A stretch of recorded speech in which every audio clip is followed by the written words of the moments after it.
My steel suit 451. The silver longsword held high reveals an extremely strong chi of slaughter, which makes people feel chills. This painting is obviously made by everyone, and every detail in the picture is very vivid. Chi of slaughter assaults the senses. However, the man couldn't help but feel a little puzzled in his heart. How could these obviously powerful knights directly move towards the closed castle gate to attack? This is simply suicide. Even if knight is strong, he cannot directly attack the heavy castle gate. The man's eyes couldn't help but fall on the black-robed knight who took the lead. The others are all in silver armor, only he is wearing an expensive patriarch robe with a black background and silver edges, but his head and limbs seem to be covered by a layer of black armor. Covered, reflecting the dark metallic luster in the sun. What a strange knight. The longsword held high in his hand is also more slender than other knights. Although it is not gorgeous,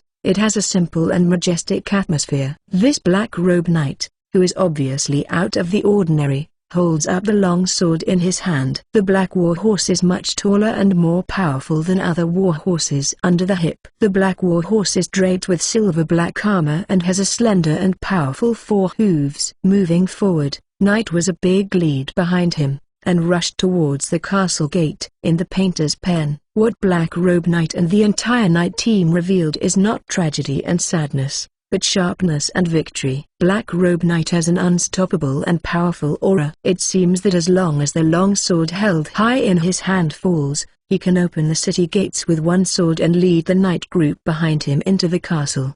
Moreover, the entire royal painting is really incomparable. It doesn't seem to be the artist's imagination, but what actually happened. All of this, speaking of which, is very long. In fact, it is just a flash of thought. Only a few seconds have passed since the man opened the door and entered the room. The man who was attracted by this very real but weird oil painting quickly remembered his purpose, and quickly let go of the doubts in his heart, restrained his mind, looked towards the bottom of the oil painting, and was sitting. The young man behind a solid wood desk. The man, who is more than 40 years old, is not at all because of Chen Mo's youth. He is very reverent and solemnly moved towards Chen Mo, bending over to give a salute, and said respectfully, "Sir, I'm honored to be interviewed by you." Looking at the man's performance, Chen Mo was quite satisfied in his heart, gently nodded, neither too fast nor too slow, slowly said, "Sit down." "Thank you, sir." After the man bent down again to thank him, he walked to the chair in front of the desk and sat down. "Come down." "How is the situation on the Republican Party?" Chen Mo took the lead and asked casually. "Sir, after these 2 years of development, our Republican Party is no weaker than the Democrats, and has completely established a foothold in Congress." Chen Mo feels the other party's heart is restlessness, and contacting the current political situation in the United States, quickly understood his purpose this time. "So, do you want to compete with the Democratic Party for the presidential candidate this time?" Although Chen Mo's words are questionable, their tone is definitely incomparable. Seeing Chen Mo lay bare the truth with one remark, what he thought in his heart, although the man was surprised, he still said nodded. "Yes, sir. We are now fully capable of competing with the Democratic Party." Looking at the confident tall and thin man in front of him, Chen Mo gently shook the head. "Lincoln, do you say that the slave system can be peacefully abolished?" "Yes." This tall and thin man sitting in Chen Mo's study at this time is exactly what is now new the leader of the established Republican Party. The spokesperson of Chen Mo is also the greatest president of the future America, Abraham Lincoln.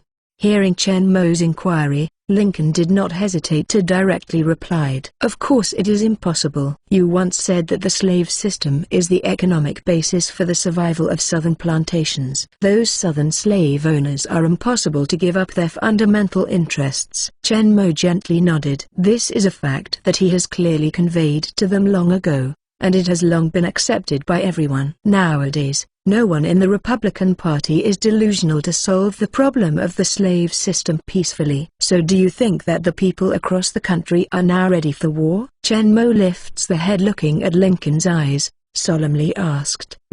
Lincoln's original confidence was questioned by Chen Mo's words. Under Chen Mo's sharp gaze, He suddenly began to doubt his original. Is the idea correct? Furthermore, before respecting him not at all and carefully examining Chen Mo, when Chen Mo's gaze was met, Lincoln suddenly realized that the young big capitalist sitting in front of him actually had a pair of profound, incomparably, as if to see through people's hearts, dark eyes with infinite wisdom.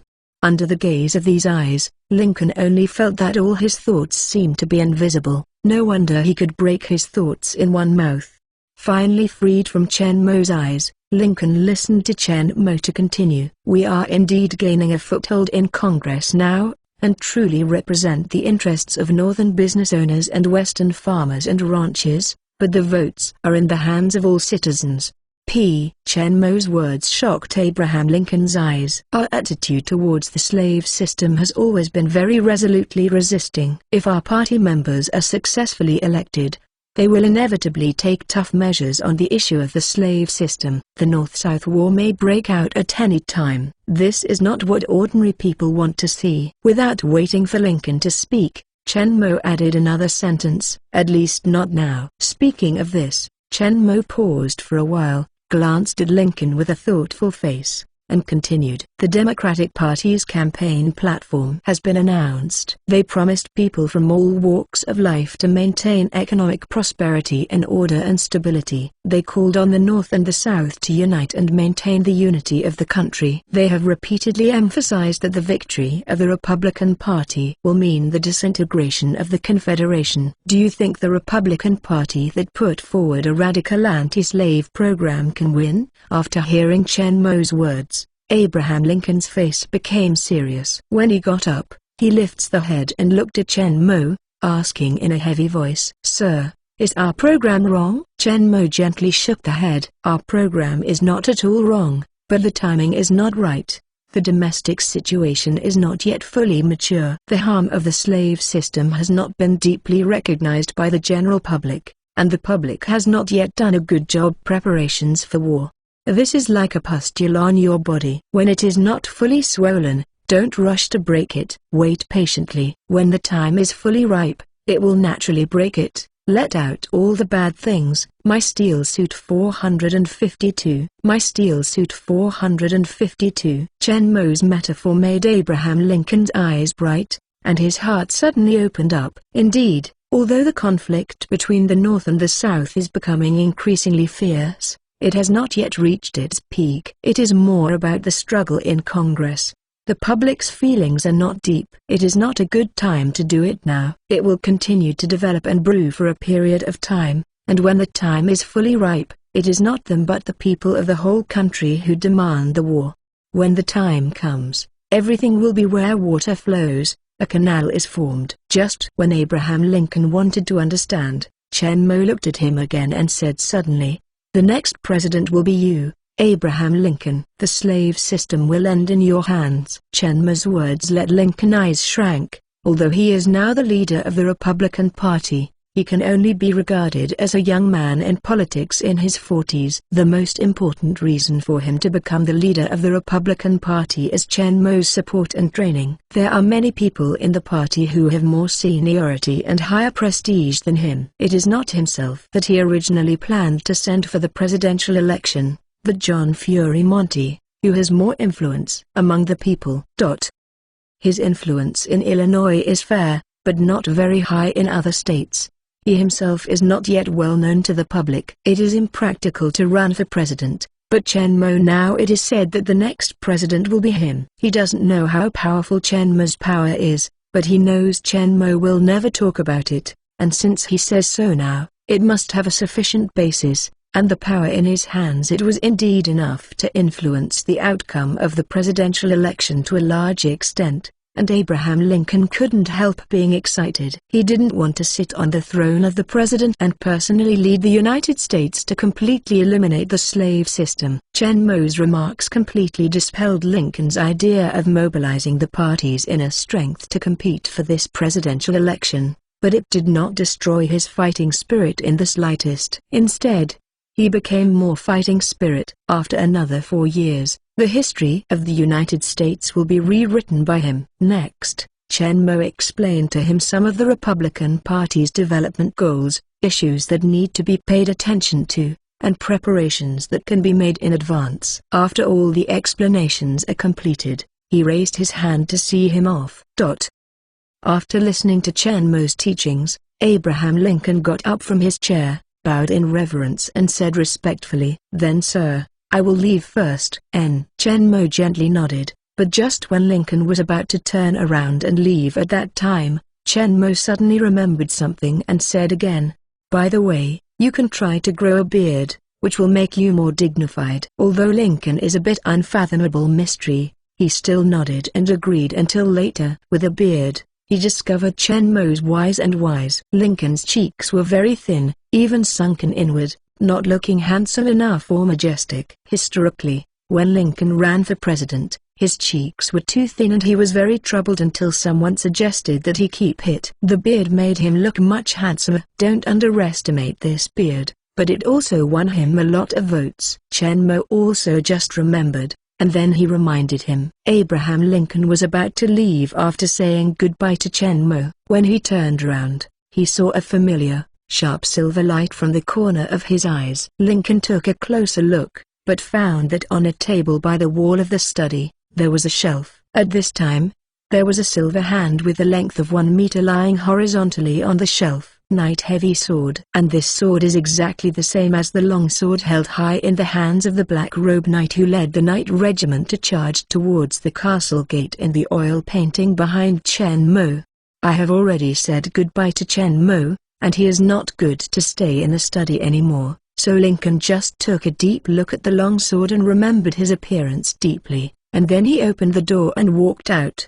Closed the door of the study lightly. Abraham Lincoln stood at the door of Chen Mo's study for a while. His face was full of doubts, but it was not easy to stay here all the time. While walking down the corridor downstairs, he was thinking about this unexpected discovery in his head. Although he only glanced at it, he completely wrote down the appearance of the sword. The workmanship of the sword is extremely simple and delicate, and it does not look like an imitation made from an oil painting product. Could it be that the picture on the painting is really something that happened before? Then the black-robed knight is who again? What is their final result? With all kinds of questions, Lincoln walked down the stairs. The direction of the stairs is facing the hall on the first floor. Walking on the stairs can clearly see the scene in the hall. Although he is thinking about things in his heart, Lincoln's eyes still see the situation in the hall. In the lobby on the first floor, in addition to the middle-aged person who led him upstairs, he also saw 2 very tall and sturdy young people coming in from the side door on the side of the lobby. The height is actually higher than him, nearly 2 meters, and the 2 of them are extremely strong, and they exude a sturdy atmosphere like wild beast. In the eyes of the 2 of them, the sharpness of a blade and an unruly arrogance were revealed. Just a glance, Lincoln can feel that these 2 men are good. Their strength must be very strong. They should be the guards of Mr. And only characters like Mr. can subdue such a strong guard. Sure enough, none of Mr.'s men is an ordinary person. What surprised him was that the calm middle-aged person who took him to Chen Mo's study before saw the silhouettes of 2 young people and got furious, moved towards the 2 of them. Rushed over. "You 2 smelly brat dare to be lazy." But 2 sturdy young people who are much taller and stronger than the middle-aged person complexion after hearing his voice changed, turned towards the door and ran out, and disappeared in an instant. But the voices of the 2 people came in from outside the door. "Damn old Taylor, hiding in the hall deliberately to block us, it's too cunning." The middle-aged person hearing this stopped by the door was furious, directly moved towards the back of the 2 people roared back furiously, "I am here and the others. You 2 immediately get back to me and continue practicing, and dare to be lazy again, and see how I can clean up you." It turned out that since Zachary_Taylor has been strengthened by Super Soldier Serum, after his strength surpassed Victor and James, Chen Mo gave him the job of supervising the training of the 2. He used to supervise the training of soldiers in the army, but he is very experienced. The difference is just that the content of the training is different. My Steel Suit 453, My Steel Suit 453. Before Zachary Taylor wanted Lincoln to meet Chen Mo, so he asked Victor and James to train by themselves, who knew that they wanted to take the opportunity to be lazy, and he happened to be there. A person was caught in the hall, standing outside the door, watching the two run all the way back to the training ground. Zachary Taylor was coldly snorted, tidying up the suit that was wrinkled when chasing the two, and pacing with his hands behind his back walked back to the hall, and at this time, Lincoln just came down the stairs. Lincoln spoke to Zachary Taylor, nodded, "Not at all," and after Zachary Taylor saw Lincoln walking down the stairs again, he knew that he'd just moved towards Victor and James. Angry, he saw a scene. However, there is nothing uncomfortable about Zachary Taylor. The officer teaches soldiers what is wrong. He is not a politician who needs to pay attention to his own image at all times, so he is not at all concerned about what happened just now. The polite move towards Lincoln nodded. He turned around and led him out of the manor. At the entrance of the manor, a carriage was waiting there. After watching Lincoln board the carriage and drove a certain distance, Zachary Taylor put his hands behind his back and turned and moved towards the training on the side of the manor. The field walked over. Zachary Taylor didn't know. Lincoln in the car watched his silhouette disappear at the corner of the manor before turning his head back. And in Lincoln's heart, at this time it was like a stormy sea. Too familiar. It's so familiar. The voice and tone of scolding, and the appearance of walking with his hands behind his back. Even the slightly crooked posture when nodded is exactly the same. Although there is a lot of difference in appearance, if you look closely, there are still 4 to 5 points similar. The most important thing is that he clearly heard the two sturdy youths calling him Old Taylor. Lincoln had an extremely absurd guess that the middle-aged person who was like a steward in Chen Mo's manor was probably President Zachary Taylor, who died of a sudden illness 6 years ago. Although part of his reason told him this is simply impossible, President Taylor is indeed dead, and people cannot be resurrected. Moreover, the height, appearance, and temperament of this middle-aged person are very similar to those of President Taylor. Big difference. But his sensitive instinct as a lawyer convinced him that this person is most likely President Taylor, who should have died. When President Taylor was reigning, he happened to be a member of the House of Representatives. He had seen President Taylor many times and listened to his speeches. He was a war hero who was born and resolutely resisted the slave system. Lincoln held a very high respect, so he had a deep impression of him. The steward of Mr. Chen Mo, in addition to his height and appearance, is 80 to 90% consistent with the President Taylor in his memory. If it is someone else, the height and appearance alone are enough to make people give up this speculation, but Lincoln's mind keeps flashing through the painting in Chen Mo's study and the shelf on the wall. The knight's heavy sword with both hands. Now that I think about it carefully, although the black-robed knight on the painting can't see his face, his figure from the back, and the majestic and sharp aura on his body are clearly 80% similar to Chen Mo. With the long sword exactly the same as in the painting. Is it that the black-robed knight in the painting is Chen Mo? Looking at the workmanship of the painting, it is clearly the style of the Middle Ages. The tall and magnificent black stone city fort and the soldiers on the city wall, as well as the heavy armored knight lined up outside the castle, are clearly distinguished. It shows that the painting shows the scene of the heavy armored knight regiment attacking the castle in the Middle Ages. If these two things are considered separately, Lincoln may still think it is accidental, but now that the two things are linked together, Lincoln still has to draw an amazing inference, although it is difficult for Lincoln to accept it. Chen Mo is the medieval black-robed knight leader in the oil painting, and Chen Mo's steward is the supposedly dead American 12th president, Zachary Taylor. If this inference is true, it means that Chen Mo is the undead who lived from the Middle Ages to the present.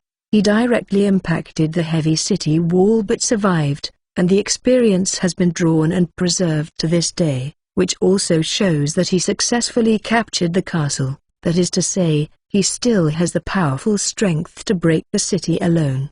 Moreover, the existence of Zachary Taylor also shows that he has the ability to resurrect the dead, change his appearance, and give him great power. If there is no strong power, Then two young men who are so powerful at a glance are impossible to flee like a mouse and a cat. What kind of secret does Chen Mo have? Exclamation mark. What kind of magical power does he hold in his hands? Exclamation mark. I once again recalled Chen Mo's extremely young, yet full of majesty face, and his eyes as deep as the starry sky, which seemed to see through everything, containing infinite wisdom. Where is one the look that young people in their early 20s can have? From now on, Chen Mo is definitely not just an ordinary person. According to his knowledge of Chen Mo first came to New York in 1845. With seemingly infinite wealth, he acquired all the land near New York in a short period of time, and he did not know what to pass. The means conquered a group of Indians for his use. Be aware that Native American Indians have always regarded them as European immigrants, as invaders. They are not friendly to them, let alone used by them. So far, apart from Chen Mo, they have not heard of who has ever been able to subdue the unruly Indians. Lincoln also heard that the former richest man in the United States, John Jacob Astor, who opposed him when he purchased the land, was dealt with by Chen Mo. That night John Jacob Astor there was a huge explosion in the mansion of Street Stewart. The fire burned all night. The blazing fire illuminates the sky of New York. No one has ever seen such a big explosion and such a fierce fire. If it were not for the calm that night, no wind, the whole of New York may be burned. Thinking of this, Lincoln suddenly remembered that in the information he had learned, Chen Mo was in his 20s at the time, and now 10 years have passed. His face has not changed at all. He looked like he was still in his early 20s, which further verified his guess and made him more sure that Chen Mo has immortality, the ability to be immortal. Lincoln sat in the carriage and looked at the endless fields out of the window. His thoughts were chaotic, and he couldn't calm down for a long time. The impact of today's visit is really too great, and Chen Mo's status in his mind has also risen from a powerful capitalist to the same height as the legendary existence of the myth, unpredictable and mysterious.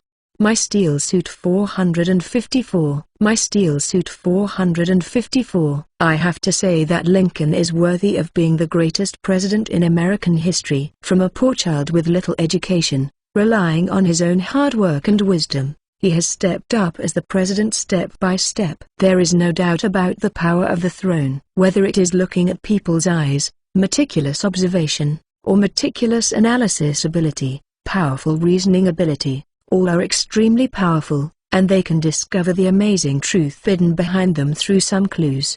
Furthermore, he cannot be bound by secular concepts, dare to guess boldly, and will not easily deny his own inferences contrary to common sense. Only then can he infer Chen Mo's situation step by step. Although there are some misunderstandings and coincidences, his final inference is not at all wrong. In the study, although Chen Mo felt Lincoln's attention to oil painting and long sword, he did not take seriously, whether it was facing Victor and James or Zachary Taylor, and the Indians under him. Chen Mo has no ability to hide himself.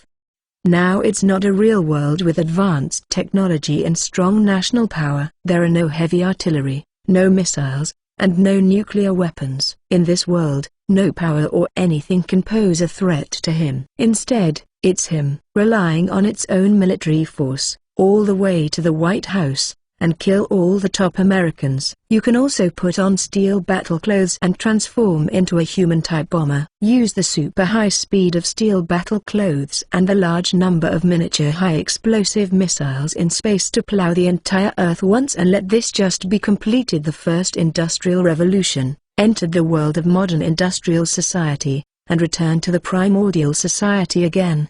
It can be said that in this era, Chen Mo is an invincible existence. As long as he wants, he can completely rule the entire world, but he has already ruled the entire world in the world of Underworld, and in the Iron Man's world secretly controls the entire world through Hydra and S.H.I.E.L.D. Chen Mo is really not interested in what it feels like to rule the world, not at all, and bully a group of humans who are still using flintlocks. He has only one goal in this world, and that is mutant ability. The ability to obtain mutants is inseparable from a key figure, William Stryker. All he needs to do is wait patiently for the time to come. Without those worries in reality, Chen Mo does not need to cautiously hide his abilities, even if he is discovered. In this era, strong strength will only bring awe and admiration. No one will covet it. Chen Mo is looking forward to someone coming up for courting death, and it will also add some fun to his ordinary and long life. The oil painting hanging in his study was painted by the court painter of the underworld world based on the story that he led the heavy armored knight regiment to smash the city gate and seize the Blackstone City fort. Chen Mo thinks this painting is very good and vivid, and it is also very memorable to him, so he put it in the space. Now that he is going to stay in this world for more than 100 years, Chen Mo took it out and hung it in the study room. If you look at it, you can recall the experience of the world in Underworld. But let alone, he really misses little Selena. I don't know how the queen who likes to eat sweets is now. She should have grown up a long time ago. And Andrew, Amelia and Victor. I have the opportunity to go back and see, and now there is a way to bring people back to the real world. Chen Mo can bring these loyal men back to the real world, and become a new boost for his real development. There is also the old Eddie in the Iron Man world. It's been a long time since I drank his own coffee. The taste of others is always worse. With him, I can always take my own life is well organized. Although he has Suwon as a life assistant in the real world, Chen Mo uses her more as the president of the company. Most of her time is spent on the company. The care in life is far less meticulous than the old steward. After more than 10 years in the world of Vajra Wolf, Chen Mo has also begun to recall the past. It seems that although he has eternal life and an immortal face, his psychological age is still with time. The elapsed time is increasing continuously, and I start to miss my old friend. But with these old teams, it will indeed be of great help to the development of his real world. At least there is no need to do everything personally. Before, whether it was the design of new models or the management and marketing of the company, he had to worry about everything, and he even had to do it himself. Later, after Suwon and Anna, although it was easier, it was far from to the extent of arm-flinging shopkeeper. And this is just a small car company, and at the time of Captain and Iron Man world, the huge Hydra was well organized by the old Eddie. There is no need for him to bother at all. Just make his request and issue the order directly. He doesn't need to worry about all other things. Naturally there are subordinates to help him complete it perfectly. Thinking of this, Chen Mo couldn't help but miss the old Eddie even more. There is a chance to bring him back to the real world. It's just that the world of the movie that travels through the space is different every time. So far, the only coherent world is the world of American Captain and Iron Man, and there is a gap in between. For 70 years, if it hadn't been for him to make arrangements, and to have an improved super soldier serum and a freezer, not only would the old Eddie not survive, even Howard, Erskine Court Academician and the others would not have waited for him. The day of return. Chen Mo can only look forward to one of these two worlds in the next world we will shuttle. After Republican leader Abraham Lincoln secretly visited Chen Mo, they still elected John Fury Monty for the 1856 presidential election. However, this presidential election seems to be highly competitive, but if you look closely, you will find that the Republican Party has not exhausted all its strength and many of its cards have not been used. It seems that this time their party is the first after the establishment of the party. The second general election was just regarded as an exercise by them. They seem to be going all out, but they are not at all trying to squeeze out every vote, and they haven't made any changes to their obviously too radical campaign program to abolish the slave system. It is to fully propagate the harm of the slave system and the great threat to the people of the United States. Moreover, the Republican Party boldly predicted that the Southern slave masters' ambitions will not stop here, but it will continue to expand, trying to expand the slave system to other states in the United States, and even turn the entire United States into the world of slave system. My Steel Suit 455. My Steel Suit 455. Once the slave masters' ambitions are truly realized, the slave system will be extended to the entire United States. When the time comes, not only the booming industrial and economic development of the northern United States will be slave system damaged, Every civilian in the U.S. Union may become a slave because of inability to repay debts or even be abducted directly. Under the American slave system, there are not only black slaves, but also a considerable number of white slaves in the plantations of the slave masters in the South. Some of them are unable to repay their debts and are forced to serve as slaves to their creditors, and some are poor immigrants who think of North America but lack travel expenses. People who lack self-defense capabilities in immigrants, such as frail beggars and children, are often forced or tricked into becoming slaves. The criminals who committed serious crimes in the UK, and even the poor who were exiled to the Americas after only making minor mistakes, are also a major source of white slaves in the United States.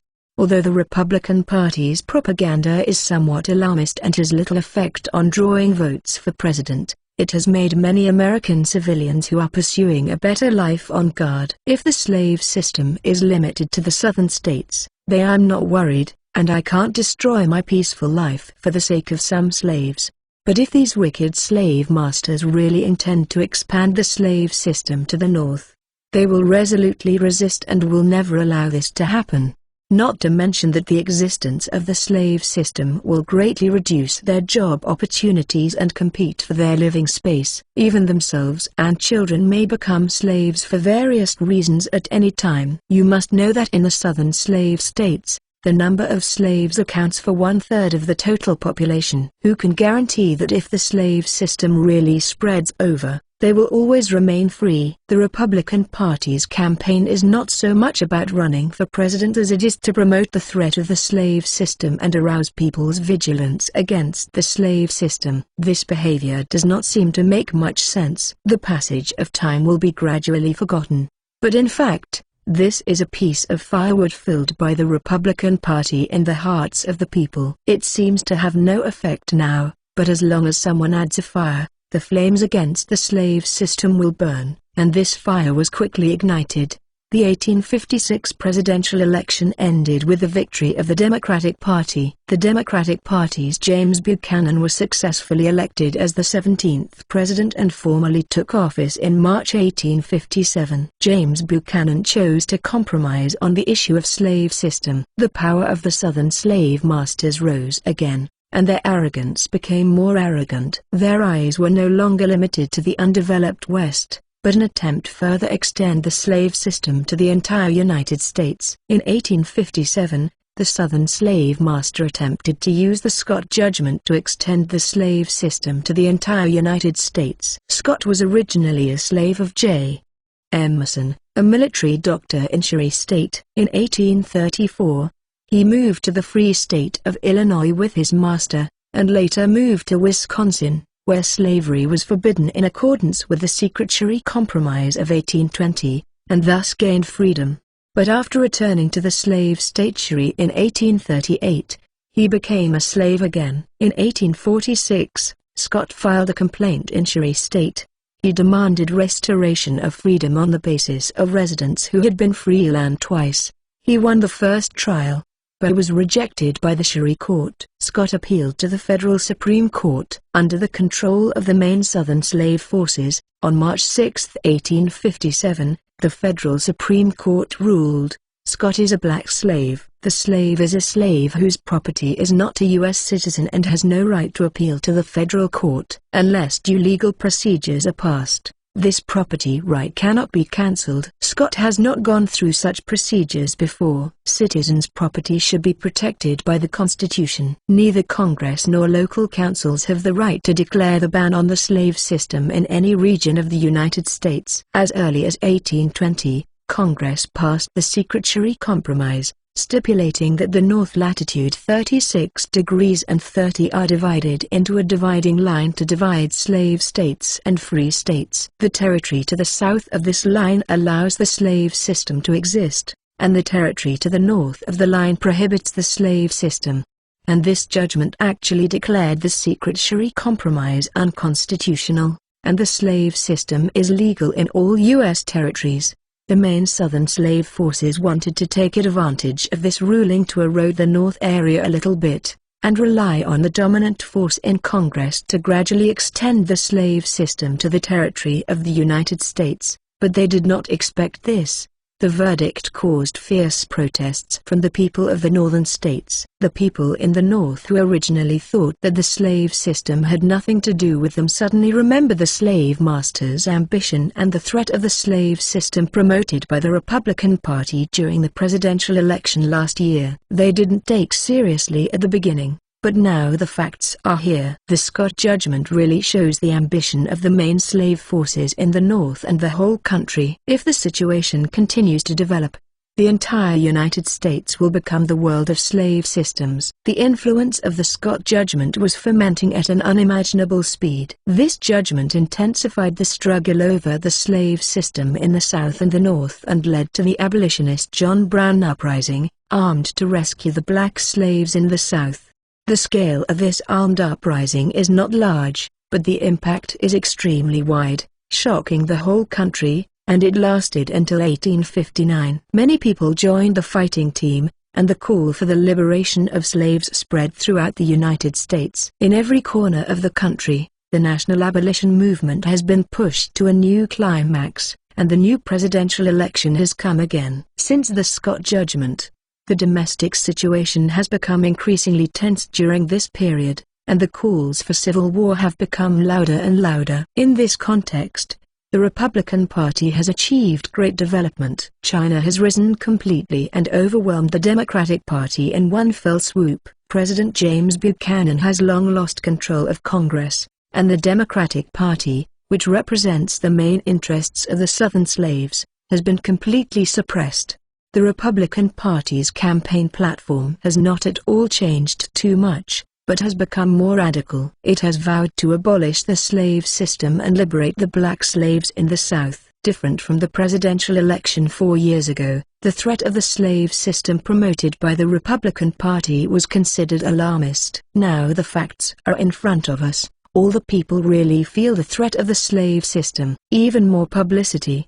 The Republican Party's program is fully in line with the demands of the American people today, and the slave system must be abolished. Therefore, Republican candidate Abraham Lincoln has received enthusiastic support from the majority of the people. The Democratic Party's declaration of maintaining domestic stability was seen as a compromise to the slave master, which caused great dissatisfaction among ordinary people. The results of this campaign are obvious, with the majority of the nation resolutely resisting the slave system. The victory of the Republican Party is the general trend. My Steel Suit 456. My Steel Suit 456. In November 1860, Republican leader Abraham Lincoln was elected as the 16th President of the United States, and the Republican Party came to power for the first time. The Republican Party, as an emerging political party, has only been established for 6 years. This is the first time they have won the presidential election, but it also marks that the party will be in power for 24 consecutive years. In the following decades, the Republican Party will still always occupy an absolute advantage. After Lincoln, a Republican who advocated the abolition of the slave system, was elected president, the Southern slave owners worried that the Union would directly pass a resolution to abolish the slave system in the hands of the hardline abolitionists, which would benefit the Southern plantation owners, posing a serious threat. In order to preserve the legality of the slave system, the slave masters of the Southern plantation began to split and launch a rebellion. The Southern slave states have gained independence and withdrew from the Union. In February 1861, they announced the establishment of the Confederate States of America. Richmond was established as the capital, and a new constitution was enacted. Jefferson Hamilton Davis is the new president. From April 12 to 14 of the same year, the Confederate Army preemptively captured Fort Sumter, and the American Civil War broke out. This is the Civil War as we know it. On the eve of the outbreak of the war, Zachary Taylor, Victor and James left Brooklyn Manor together and joined the Northern Union Army. Invested in this larger scale, more intense fighting, and longer duration of internal war. After the three people left, there was an instant silence in the manor. At this point, the layout of Chenmo early stage has been basically completed. followed by a step-by-step development. With the progress of the times and technology, at some key nodes, seize the first opportunity and take the first step. The industry with huge potential gradually expands Chen Mo's business empire. However, these matters Chen Mo are handed over to the business team under him. After so many years of development and supplementation, the team originally established in New York is no longer the original team of dozens of people. It is an extremely large business group, and the core business team that Chen Mo first established is the core business team that is in charge of the overall situation. The industry under Chen Mo's name is huge nowadays. In addition to the numerous large farms and ranches spreading over the states of the United States that have gradually developed over the years, the fur trade in the Missouri, Mississippi Basin and the Rocky Mountain Range, coal, the mining and smelting of minerals such as steel, and gold, large factories such as steel plants, machinery manufacturing plants, shipyards, and large financial companies such as banks, insurance companies, and financial companies. Chen Mo also began to get involved in the military, railway, and petrochemical industries. And relying on the foresight advantage and strong industrial and capital foundation, it has rapidly developed and grown and become the leading monopoly giant in the industry.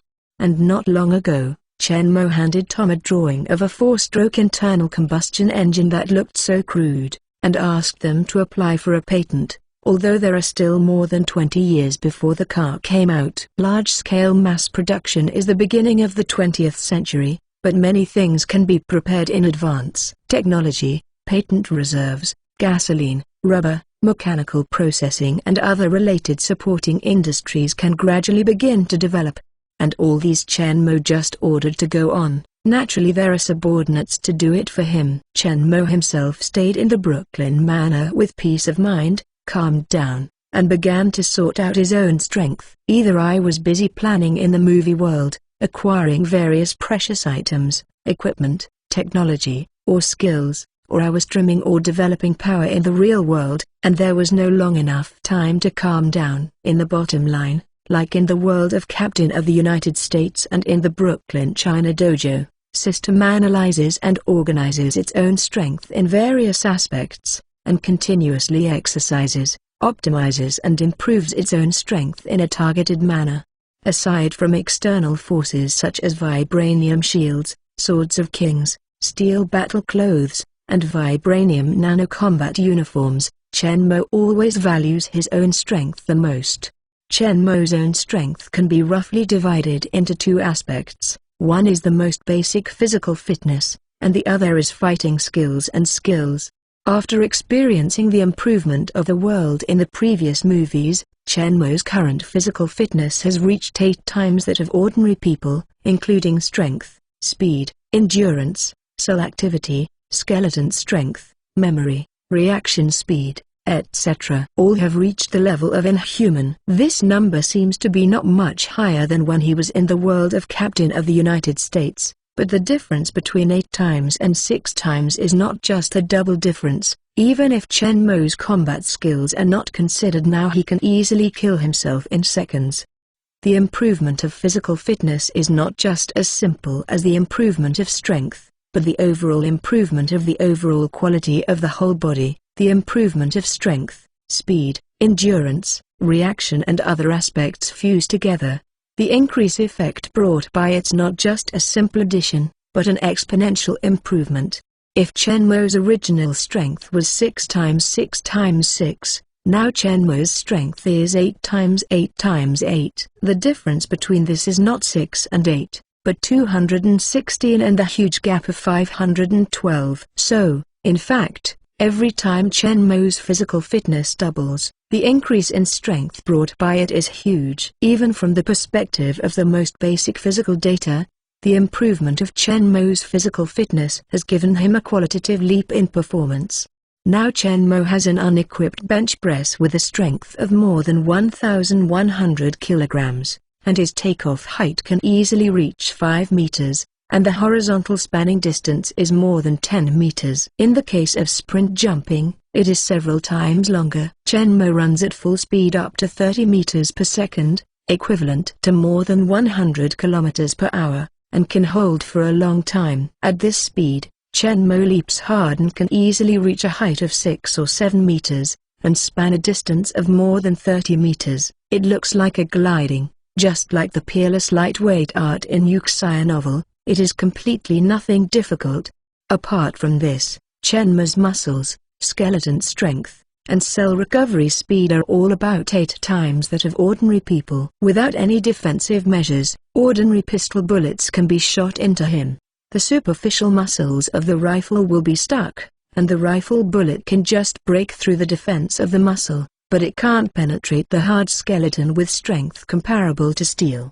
Of course, anti-material sniper rifles can still pose a threat to Chen Mo, but only if the bullet can hit Chen Mo. With Chen Mo's current reaction speed, he can clearly see the trajectory of the bullet, and the reaction and speed of his body can also make him react quickly. It is not simple to hit Chen Mo. It is estimated that only a coverage attack with intensive firepower can hit him. My Steel Suit 457. My Steel Suit 457. Chen Mo's physical fitness can be considered quite strong today, but in fact Chen Mo is not satisfied. Fortunately, this level of physical strength can deal with ordinary persons. It can also easily deal with small-scale armed personnel, but if the opponent is a country or a large-scale army, the firepower of many machine guns suppresses or under-the-cover bombing of artillery shells and missiles, Chen Mo has no room to resist.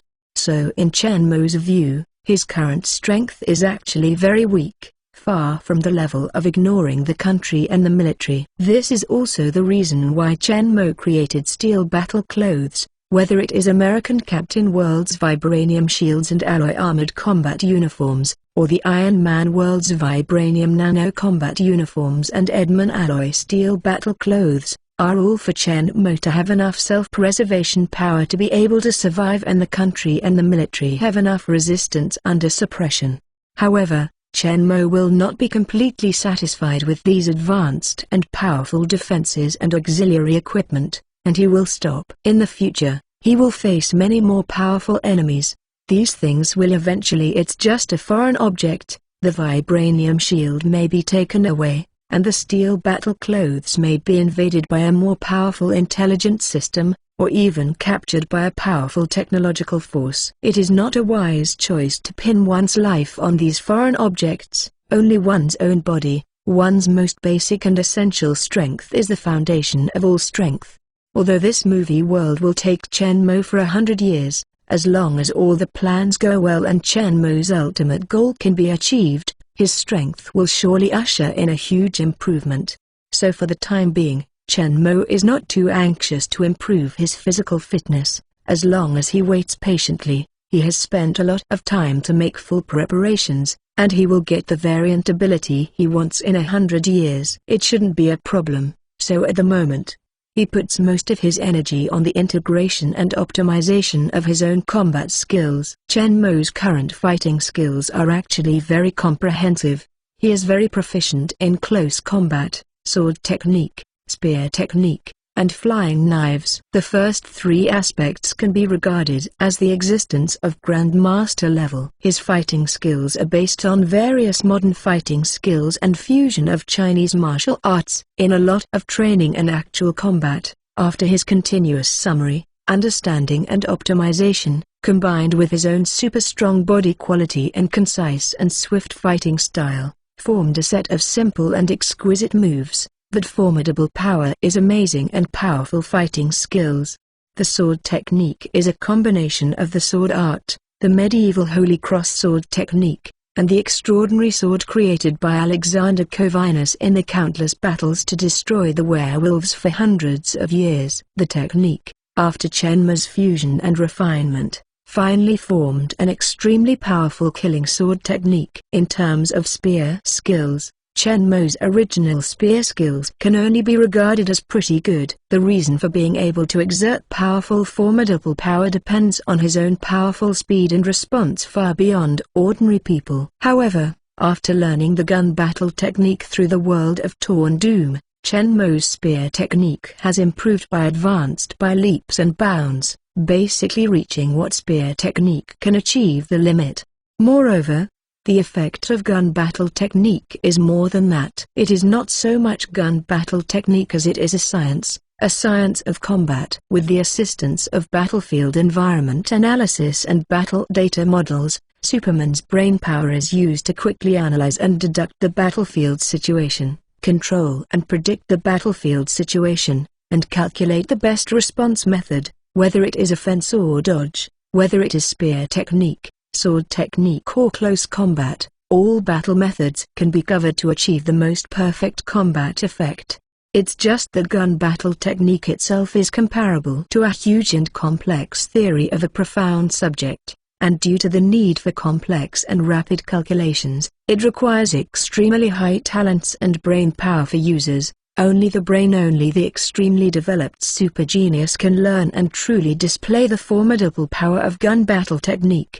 Chen Mo's brain development level and learning comprehension ability naturally fully meet the demanding requirements of gun battle technique. Moreover, he not only learned it, but even intends to continue to optimize it and put all his own combat skills are fully integrated with it, making it a more systematic, powerful and all-inclusive combat technique.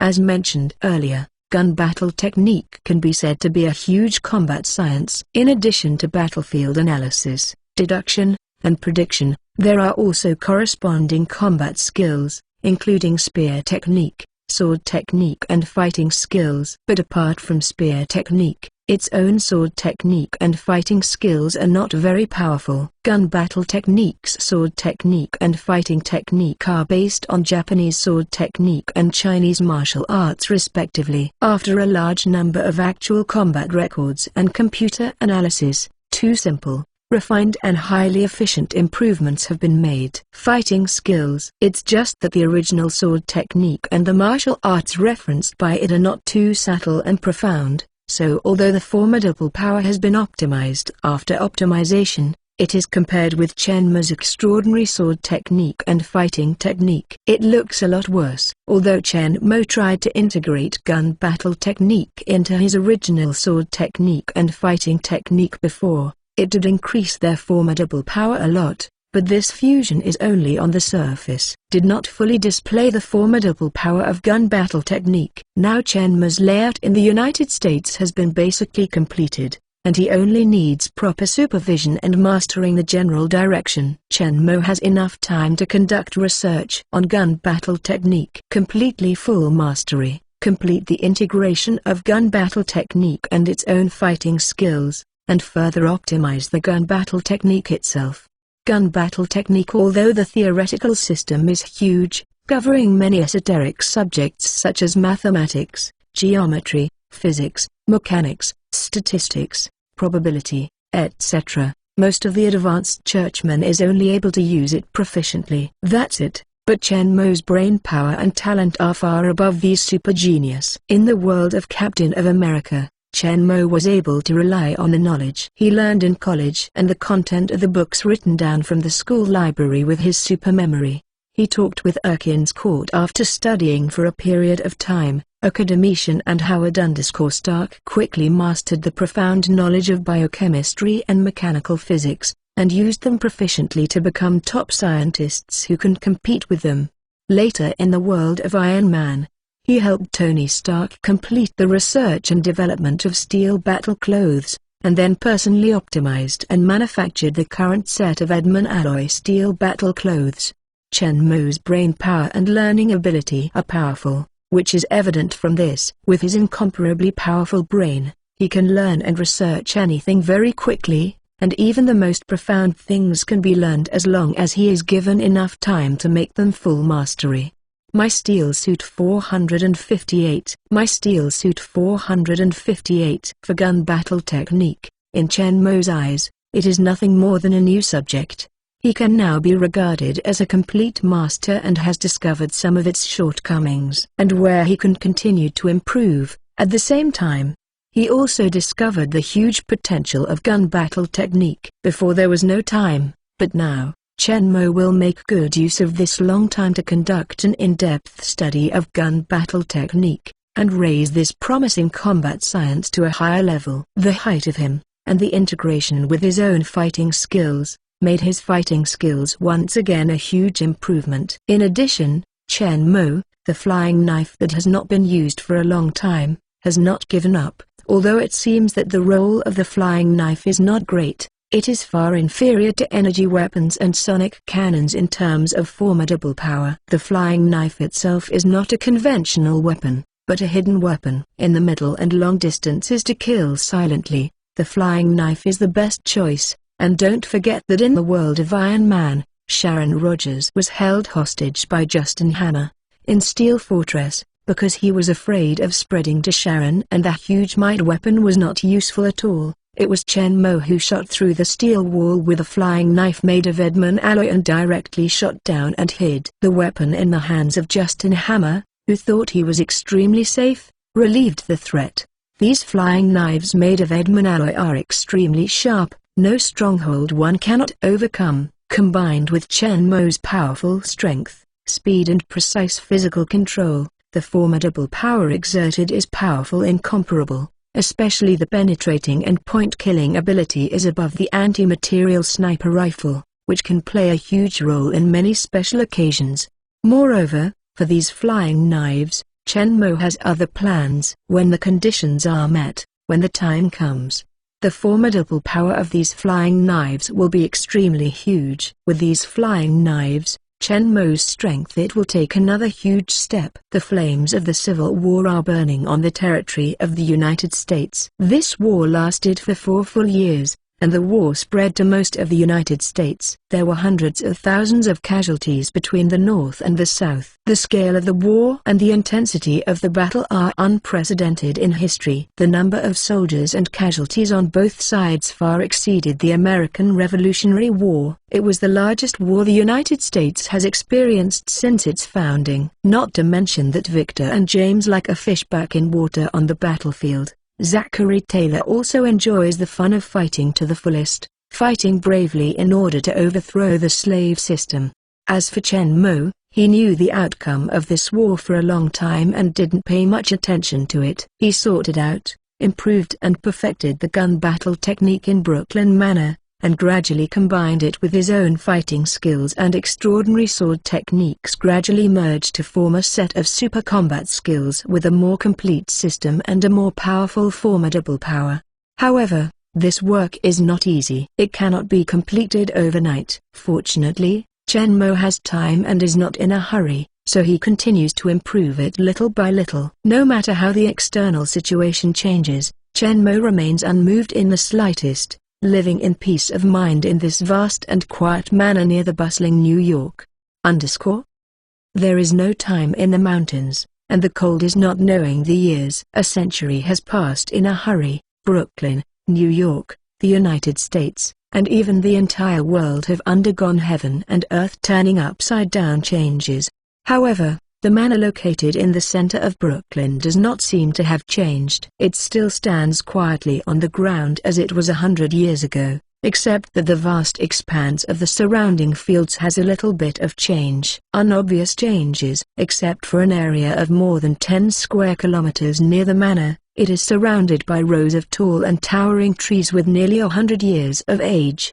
In the manor, I don't feel much change. Within a few kilometers, it still looks like the original. The flat and broad fields are full of greenery, but the fields at the end of the field of vision have become an endless stretch of woods. But if you cross over this circle of woods and come to the outside of the manor, you will find the originally vast and boundless fields outside, which are all occupied by densely packed buildings.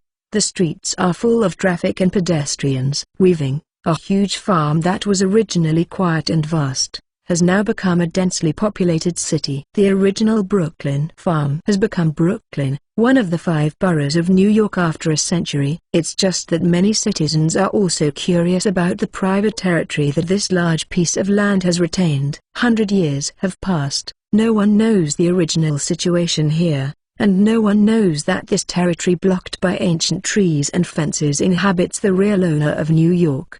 With the barrier of tall and luxuriant tree walls, the chaos outside does not affect the peace in the manor. At this time, although this piece of land has shrunk a lot, It still has a vast grassland with an area of more than 10 square kilometers. Two young men with extremely tall and majestic figures are riding horses galloping on strong horses.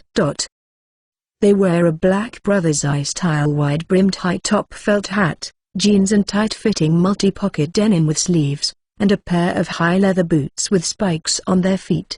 They also wore a large square scarf with bright and eye-catching prints and a bright western cowboy dress. On the side of their saddles, they also hung a bunch of long lassos, which looked nothing like those sturdy western cowboys. The difference is that their waist lacks one of the most important things of the western cowboy: the revolver. The two riding fast horses on the grass fast as lightning, their images are mighty and free and easy, and between the two galloping freely, a ferocious and violent breath radiates involuntarily from them. Came out. It makes people feel that the two are not cowboys herding cattle and sheep, but the king of beasts driving away lions, tigers and leopards. These two people are naturally Victor and James. Undoubtedly, 100 years have passed since the Civil War, and the two have improved their strength in this battle, but unfortunately, they are still not the opponents of Zachary Taylor, who was injected with super soldier serum. Doubling the physical fitness of ordinary people is not so easy to improve. Until the establishment of the Federal Reserve in 1913, Victor was still unable to defeat Zachary Taylor, who was cheating with immortal blood in super soldier serum. In desperation, the two had to find Chen Mo again. Actually, the two have already been able to inject super soldier serum, but they asked Chen Mo for super soldier serum enhancement but were rejected by Chen Mo because of their young age. The stubborn two refused conquer, want to defeat Zachary Taylor with his own strength. It's just a good idea, but the reality is very skinny. My Steel Suit 459. My Steel Suit 459. Since the Civil War, there has not been any large-scale war in the United States. The two who mainly rely on fighting to increase their strength have been slow to increase their strength through daily exercise. Seeing that under Chen Mo's secret control, the U.S. Central Bank System and the Federal Reserve were formally established, the two are about to serve as guards for Taylor's president, who is in charge of the central bank belonging to Chen Mo. If you don't cheat, there will be no chance. The two of them gave up their previous insistence and licked their faces to find Chen Mo. Chen Mo didn't make it difficult for the two of them. He simply took out the serum from the space, but he used the enhanced super soldier serum for the two of them. The original enhanced serum must be used in conjunction with the enhanced energy tank. After all, the transformation of the enhanced serum is too drastic and requires a lot of energy. However, Victor and James are different from the ordinary person. They possess powerful self-healing ability and their physical fitness is far more than normal. They contain huge energy, which is enough to support them to complete the strengthening. And according to Chen Mo's speculation, with the strong physical fitness and willpower, the enhanced success rate of the enhanced super soldier serum is almost 100%. The final strengthening result of the two is as Chen Mo expected. It is very smooth. After the strengthening is completed, the height of the two is also raised a lot. They are more than 2 meters tall, and they are burly and strong. The breath has also become stronger. Chen Mo is also a bit speechless about the strengthening effect of super soldier serum on the body. A shorter person like Zachary Taylor is okay, and the height is taller than an ordinary person, but if you are a taller person, your height will exceed 2 meters after strengthening. In the world of Iron Man, Chen Mo's men, Wakanda's King Eric Kermungo, and the ape Pleedum Baku are all about 2 meters tall. They have been strengthened by super after the soldier serum was transformed. It reached an astonishing 2 meters and 3 meters. With the extremely strong body, it looked like a giant spirit god, which was too conspicuous. In contrast, although Victor and James are more than 2 meters tall, they are still relatively normal. Victor and James, who originally possessed incomparably powerful self-healing abilities and 4 times the physical fitness of ordinary people, have undergone the transformation of the enhanced super soldier serum, and their abilities have been greatly improved in all aspects.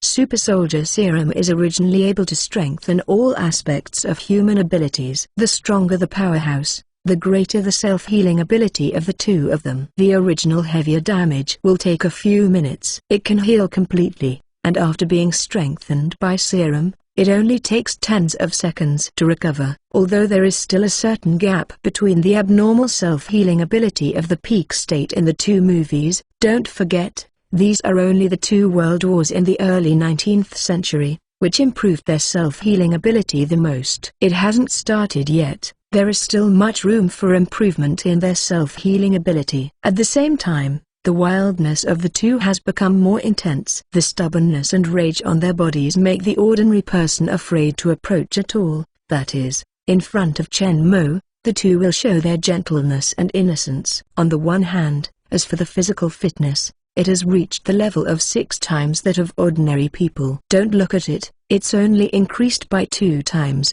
But the increase in strength brought by the 2 times is much greater than that of Zachary Taylor, improved from 3 to 5 times. Don't look at the difference between the two of them now, and Zachary Taylor is only twice the strength, but now Victor and James can easily defeat Taylor, and the two finally escaped to him. The fate of being a guard. Just after the establishment of the Federal Reserve, the First World War broke out, but the battlefield of this war was not on the United States, but on the European continent. But what is the impact of this? Not at all. Under Chen Mo's prior arrangement, immediately when the war broke out, the two had already joined the battle. Although the strength of the two has been greatly improved, the intensity of this battle is far more intense than the battles they participated in the past. At this time, it was the beginning of the 20th century, and firearms had developed tremendously. The front-mounted flintlock rifles that used paper shells had long been replaced by rear-mounted percussion rifles that used metal shells. There are many formidable huge burst machine guns on the stage of war. Although the two of them have greatly increased their strength, they suffered more injuries in the battle. Even if they are strong and fast, they cannot completely avoid the metal barrage that swept like a rain curtain. But this is a good thing for the two of them. The strength of the two of them is rapidly improving in this fierce battle. Although the improvement of physical fitness is not very large, the self-healing ability is more and more powerful. After the end of the First World War, more than 2 decades later, the two continued to participate in the more tragic and massive Second World War. During the Normandy landing, the two were almost beaten into a sieve. But relying on a steel-like rigid skeleton and powerful self-healing ability, he rushed into the enemy's fortress position with bullets, and successfully landed the U.S. troops who had suffered painful casualties on this beach. When the war ended, the two returned to the manor in Brooklyn again, and followed Chen Mo to continue to exercise their fighting skills and deepen their control over their ever-increasing power. In addition to regular daily exercises, the two also often rode horses to gallop on the vast grassland preserved near the manor. Of course, their main task is to graze. Their cowboy costumes are not casually dressed, they are now cowboys by profession. In addition to this thousands of acres of grassland, Brooklyn Manor still retains dozens of cows. The task of grazing naturally fell on them. Of course, most of these beef were filled with to the human belly. The two took advantage of the gap between the cattle to graze and ran wildly on the pasture. Seeing that it was getting late, the two returned to the grass where the cattle were, and drove them back to the beast column. Then the two tied their horse back to the stable and walked back to the manor side by side. As soon as they walked into the hall, they saw a slender figure, not much shorter than them, but not as strong as them, and can only be regarded as a middle-aged man, moved towards them. "Up here. Lord wants you to meet him in the study." "I see, Mr. President." Facing the middle-aged person who is approaching, Victor grinned, revealing 2 sharp tiger teeth, just like facing Zachary Taylor, but the president in his mouth is not the old Taylor who is often furious by him, but leads the United States thoroughly, overthrew the slave system and was hailed as America's greatest president. Abraham Lincoln. My Steel Suit 460. My Steel Suit 460. After being successfully elected as the President of the United States, leading the Union to victory in the Civil War, and completely abolishing the slave system, Lincoln's national reputation reached its peak, and after the end of the 4-year term he was re-elected without dispute, and was re-elected as President of the United States in 1864. But this does not mean that he won the respect and love of all the people. Before Lincoln put his post-war policy into practice, it was Easter, April 14, 1865, at 10:15 in the evening. On the 5th day after the Southern Army surrendered, Lincoln was shot dead at the Ford Theater in Washington. The famous actor who sympathized with the South, John Booth, took advantage of the departure of the president's bodyguard and sneaked into the presidential box and shot Lincoln. John Booth was born in upright sect in the American theater industry. His superb acting skills have always been the target of female theater fans, but at the same time, he is also a strong supporter of the Southern Confederation. The Civil War. During this time, Booth entangled a group of people to operate secretly. This organization once conspired to kidnap Lincoln in exchange for the captured soldiers in the South in an apartment in Washington, but these plans are like many other conspiracies, to no avail. 2 or 3 days before Lincoln was assassinated, Booth was almost drunk every day, and his previous conspiracy was fragmented, leaving only 3 or 2 people left. At noon on April 14, John Booth went to the Ford Theater to pick up the mail.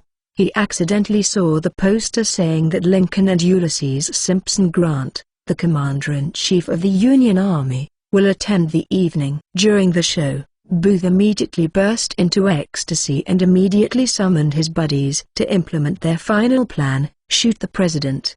Booth calmly entered the president's box at 10 p.m. There was a lock in the box, but the lock broke a few days ago, and no one reported it to the top because John Booth was originally an actor. The president's guards did not at all stop him, and the police officer John Parker was supposed to be on the only way to the box in the lobby, but she seemed to have no interest in watching a theater, so she hid in another room to drink. In this way, under this series of coincidences, John Booth successfully entered President Lincoln's box, and the dignified President of the United States of America, Lincoln, defended by the presidential guards and police. In this way, he was shot from behind without knowing it while watching the show. John Booth, the murderer of President Lincoln, fled while the scene was in chaos, but only 10 days later, he had escaped from Washington, and John Booth, who entered Virginia, was still found and was shot on the spot. Following the deaths of President William Henry Harrison and President Zachary Taylor successively, President Abraham Lincoln was directly assassinated, and the death rate of the President of the United States was surprisingly high. This time the assassination of President Lincoln seems to be the crazy personal behavior of an actor who sympathizes with the Southern forces. Even if someone perceives too many coincidences, he can only suspect that it is the Southern slave master. Revenge. However, Chen Mo was rescued like Zachary Taylor after his death, but Abraham Lincoln himself, who woke up in Brooklyn Manor, did not think so.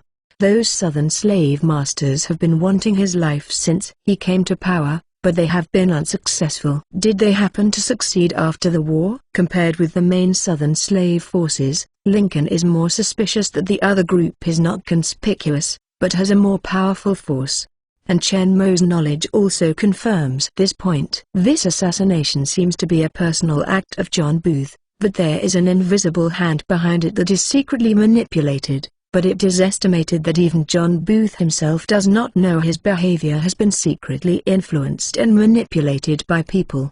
All this seems to be an opportunity given to him by God. It is his own spontaneous decision. With careful preparation and good luck against the sky, he successfully completed this time. The main Southern slave forces have worked hard, a feat that has not been successfully completed many times. In fact, he was completely used as a gun. The real promoter behind this assassination is in fact the same group of people who caused the death of the previous 2 presidents. The world banker who holds huge wealth in his hands and wants to fully control the American economy by means of financial means. To be precise, it is a banker from Europe. Although the United States is independent from the United Kingdom, neither the United Kingdom nor France and other European countries have given up their penetration and control of this emerging country.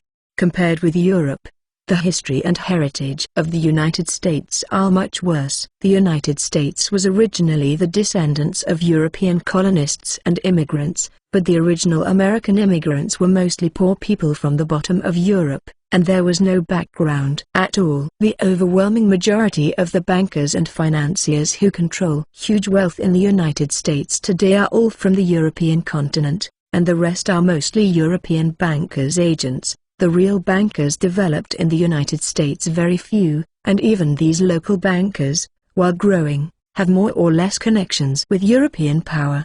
Since 1833, President Madison shut down the second private central bank in the United States that bankers managed to re-establish. After the Second Bank of the United States, he killed 2 consecutive presidents and failed to rebuild them again.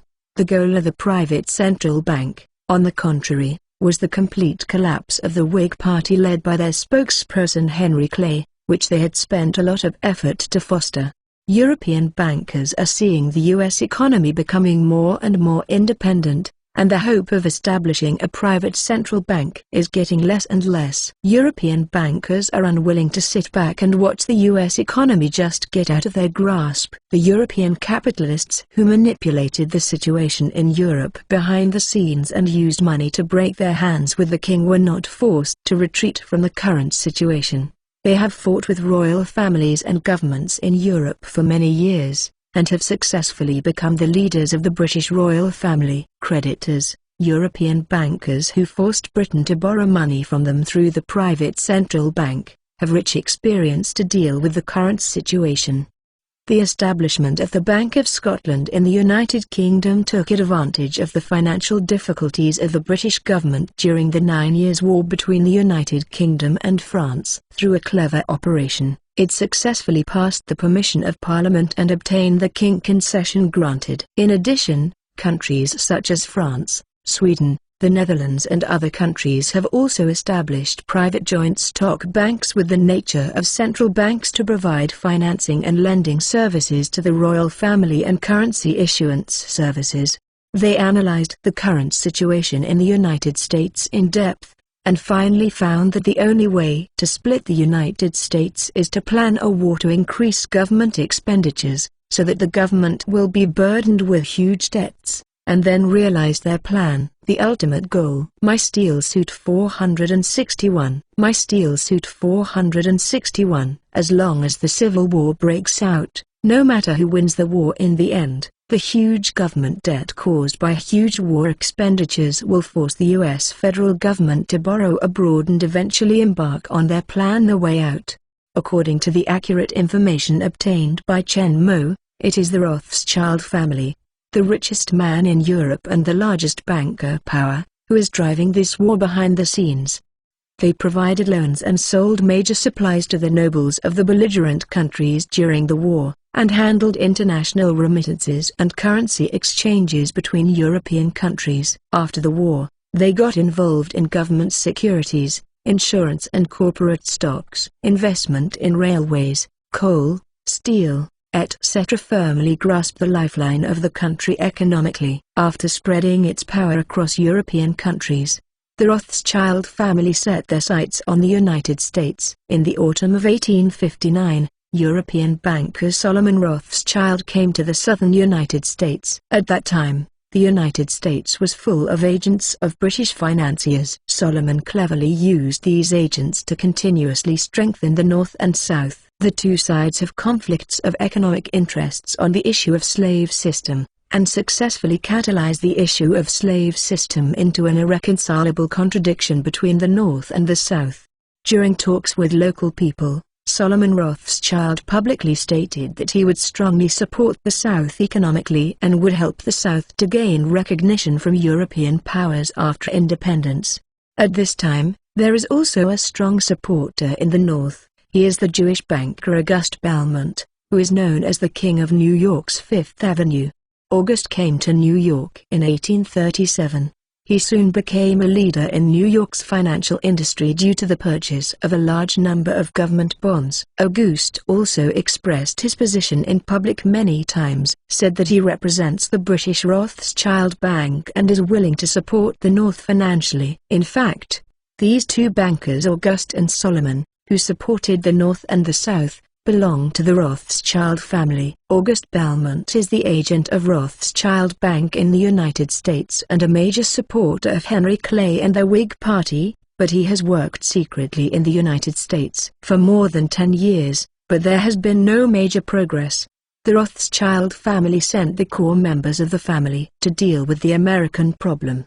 Solomon Rothschild is the second son of Meyer Rothschild, founder of the Rothschild family, and one of the Luo clan 5 tigers. Meyer Rothschild sent his 5 sons, the Luo clan 5 tigers, to London, England, Paris, France, Vienna, Austria, Frankfurt, Germany, and Naples, Italy, and other famous European cities.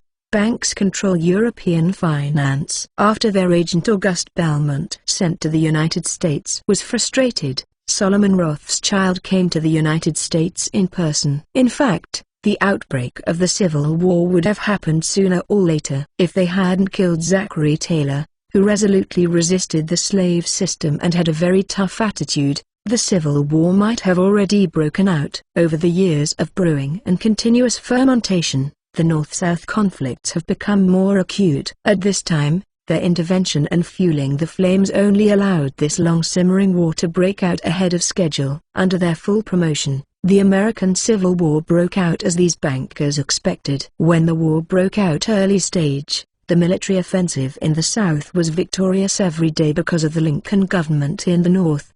The emptiness of the national treasury caused the army to retreat steadily. If there is no money, the war will end soon, and the victory will be the South. At this time, it was the turn of the kind bankers to make their debut. They proposed a financing plan to Lincoln and set a condition: bond interest was 24% to 36%. At this time, Lincoln knew that bankers were playing a game that would completely bankrupt the U.S. government. The bankers successfully put Lincoln in a dilemma. Without money, they can only wait for the South to sound the horn of victory, and if they accept the bankers' rules of the game, then even if the war is won, the government will also be controlled by the bankers. Lincoln visited Chenmo again for this reason, hoping Chenmo could provide financial support to the Northern Federation, but Chenmo refused him again. Now is not the time for the emergence of private central banks. I have not experienced several financial crises. I have experienced the potential threats of a laissez-faire free financial policy and the huge damage to the economy. Even if he took advantage of this war, the successful creation of a central bank will also, like the first and second banks of the United States that were short-lived before, the government will survive the crisis after the war and be closed after the permit expires. However, Chenmo did not let it go, but suggested that Lincoln let the government issue its own currency. This approach is tantamount to a bolt from the blue for European bankers. The Times of London, which represents the bankers' position, immediately issued a statement: if this order originated from the United States, the disgusting new currency policy, Lincoln Green Coin, is perpetuated, then the government can issue its own currency at no cost. It will be able to repay all debts and no longer owe debts, and it will obtain all the necessary currency to develop business. This country must be destroyed, otherwise it will destroy every monarchy in the world. Lincoln made the bankers who have been providing huge financial support to the South suffered heavy losses and shattered the family's conspiracy. How can they give up? With the infiltration in Congress over the years, they clearly grasped Lincoln's whereabouts and selected John Booth as their gunner. Under careful planning and arrangement, a series of coincidences caused Abraham Lincoln to die unexplainably. After Lincoln's death, under the manipulation of international financial forces, the U.S. Congress announced the abolition of Lincoln's new currency policy and stipulated that the issuance of Lincoln's new currency should not exceed $400 million US. In these matters, Chenmo did not intervene. These major historical events Chenmo does not intend to change, because it is likely to change the direction of future history. Lincoln's death not at all weakens him. The control of the Republican Party and Congress, including the abolition of the new currency policy, was also carried out with Chenmo's acquiescence. European bankers thought they were in control of everything, but they didn't know that their every move was seen by Chen Mo. Chen Mo did not want to intervene in the change when it came to a major historical event like the Lincoln assassination. However, several small financial families Chen Mo can still dispose of them at will. During the First World War, under the targeting of an invisible force, the Rothschild family and other famous European financial families suffered annihilation during the war, and most of their industries were seized and confiscated. The family members suffered even more deaths and injuries, and these great influences, who had secretly controlled the European economy, were devastated. My Steel Suit 462. My Steel Suit 462. Although they felt that someone was dealing with them, they couldn't even catch any shadow of the other party. Bankers who were once so arrogant and able to control the president's life and death and national policies are now they were crushed by one-sidedness and had no power to fight back. In front of that mysterious power, they were just a bunch of ants that believe oneself infallible, that's all. Abraham Lincoln, who was killed by the bankers, was resurrected by Chen Mo. He stayed in Brooklyn Manor like Zachary Taylor and helped Chen Mo manage the manor and all over the country. Huge industry. As early as when he visited Chen Mo for the first time, the clever and wise Lincoln discovered the unusualness of Chen Mo from some clues, and in the end facts proved his guess that Chen Mo is really the immortal who lived from the Middle Ages to the present does indeed have the ability to resurrect the dead. And not only is it as simple as resurrection, but he can also give others eternal life. After being resurrected by Chen Mo and having the life of eternal immortal, and truly understanding the greatness of Chen Mo, the plot against those bankers' plots has not been put in the eyes of Lincoln and killed by the bankers. Chen Mo's death enmity was naturally avenged by Chen Mo, and although he was in Brooklyn Manor, he was still able to secretly control Congress. Chen Mo intends to let Zachary Taylor control the Federal Reserve, and secretly control the Republican Party and Congress to Abraham Lincoln. The European bankers who worked hard to kill Lincoln thought they had succeeded in influencing Congress to abolish Lincoln's new currency policy, but they didn't know that all of this was under the control of Chen Mo and Lincoln. When the European bankers Lions Big Mouth proposed high-interest loans, Lincoln's policy of issuing currency independently by the government that was launched hastily had certain problems. He was fine when he was in power. Nowadays, without Lincoln's personal control, it is easy to have problems such as overissuance of currency, which will cause hidden dangers to the U.S. economy. Therefore, it will be sooner or later to abolish the temporary new currency policy during this extraordinary period. Even if the new currency policy was abolished in advance under the manipulation of the bankers, they have not been able to become creditors of the American Federation as early stage expected.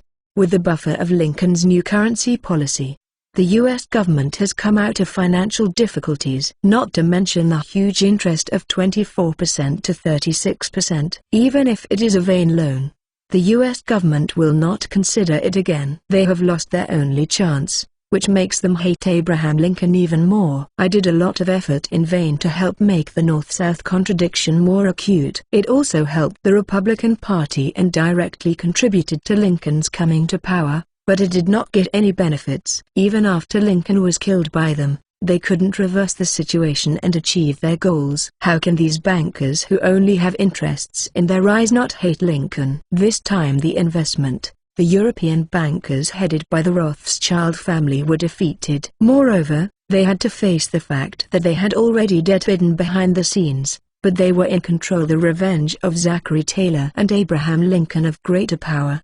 And this revenge will not end with a one-time fatal blow, but it will continue forever like an endless night. After learning from Lincoln that Chen Mo had summoned the two, Victor and James didn't care about changing their clothes and went straight up the stairs to Chen Mo's study. After knocking on the door and entering the study, the two found that Chen Mo not at all was sitting behind the desk waiting for them, but standing in front of a desk on the other side of the study and placed it on the shelf. The 1-meter knight's heavy sword, which is long and simple and silver, held it in his hand, and gently wiped the dust on the surface with a piece of deerskin. More than 100 years have passed, and time has not left any trace on Chen Mo's face. It seems that his whole person has jumped out of the long river of time, completely unaffected by the time.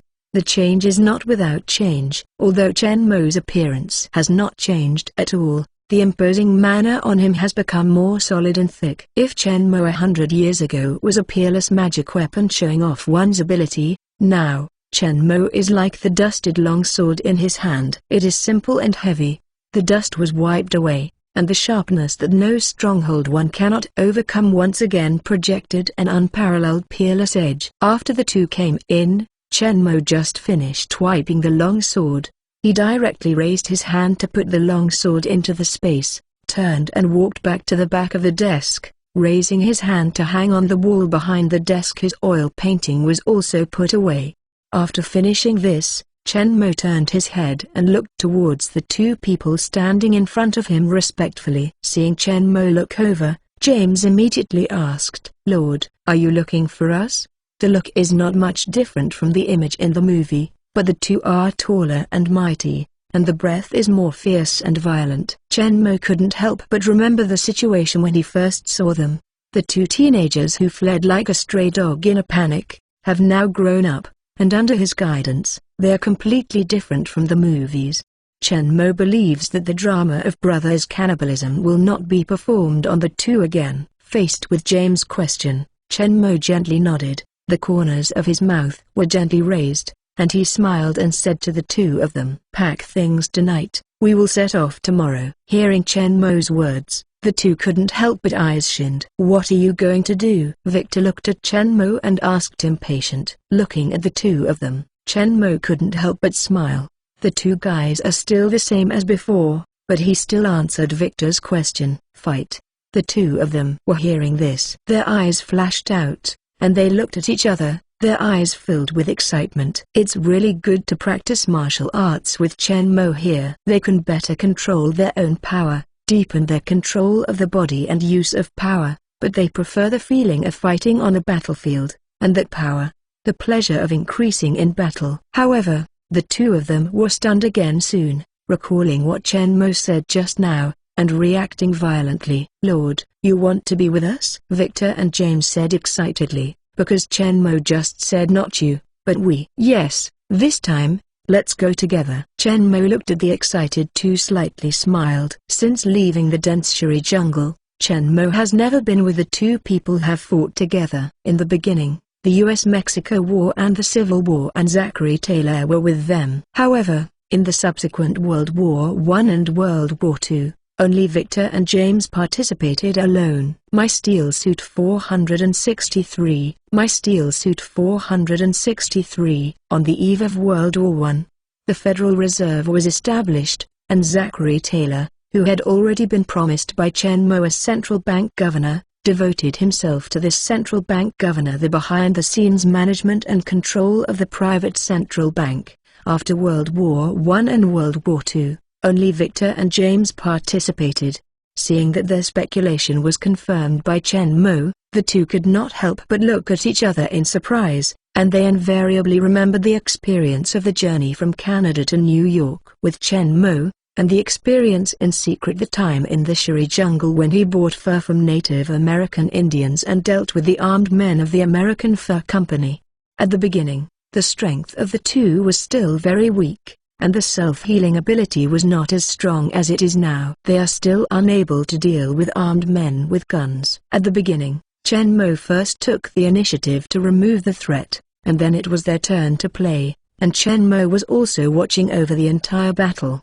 It is also under the protection and care of Chen Mo that the two talents can survive the weak period safely, and they will be honed by the teachings of Chen Mo and their large number of fighters specially provided for them.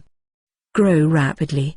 Until they were able to ignore the musket and there was no more mortal danger, Chen Mo let them go to fight. Chen Mo's love for the two of them, even if I think about it now, the two are deeply moved. Now they have the opportunity to fight side by side with Chen Mo. The time now is 1961. 16 years have passed since the end of the Second World War, and the US-Russian Vietnam War has lasted 6 years. Previously, The two sides of this war have always been South Vietnam and North Vietnam. The United States did not formally send troops to participate in the war. Instead, it sent a military assistance advisory group to help South Vietnam train soldiers, equip the South Vietnam Army and provide advice to it. It was not until this year that the United States officially sent troops to intervene and took the lead in sending the first batch of American Special Forces. In the movie, the combat squad that Victor and James belong to perform all missions in helicopters, and they have been fighting in squads. It is obviously not an ordinary infantry unit, but a special force. 1961, the end of May. Vietnam Peninsula's southern part Sea Territory, a U.S. destroyer with the stars and stripes hanging on its mast is sailing northward at high speed. Their destination is Saigon Port in southern Vietnam. On May 14, U.S. President Kennedy ordered the dispatch of 400 American Special War Section teams into southern Vietnam to directly intervene in the Vietnam War. And on this warship, it is the first batch of special forces sent by the United States to Vietnam. Inside the huge destroyer, there are only 4 people in a spacious cabin that can accommodate a dozen people. Each cabin of this destroyer can accommodate 12 people, and 400 special forces. There were just 4 more soldiers in a room with 12 soldiers. The combination of these 4 is a bit strange. One of them is fairly normal. He is 1.8 meters tall. The figure under the military vest is strong, his face is fortitude, and his body reveals a smell of iron and blood. At first glance, he is a well-trained elite soldier. There is no entertainment on the battleship, so he does push-ups on his bed, and dozens of them do it without any effort. At the other end of the room, there are 3 men in military uniforms like him lying side by side on the bed lazily, chatting leisurely, without the slightest seriousness on their faces. It seems that they are not going to war right away, but taking a boat to travel and vacation. However, these 3 people are much taller and stronger than the elite soldier over there. 2 of them are even more than 2 meters tall. The bed on the battleship was originally narrow. Lying on the bed, the feet couldn't straighten out, so they could only bend their knees and lay on the bed with Erlang's legs tilted, and the 2 men's majestic bodies filled the not-so-wide bed. Although the other man's height is slightly shorter than the 2, he is also half a head taller than the soldier who is more than 1.8 meters tall, and he is also very strong. Old. Boss, how long can we get there? Victor originally wanted to be called Lord habitually, but just halfway through the call, feeling the sharp gaze from the corner of Chen Mo's eyes, he quickly changed his words and asked. Chen Mo ignored him, but James rolled the eyes on the side and said, "This is the 8th time you asked today." Victor turned his head fiercely and glared at James. "I'm asking if I'm okay for you." "Not in a hurry." James ignored Victor's fierce gaze, without tilting his head, and continued to sleep with his head. "Lie on his back on the bed." "What is there to worry about? The enemy can still run away." "You can go to sleep if you are okay. You should be there when you wake up."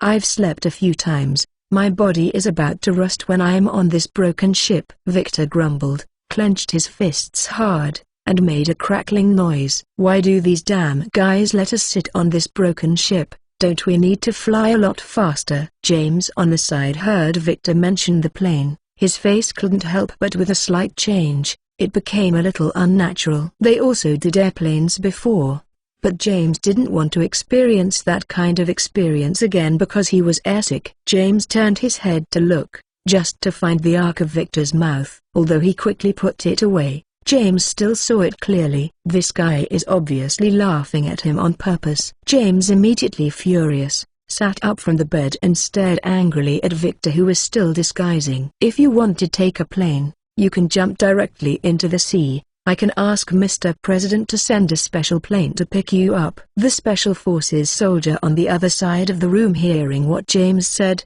"I only thought that the 2 were quarreling, but I didn't know that the president in James' mouth was not Kennedy, but Abraham Lincoln. And he is not completely joking. If they want, as long as a phone call, there will be a military plane to answer." It's just that Chen Mo didn't plan to be so public and let people discover their background, so they would board the warship with other soldiers. Victor, who wanted to laugh at James, saw James actually let him jump into the sea, and immediately sat up from the bed, staring at him and wanted to fight back. Just before he could speak, a sharp gaze fell on him again, causing him to shrink his neck, and swallowing the words half of his throat. "So sleepy. I'll sleep again." Victor said that he sat up and lay directly back on the bed. The heavy body hit the Greek on the bed. Then Victor was lying motionless on the bed with his eyes closed as if he was asleep. "My steel suit 464. My steel suit 464. Victor lay down on the bed obediently and pretended to sleep under Chen Mo's eyes. And when James on the other side saw that he was taking pleasure in other people's misfortune, he suddenly felt cold. James didn't need to turn his head to know that Chen Mo's eyes were on him. James immediately followed Victor and lay back on the bed, muttering in his mouth, "I'm a little sleepy." "When you say that, I have to sleep again." The two people who were so red-faced just now stopped in an instant, and entered the sweetness together. Dreamland. The cabin finally became quiet, and all this was seen by the soldier on the other side who was doing push-ups on the bed. He originally thought that among the three giants, they were relatively slender and smaller, imposing. There is no other too violent and sturdy Chen Mo who will be the little brothers of those two fierce rare beasts. What he didn't expect was that the facts were completely contrary to what he had guessed. In his eyes, he was violent like a liger beast. The two ominous beasts in an imposing manner turned out to be as clever as a lamb in front of Chen Mo. He was just a random look, letting them both as frightened as a mouse meets a cat. Originally looking at the posture of the two, he thought they would fight, but in the end, the tiger's head and snake's tail quickly died down, and he lay down on the bed obediently and played a good baby. What kind of strength does this seemingly calm and steady young man have, so that these two powerhouses, which are absolutely part of the cream of the crop in the special forces, are so afraid? Curiously glanced at the two people lying on the bed pretending to sleep and Chen Mo, who was calmly closing his eyes and rested. The soldier stopped exercising and turned over and lay back on the bed. The cabin was completely quiet. Only his wheezing after strenuous exercise and the heavy breathing of the two pretending to sleep, while Chen Mo's breathing was silent, unable to detect it. 2 hours later, the battleship finally arrived at its destination and docked at the Saigon port in Vietnam. The Special Forces immediately disembarked and reported to the U.S. Army Vietnam Combat Command in Saigon. In the afternoon of the same day, these elite special soldiers from different units and departments were reorganized. The original combat teams of either 7 or 8 or 12-man teams were disbanded and reorganized. Assemble. Every 16 people were organized into a team, and the commander of each team was reappointed. In a soldier's dormitory with 8 bunk beds neatly arranged and much larger than their cabin in the battleship, more than a dozen soldiers are making their beds. The soldier who lived in the same room with Chen Mo on the ship was not at all separated from his original teammates. Instead, several new members were added. They thought the team was new. The commander of will be their original captain, but in the face of their inquiry, their original captain shook the head, saying that they were not at all appointed. This puzzled his players. Their team originally had 10 people, which accounted for more than half of the newly formed Special Forces team. No matter how it was their original team. Captain is more suitable as the commander of this new team. Who'll the new commander be? The old members of this squad couldn't help but look towards the other new soldiers. These soldiers did not come from the same team, but were completely dismantled and joined in. Faced with the suspicion of a few people, they couldn't help but shrugged. "Don't look at me, I am a sniper." "Assaultman." "Same." Others I could not help but looked at each other in blank dismay. Obviously, these people are not the new commanders of their team. It seems that there are still people not coming. One person counted the number of people in the dormitory, and then said, "We only have 13 people now." In other words, the new commander hasn't come yet. Others are hearing this. I checked the number of people present and found that, as the person said, there were only 15 people in the dormitory. Everyone on the scene couldn't help but become curious about the new commander. What is the ability of the new commander appointed by the command to take the position of the commander from their captain? It didn't take long for their doubts to be answered. Heavy footsteps of army boots on the ground came from outside the door. When everyone in the dormitory turned their heads to look around, the door of the dormitory was pushed open, and a tall and majestic silhouette walked in. Is this their new commander? This figure is indeed extremely powerful, but this seems more like an assaulter, right? The soldier who lived on the ship with Chen Mo and the three of them felt very familiar when he saw the immediate silhouette of the door. Such a burly figure is rare even in special forces. He immediately thought of the two roommates on the boat. Could it be them? He immediately fixed his eyes and found that, as he expected, the tall silhouette who walked in the door first had two sharp tiger teeth and laughed terribly, making Victor feel chilling. Special. When everyone in the room was surprised by Victor's tall and burly figure and wild beast-like imposing manner, Victor quickly stepped forward and stood by the doorway, letting out the door. The position, immediately, was a little shorter than Victor, but also very tall and strong, with a more condensed imposing manner. Silhouette strode in, and behind him, followed him and pushed the door first. The Victor who entered is very similar in both body and temperament, and even looks somewhat similar to a robust man. Two burly men stood, one on the left and the other right behind the calm young man in the middle. The identities of the three were obvious at a glance. The stern young man standing in front, imposing manner, is obviously their new commander. And it seems that their new commander does not seem to be trifled with. As the selected elite special fighters, their perception is very keen, just from the physical and temperament. Can roughly estimate the strength of the opponent. The mighty warriors standing on both sides like the same sect gods are absolutely superior to them, and the terrifying aura of violent oppression is definitely not an illusion. As for Chen Mo, they can't see through. His temperament looks more like a high-ranking senior officer, but his tall and strong body and the sharp eyes that sweep them make everyone dare not doubt his strength. Under Chen Mo's gaze, everyone in the dormitory couldn't help but stop their movements, and consciously stood up in front of the bed. I am Blake Chen, the commander of the 1st Squad of Special Warfare. I will lead you to complete the future battles. My Steel Suit 465. My Steel Suit 465. Second day, 3 kilometers northeast of Saigon City, U.S. military camp. 400 elite special soldiers with sturdy aura are fully armed, standing in a neat line on the playground. After more than 10 days of sea voyages, all the special soldiers are a bit exhausted physically and mentally. But these elite soldiers of the U.S. military are also very adaptable. After a night of repairs, they quickly recovered. Standing on the playground in the barracks at this time, one by one was full of fighting spirit. After a simple reorganization and preliminary reorganization, this special force has the ability to perform tasks. General Paul Huggins of the U.S. Advisory Command in Vietnam has carried out the task. Exhortation. These elite special fighters selected from the various U.S. forces will belong to a newly established secret military department during their stay in Vietnam, codenamed MAFSOG, which is the Research and Observation Group of the U.S. Advisory Command in Vietnam. The main composition of SOG is the U.S. Special Forces personnel, including U.S. Army Special Forces, Special Operations Department, U.S. Marine Corps Reconnaissance Forces, Marine Corps Scouts, Air Force Special Operations personnel, and Navy SEALs member. The task that this team composed of the most elite soldiers of the U.S. military has to complete is also extremely dangerous.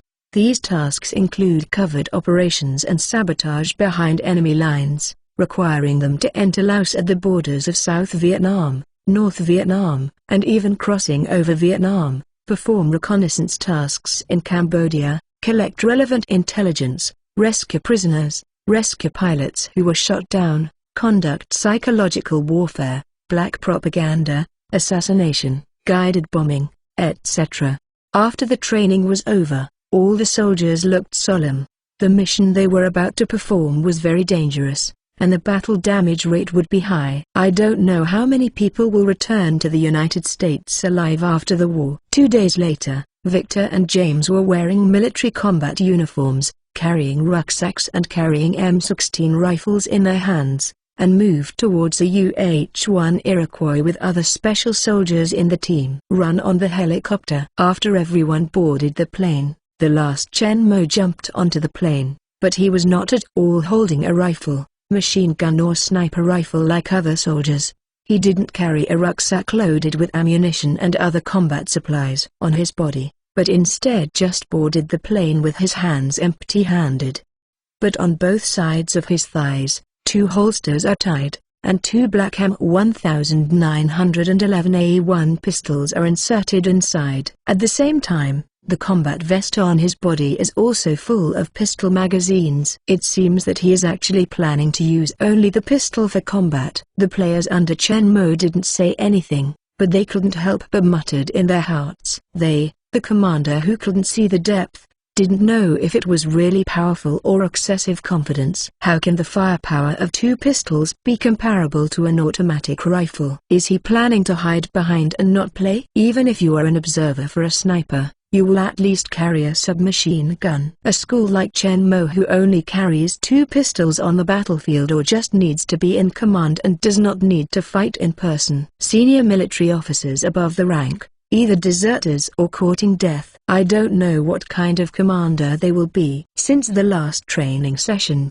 they were not at all sent out to perform the task immediately, but after another 2 days of refurbishment to adapt to Vietnam's climate environment, conduct adaptability training, distribute equipment and supplies, etc.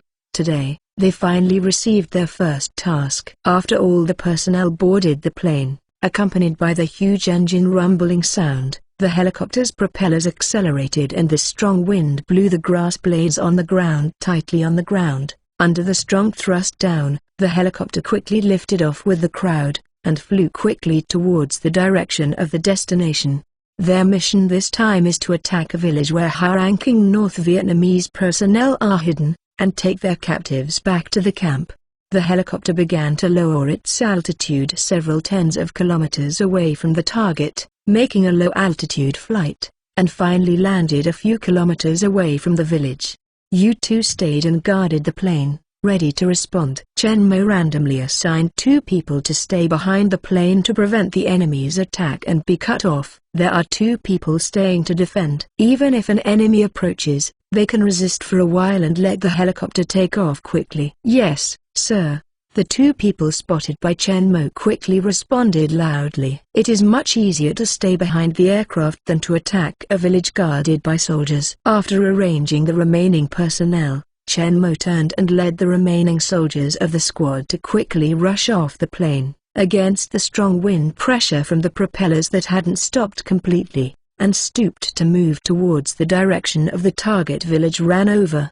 Chen Mo's actions surprised the team members who originally thought Chen Mo would stay behind the plane. It seems that their commander is not as greedy for life and death as they thought. It's just that I looked at the front of Chen Mo, who went into battle lightly, without a backpack and empty hands. Then I looked at myself and the other team members, including the 2 Vajra beside the commander. With the bulging backpacks and the heavy weapons in their hands, most people still murmured in their hearts. Chen Mo not at all taking seriously for the skeptical gazes of his team members. Originally, with his spatial ability, he didn't even need to carry a pistol and a magazine on his body, just take it out of the space when he needed it.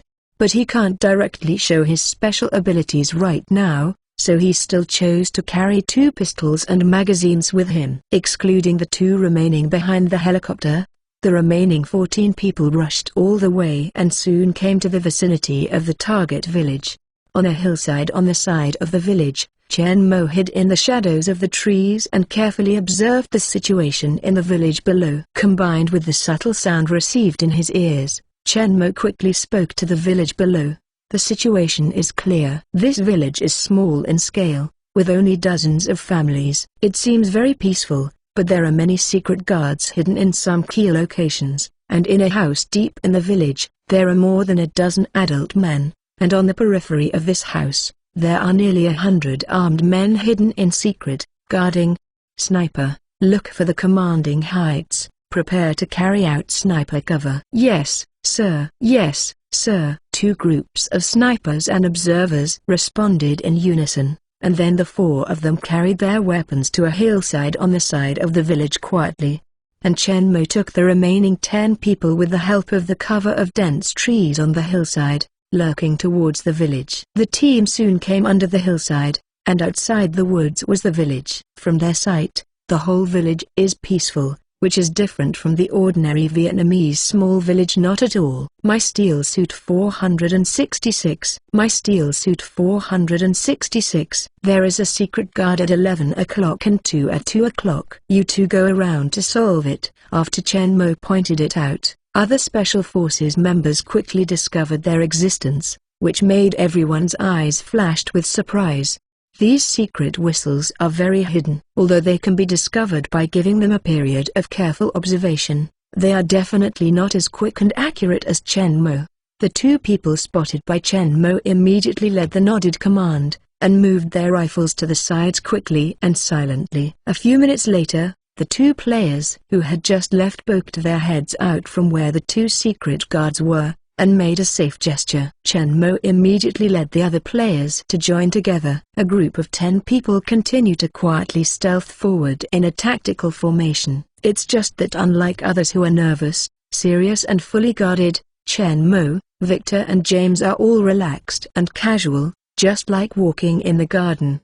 The performance of the three is in the eyes of others, making them wonder what to say. Under the guidance of Chen Mo, the team avoided most of the secret whistles very smoothly, and quietly solved some secret whistles that could not be avoided in advance.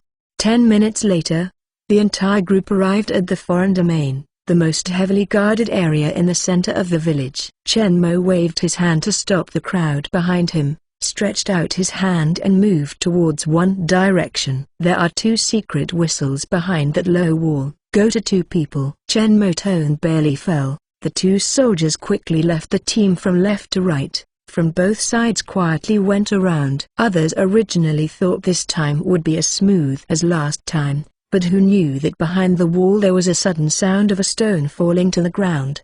Everyone present couldn't help but face changed. Oops, it was discovered. Presumably one of the team members accidentally knocked off the pile of stones when they were lurking and approaching. It has collapsed in half, and a stone on the not-so-stable remnant wall just sounded. Although the sound is not too loud, it will definitely alarm the 2 secret whistles, and once the opponent warns, they can only attack.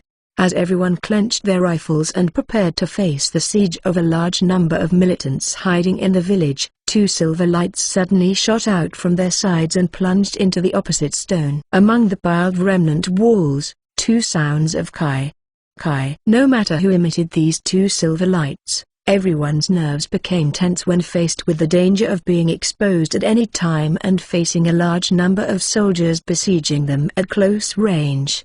It's just that the crowd waited for a while with a high degree of tension and full alertness, only to find that there was no movement behind the stone wall. Soon, a head appeared on the wall. It was a team member sent before. At this moment, his face was full of look of shock. Moved towards. They made a safe gesture, and then retracted behind the wall again. Everyone looked at each other in blank dismay, and couldn't help but turn their heads and look towards their commander Chen Mo. Chen Mo naturally knew that the crisis behind the wall had been relieved, and moved towards with a calm face and waved his arms in front of him. Then the team members were holding their rifles and hunched towards the wall and ran quickly behind the wall, passing around the broken low wall that collapsed in half. The scene behind the wall was presented in front of everyone. I saw that the 2 team members sent before were guarding the front with their guns on their faces. In addition to the surprise that has not dissipated, there are still some lingering fears, and behind them, the bodies of 2 Vietnamese soldiers are lying on the ground. Everyone looked intently and found that a silver light shimmering sharp blade was exposed on the side of their heads. Judging from the posture of the 2 men falling to the ground and the position of the blade shot, the 2 Vietnamese soldiers had already turned around when they heard the sound of the stone, and turned to the left, but they did not wait for them. When he made a sound or shot, he was shot through his head by 2 throwing knives that suddenly shot through the wall. However, Although this stone wall is directly piled up with stones, the middle is not at all sealed and fixed with soil, cement, etc. There are many gaps, but these gaps there is not much space, and it is not easy to pass through the throwing knife. Everyone turned their heads with doubts and looked towards the stone wall on one side. Based on the height of the two Vietnamese soldiers and where they fell to the ground, they could roughly infer the position of the throwing knife. At the place where everyone's eyes are focused, on the two rocks not far apart, there is a cut as flat as butter pierced by a knife. Obviously, the two flying knives that shot into the heads of two Vietnamese soldiers were shot directly through the rocks from these two places.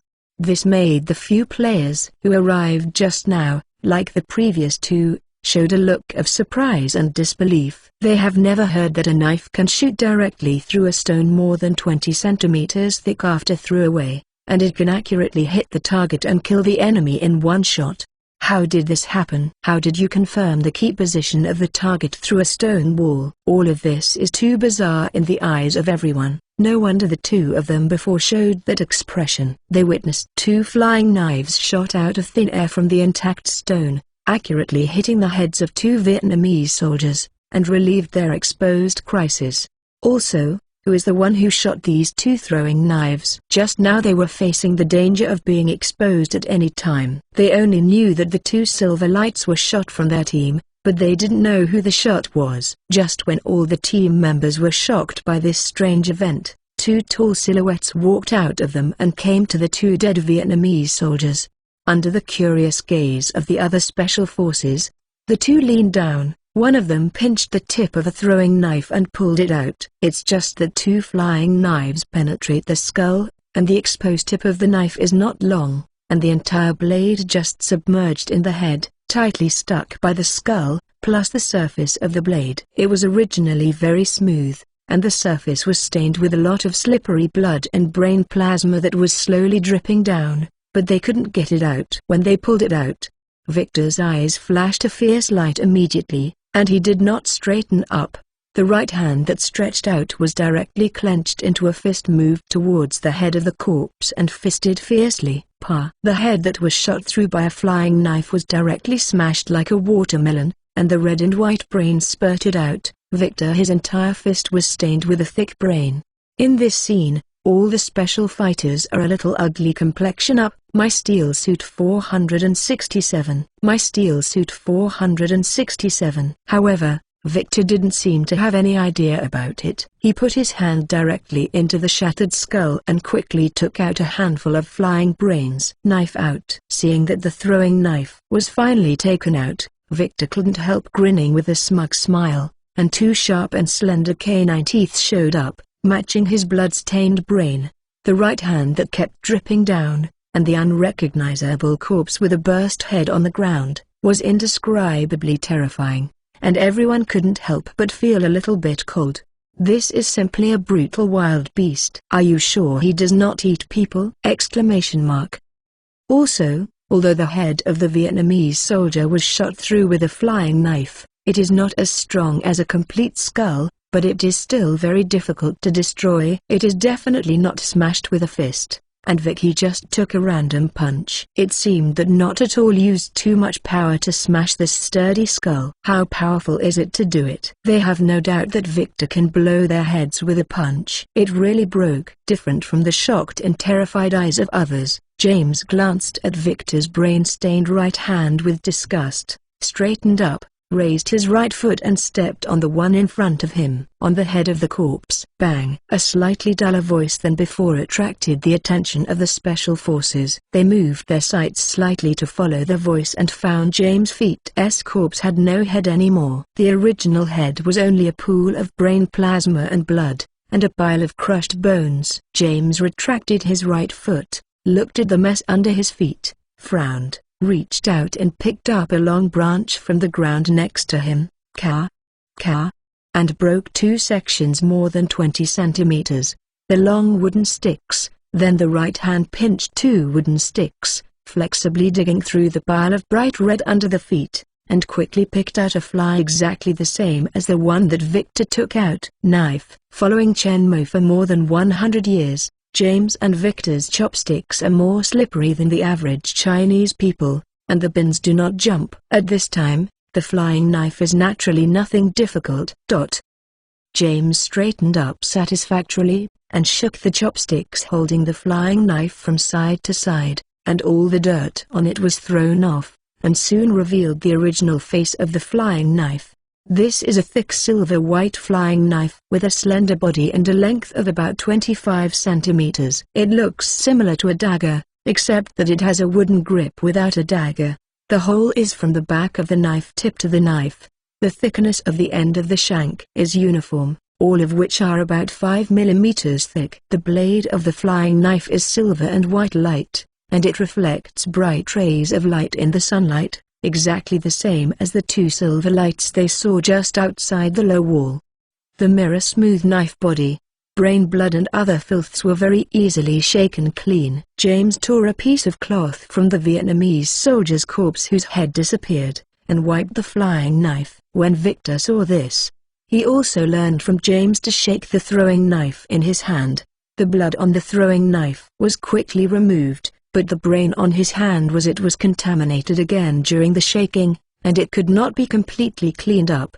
Victor was very angry when he saw this, angrily put the throwing knife in his hand aside, and also tore a piece of clothing from the corpse of the Vietnamese soldier with a burst head in front of him and wiped his hands clean up. I learned that James pulled another piece of cloth and wiped the throwing knife. The smooth surface of the flying knife was not contaminated with too much dirt. The two of them quickly wiped the flying knife clean, and dropped two of them not only tragically dead, but also tragically whiplashed and their heads burst. Even the corpse of the Vietnamese soldier whose clothes were torn, turned and moved towards the direction he came, and walked towards the team. When everyone in the team saw these two brutal and terrifying ominous beasts move towards they came, the expression in their eyes was a bit complicated, even fearful. But soon, their eyes turned away from the two of them because under their gaze, Victor and James respectfully handed the two throwing knives in their hands to Chen Mo. After Chen Mo extended the hand grabbed two throwing knives, everyone knew that it was not Victor and James who shot the throwing knives just now, but their commander. After Chen Mo took the flying knives back from the hands of the two, everyone only saw a flash, and they found that the two flying knives that Chen Mo had just held in their hands had disappeared out of thin air. With no time for everyone to be surprised, Chen Mo waved his hand directly after taking off the knife, leading a group of team members to the core area of the village quickly. Everyone followed Chen Mo with their rifles, but they were all thinking back to the scene just now. Intuition told them that it was definitely not as simple as magic just now. However, at this time they are performing a mission, and fighting may occur at any time. They have no chance to think anymore, quickly converge their minds, and carefully observe the surrounding situation with their rifles, following Chen Mo. Keep going. This is already the periphery of the village's core area. They stealth a bit forward, bypassing a few secret guards, and soon they came to the central area of the village, which is located in the deepest part of the village, more than the village. The houses in the other houses that were larger than those appeared in the sight of the special forces. According to Chen Mo, there are a dozen people in this house, and the goal of their action should be among them. And around this house, there are 8 houses outside of a distance of more than 10-20 meters. If you want to get close to the house in the middle, you must start from pass in the middle of the house. The outer houses are not far apart, and the distance between them is only a few meters wide. From the houses on both sides, you can clearly see the situation on the road. If there are only 1 or 2 people, it may pass quietly and quickly while no one is paying attention, but their team planed out the 2 remaining helicopters, the 4 in the sniper team responsible for sniper cover on the hillside, and there were 10 more. They wanted to pass quietly and smoothly. Difficult. Chen Mo took the Special Forces members to hide behind a corner not far from the 8 houses on the periphery. Although the Special Forces did not have the keen perception of Chen Mo, they could Yuan Shi knew the situation here well, but they also found through the windows of several houses that there were a large number of Vietnamese soldiers gathered in these houses. Combined with the terrain here, They naturally know that it is difficult to pass quietly under the noses of these soldiers. My steel suit 468. My steel suit 468. In the distance of more than 20 meters, although the time is short to run, the sound of running will definitely attract the attention of the enemy, and if it is stealth quietly, it will take longer over time. The risk of exposure is also very high, and their team of 10 people is very conspicuous, and the possibility of exposure is 100%.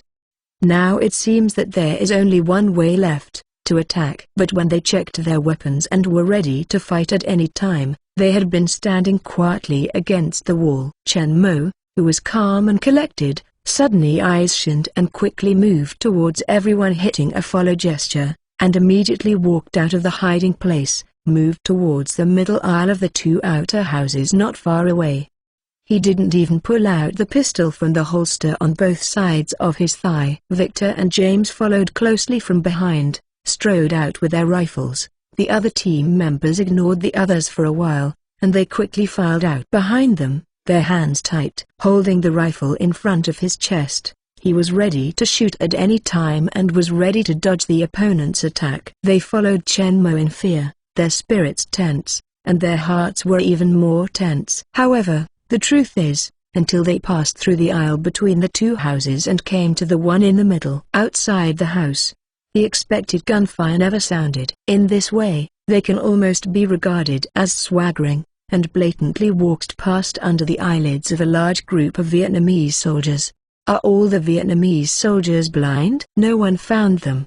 Be aware that they didn't go very fast just now, plus they had 10 people, and the whole process took 7 or 8 seconds. Even if someone turned their head and looked away, all of them were impossible. It was a coincidence that they passed this time. This somewhat weird situation puzzled the Special Forces soldiers. No matter how they thought about it, they couldn't think of the reason. In the end, they could only blame their good luck, or rather, lead them. Chen Mo of Chen Mo fortunately chose a chance to pass by the extreme, just in time for all the soldiers to look away from the passage. In fact, they guessed right, but Chen Mo relied not on luck, but on his own powerful perception. The position of every Vietnamese soldier in several houses was moved by Chen Mo. With a clear grasp, it is natural to find a time when everyone will look away, and the impossible will come back in a short time.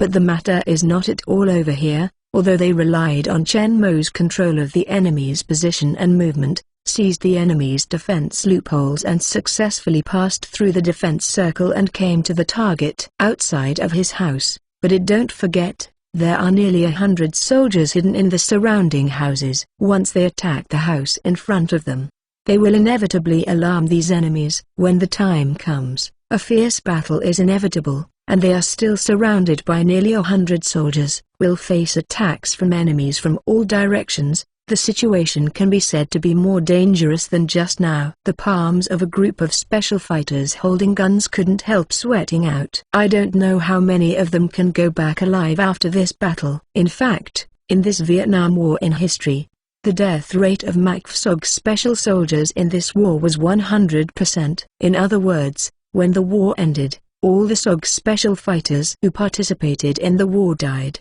and none of them survived. Even if you don't die in the first mission, you will die in the subsequent dangerous and complicated missions sooner or later. The only difference is that you have completed several missions and died sooner or later.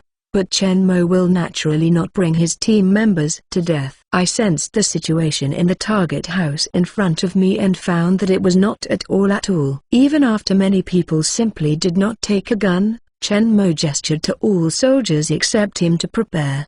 Attack. All the soldiers had a stern face, holding their rifles in their hands and preparing to break the goal. But Victor and James took the initiative to stand at the forefront of the team with excitement on their faces, ready to break in. After Chen Mo waved his arm, Victor kicked the door open. The door panel fell off the wall and flew sideways into the room. Then there was a sound of flesh from the room, the sound of severe impact. Victor and James rushed into the room behind the door panel, raised their rifles and moved towards the soldiers in the room. The screams of the person hit by the door panel were directly drowned in the loud gunfire. Although the other special forces did not act as quickly as Victor and James, they quickly rushed into the room behind them and attacked before the people inside could react.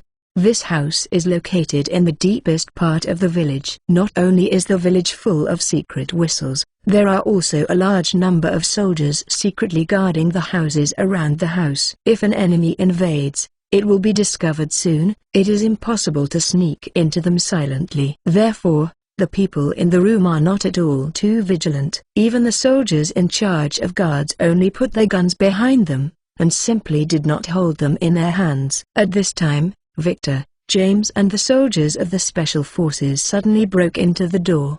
They simply had no time to react. Before they could get their guns in their hands, many people were already fighting at the door. The bullet from the team hits. However, these guards at the core of the soldiers are relatively elite fighters. Although the incident happened suddenly, someone who broke the door immediately responded quickly and found cover in time and escaped the first place in the special forces. Bo attacked, and quickly took up his weapon and launched a counterattack. The well-trained special forces team succeeded in destroying many enemies with surprise attacks and eliminated the enemy's numerical advantage. Not at all stood in place and blindly attacked, but suppressed while shooting. They quickly dispersed to find cover, and launched a confrontation with the Vietnamese soldiers who survived the first wave of raids. However, at this time they have already occupied the advantage in numbers, coupled with good combat literacy and tacit cooperation. Firmly the land has the upper hand in the battle.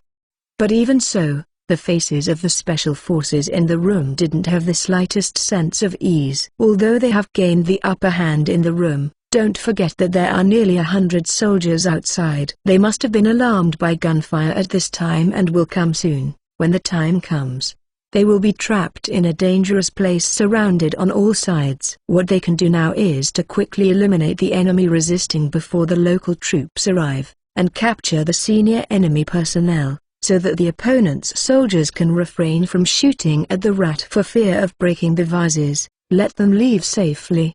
My Steel Suit 469. My Steel Suit 469. Things were indeed as expected by the Special Forces soldiers. Just when they quickly suppressed the enemy in the room by means of a surprise attack, and gained the upper hand, the house was surrounded here. A large number of gun soldiers quickly rushed out of the rooms around the house, and moved towards the house where the gunfire was heard with an angry and anxious face. Their duty is to guard and defend, and now someone has passed through their defense silently and launched an attack on the object they protect. How can they not be surprised or angry? These houses where the defensive soldiers are stationed are only a dozen or 20 meters away from the core building in the center. It originally only took a few seconds to reach it, but this distance is not that easy to span. Although the special soldiers of the special forces have rushed into the room, there is another person outside the room. As soon as these Vietnamese soldiers rushed out of the room, they were hit head-on. After Victor and James led the special forces into the target room, Chen Mo slowly drew out the two pistols from the holster on the side of his legs, and his two handheld guns naturally dropped on his sides. Those Vietnamese soldiers who heard gunfire rush out to support. As long as they appeared in Chen Mo's field of vision, they would be fatally attacked by Chen Mo. Chen Mo raised his two guns quickly, stretched his arms forward, and moved towards the soldiers who appeared within a 120-degree fan-shaped range on the opposite side. Pulled the trigger again and again, and the bullets were shot out quickly, passing more than 10 meters in an instant. It accurately shot into the foreheads of a large number of soldiers on the opposite side, and Chen Mo's two pistols fired bullets faster than the soldiers on the opposite side. Whenever the bullet in the magazine is empty, the magazine will be instantly collected by Chen Mo and replaced with a new magazine. All this is only a momentary matter, and it will not happen at all. Affects Chen Mo's shooting speed.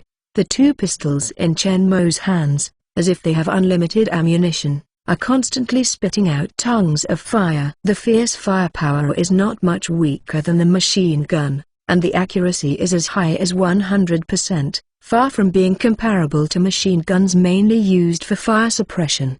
With Chen Mo shooting dozens of bullets in 1 second, and a hit rate of 100 shots, his formidable power with 2 guns is comparable to hundreds of ace snipers. These soldiers just rushed out of the room and walked around the corner. Before seeing the situation clearly, they were headshot by the flying bullets and fell to the ground. These Vietnamese soldiers have not found anything wrong at first, but when dozens of soldiers rushed out, they were shot dead without even 2 steps. When the corpses were piled up in the corner, behind the soldiers finally reacted, and quickly stopped the pace of dying with a look of horror, and slammed their rifles behind the wall, not daring to step forward. However, in front of Chen Mo, the Vietnamese soldier on the side of the door facing the room was suppressed by Chen Mo and did not dare to move, but the soldier behind the house behind did not at all stop. At the same time as the Vietnamese soldiers in front stopped and hid behind the wall and did not dare to appear, the soldiers behind also rushed out from the sides of the house behind Chen Mo. The expression on Chen Mo's face remains the same. Under his super perception, the movements of all the surrounding soldiers are under his control. Without a target in front of him for the time being, Chen Mo directly translated his arms to both sides, moved towards the sides of the body were stretched out, but Chen Mo's head did not turn, and continued to looking coldly towards the front. He pulled the trigger without looking and started blind shooting. However, this not at all affects Chen Mo's hit rate and shooting speed. As Chen Mo's index fingers quickly pull the trigger drives the firing pin to penetrate the bottom fire of the bullet, igniting the inside of the bullet. The propellant exploded, and the strong propulsion pushed the 2 bullets out of the 2 pistols almost simultaneously, and flew out parallel to the sides along the wall of the house behind Chen Mo, and instantly flew to the 2 ends of the house. In the corner, he went directly into the temples of the 2 Vietnamese soldiers who had just emerged and had not had time to turn around. As the bullet easily broke through the skull and got in, 2 red and white brain flowers sputtered out of the bullet holes in the temples of the 2 men, and 2 red and white lines filled the air, beautiful flowers with stern beauty. And this is just the beginning. The soldiers behind not at all stopped to die because of the sacrifice of their comrades in front. Because the people behind the house are blocked by this house, they can only go around from both sides, so these 50 soldiers are not at all, like those opposite Chen Mo, are scattered, but all concentrated on both sides of the house. At this moment, a dozen soldiers rushed out. Chen Mo didn't turn his head back, and fired with 2 guns in his hand. In a blink of an eye, he killed all the dozen people who spewed out first. Although the people behind found that the comrades in front were harvested and fallen down like wheat, they thought they were lying in ambush at the front corner and wanted to stop with a look of horror, but because the charge was too fast, the distance was so close that he couldn't stop for a while. He could only rush out of the corner with a look of despair. They turned their heads and looked towards the direction behind the corner, but they were shocked to find that the enemy who killed more than a dozen of their comrades in a flash was not a machine gun, but an ordinary one. Black pistol. The enemy holding this pistol didn't even turn his head and look towards them to take aim, but instead turned sideways at them and shot blindly.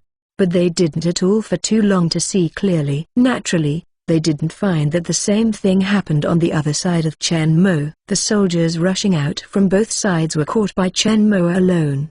The double guns are all killed in an instant. Soon, the 2 pistols in Chen Mo's hands made rapid gunshots comparable to submachine guns, and the soldiers who had just rushed out were once again wiped out. Until this time, the soldiers behind finally stopped and did not dare to blindly step forward. At this time, the soldiers who came around behind Chen Mo had lost nearly half. In other words, plus the soldiers who were killed by Chen Mo on the opposite side, there are only half of the hundreds of Vietnamese soldiers guarding the surroundings. Chen Mo killed nearly 50 Vietnamese soldiers in a very short time. The remaining 50-odd soldiers all hid behind the wall and did not dare to appear again.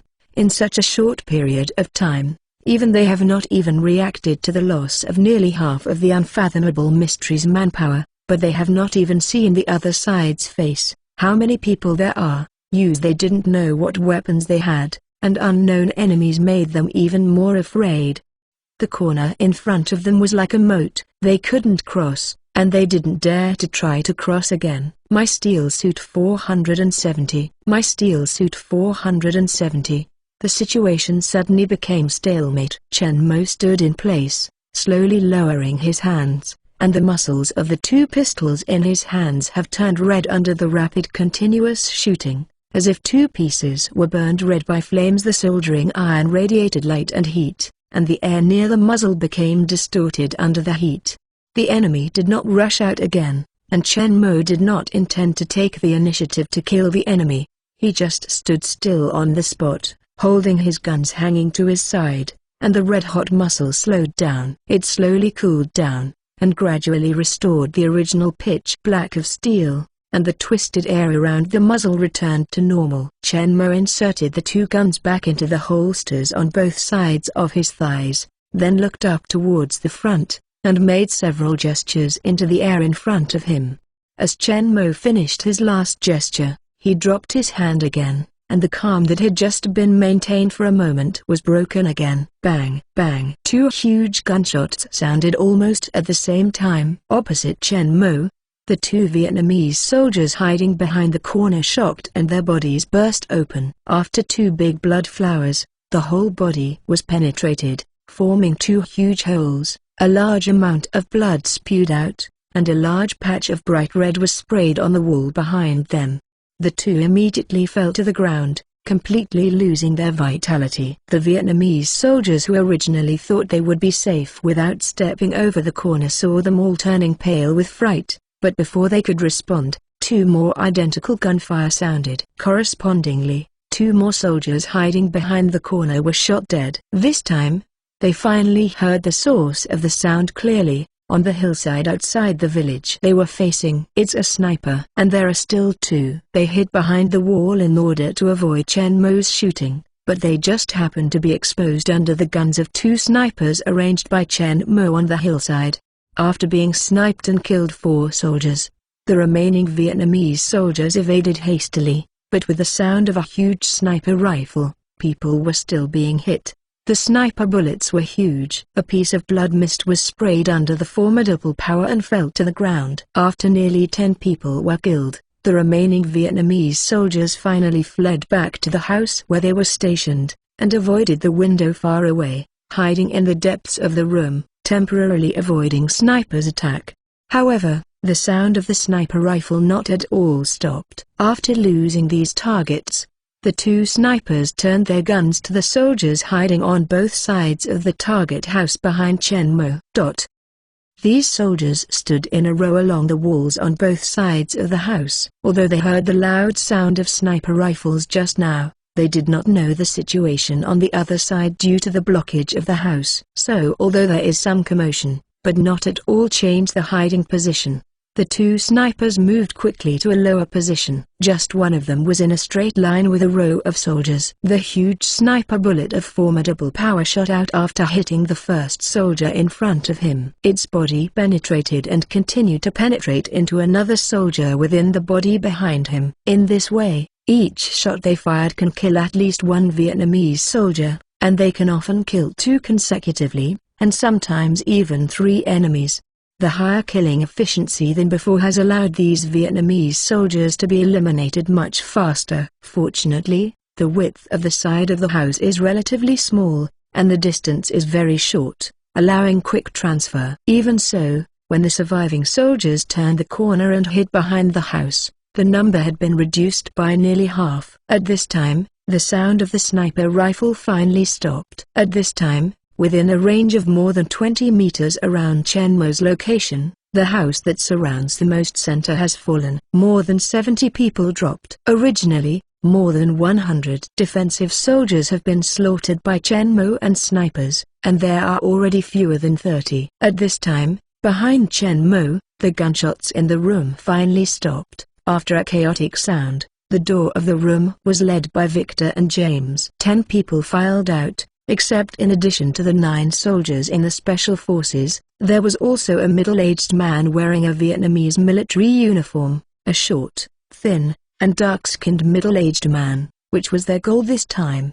Except for Victor and James, after eliminating the resistance in the room and successfully capturing the target person, the soldiers of the other special forces originally planned to hide in the house, borrowing the cover of the house wall, and the Vietnamese soldiers surrounded outside are fighting, and it is best to use the captured Vietnamese senior personnel to threaten each other and let them evacuate safely. However, Victor and James turned around and walked out of the room directly after catching the target. The other team members couldn't ignore their comrades when they saw it. They had to follow it out. After they came out, they were shocked to find that there were corpses of Vietnamese soldiers lying around them. The number was 40-50. Moreover, these soldiers didn't even get close. They were shot dead just after turning the corner, so the bodies were all piled up in the corner.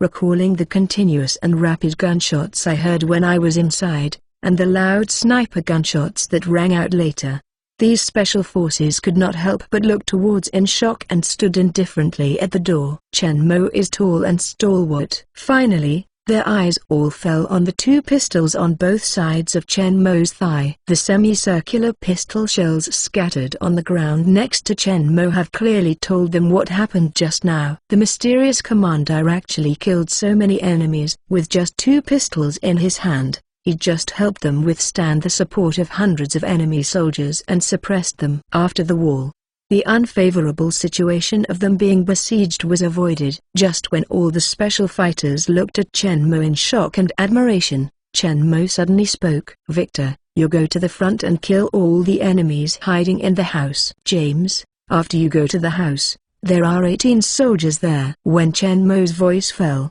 Victor and James quickly split up and rushed out. One rushed into a house in front of them, and the other went from the side to the back of the house behind them. Then there was a gunshot from both sides. Victor swept the houses in front one by one, without passing through one house. The inside was quickly followed by a fierce gunfire. Falling into silence, the gunshots on James's side have been kept, but everyone can hear it. With a scream, the resistance of the guns is becoming less and less, and it does not take long to stop completely. "Come down." My Steel Suit 471. My Steel Suit 471. James took the lead to end the battle and return from the back of the house, and then Victor rushed back with a look of excitement, and the whole village fell silent. Retreat. After sensing that there were no remaining threats, Chen Mo waved forward and led the crowd back. A group of 10 people quickly left the village with the captured target, and the sniper team on the hillside joined the sniper team and returned to the receiving helicopter, until the helicopter took off smoothly. The members of the special force still had a dream. It feels like this time, the mission that was supposed to cause heavy casualties was completed so smoothly. There were no casualties in the team, not even minor injuries. Under Chen Mo's precise command that seemed to be in full control of the overall situation, they successfully avoided the secret whistle, and successfully infiltrated the target room without starting a battle. Except for a fierce assault in the room, they did not fight anymore. They were besieged by a large force that was expected to cause them to suffer heavy casualties or even annihilation. Chen Mo easily cracked it with one person and 2 guns, and the more than 100 Vietnamese soldiers were easily slaughtered like unarmed civilians and wiped out. Although they did not witness Chen Mo's battle with his own eyes, Chen Mo's status in their mind is no longer the same as before. All the doubts are revealed in front of the facts. Chen Mo's strong strength and excellent their commanding ability and precise control over the battlefield made them admire them in their hearts. But it's not that no one saw Chen Mo massacre the Vietnamese soldiers who came to support him. The 2 snipers and observers hidden on the hillside opposite the village clearly witnessed the situation of Chen Mo during the battle through the sniper scope and telescope in their hands. The tongue of flame sprayed like a submachine gun, and they were shocked by the red muzzle burnt by the continuous shots and the Vietnamese soldiers who fell down like cutting wheat. What kind of power is this? Even with the power of one person, one can easily crush 100 soldiers. The continuous and rapid shooting like a submachine gun, and the super hit rate of 100 shots made them stunned. If they hadn't seen it with their own eyes, They would never believe that someone's spear art can be so tough that they can use 2 pistols to play a powerful attack that surpasses their entire special team. Yes, even if their 16 special combat soldiers attacked together, they couldn't achieve the crushing attack effect like Chen Mo's. And as they told the other players about their findings afterwards, Chen Mo's status in their mind became higher. Soldiers worship powerhouse, and spear art is like a god. Chen Mo, who is commanding accurately, has naturally become their idol in mind. The mission of this time is perfection completed, but more and more arduous missions are still waiting for them. But with the command of Chen Mo, relying on his control of the overall battlefield and incomparable strength in addition, Victor and James are also far superior to ordinary people. They have always maintained a state of no attrition and can successfully complete the task every time, no matter how difficult the task is. Other teams have suffered heavy losses. Almost every mission will be reduced in personnel, and sometimes the team will be completely destroyed. After the 400 special fighters have performed many missions, they soon more than half of the reduction in personnel, and new special soldiers are also arriving one after another, and continue to join and supplement, so the total number of MACFSOG is not at all reduced with a large number of battle losses, but it has not been able to increase. The new soldiers basically all have been added to the team of the missing players. Not at all. Then a new team will be formed. Seeing that the members of many teams have replaced most of them, and some teams have even been completely replaced. However, Chen Mo's Special Warfare First Team has never killed one person, and the mission completion rate has been maintained at 100% gradually. All the most important and arduous tasks were handed over to Chen Mo's team. What is Chen Mo's opinion about this? Not at all. Victor and James are even more eager to do so. The simple actions like the first mission cannot make them use their full strength. The more difficult, the more they like it. During this period, what Chen Mo was worried about not at all happened. In the movie, the ferocious Victor once forcibly carried a young Vietnamese woman into a house when he entered a village to perform a mission, intending to rape her, and violently, when he was discovered and stopped by the commander, he killed the captain and several soldiers who led the team.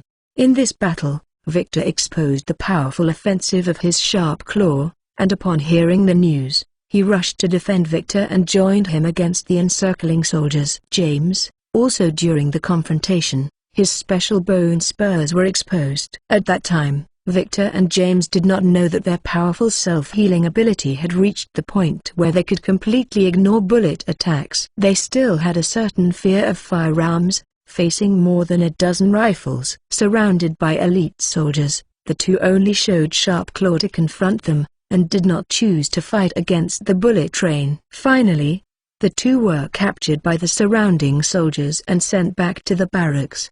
The two were originally sentenced to be shot for killing the chief, but in the end they were still undead under continuous fire from rifles, and finally their superiors had to lock them up temporarily.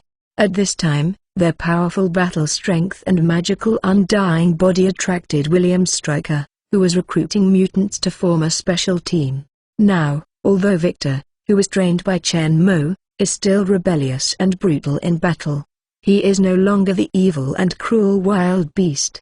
His strength is stronger than the most ferocious wild beast, but in his heart, there is a heart of powerhouse that has been tamed and trained by Chen Mo. Integrity and kindness may not be mentioned, but absolutely not will commit acts of violence and violence against women.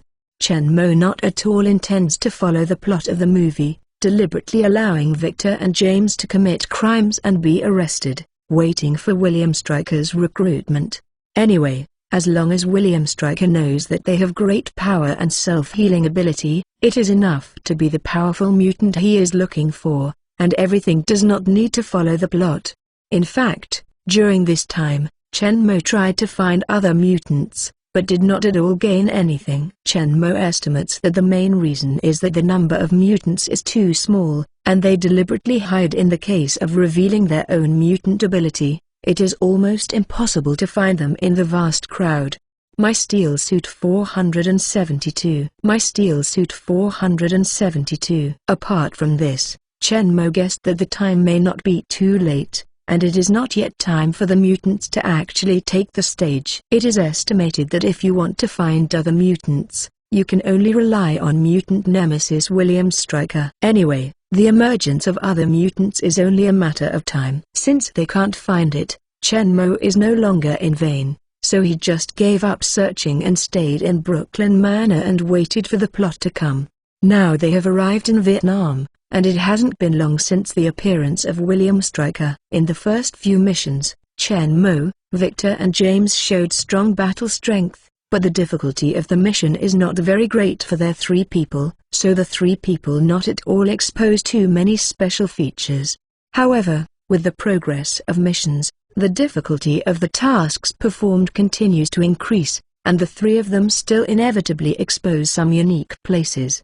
Sometimes the battle is too fierce. After Victor and James finished the bullet in their hands, they would rush forward with their bare hands against the bullet, relying on the sharp claw of the fingertips and between the fingers. The stretched bone spurs the enemy. The sharp claw and bone spurs of the 2 men, as well as the uniqueness of being able to ignore bullets and survive a few shots in the body, still alive and kicking, gradually attracted the attention of the special forces.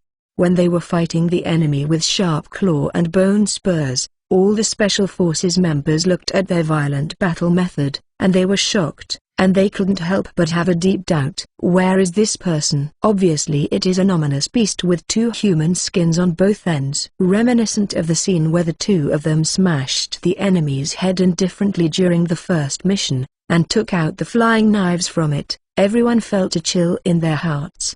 The 2 are extremely powerful, ignoring the self-healing ability of bullet attacks, and they let everyone label them inhuman, including Chen Mo, also gradually showing his out-of-the-ordinary. In the first battle, most of the special forces were fighting in the room. Only the 4 members of the sniper team on the hillside outside the village witnessed Chen Mo's powerful spear skills. However, in the subsequent battle, others finally saw Chen Mo's powerful battle method beyond ordinary imagination. 2 pistols were in Chen Mo's hands, and the formidable power was stronger than their automatic rifles. The original M1911A1, which had only 7 bullets in its magazine, seemed to have unlimited ammunition in Chen Mo's hands. There was no need to change the magazine at all, and it was able to shoot continuously. High-frequency firing can fire the gun. The mouth is burning red. No matter how fierce the battle is, even Victor and James have no bullets to fight in hand-to-hand combat.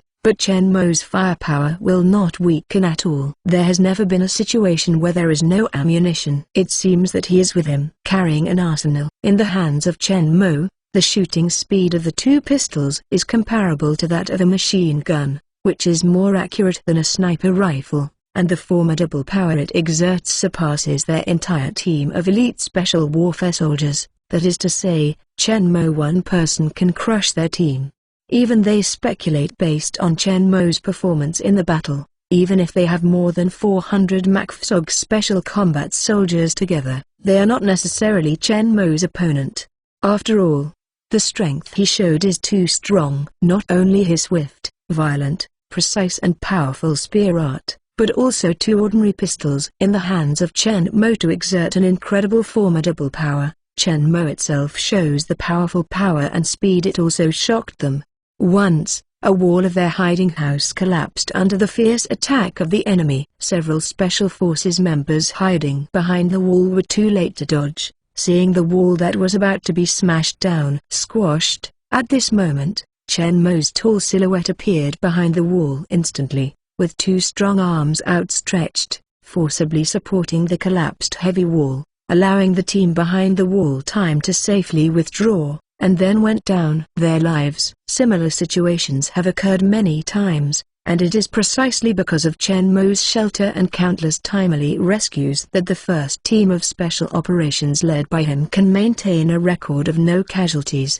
In the increasingly fierce battles, Victor and James, including Chen Mo himself, did not continue to hide their own strength. In the battle, they played their strength to the fullest. And speed, using sharp claw and bone spurs to fight the enemy, the powerful self-healing ability is completely exposed. At this time, it is not at all mutants. Victor and James are regarded as monsters, but because they have made outstanding achievements on the battlefield in Vietnam, they are taught and restrained by Chen Mo. There was no misconduct that violated the military law. Neither the other special operations soldiers of Mac Phsoc nor the high level of the Vietnamese command meant to drive them away or lock them up. They treated the two human figures of Victor and James as ominous. Beast has only awe and appreciation. The comrades in the first team of special warfare are not hostile to them, because each of them has been saved by Victor and James several times, and the two alone blocked them. I don't know how many bullets there are for these two powerful comrades who have saved them countless times. All they have is fortunate and grateful, and of course their awe of powerhouse is indispensable. As for Chen Mo, his strength is also higher than that of Victor and James.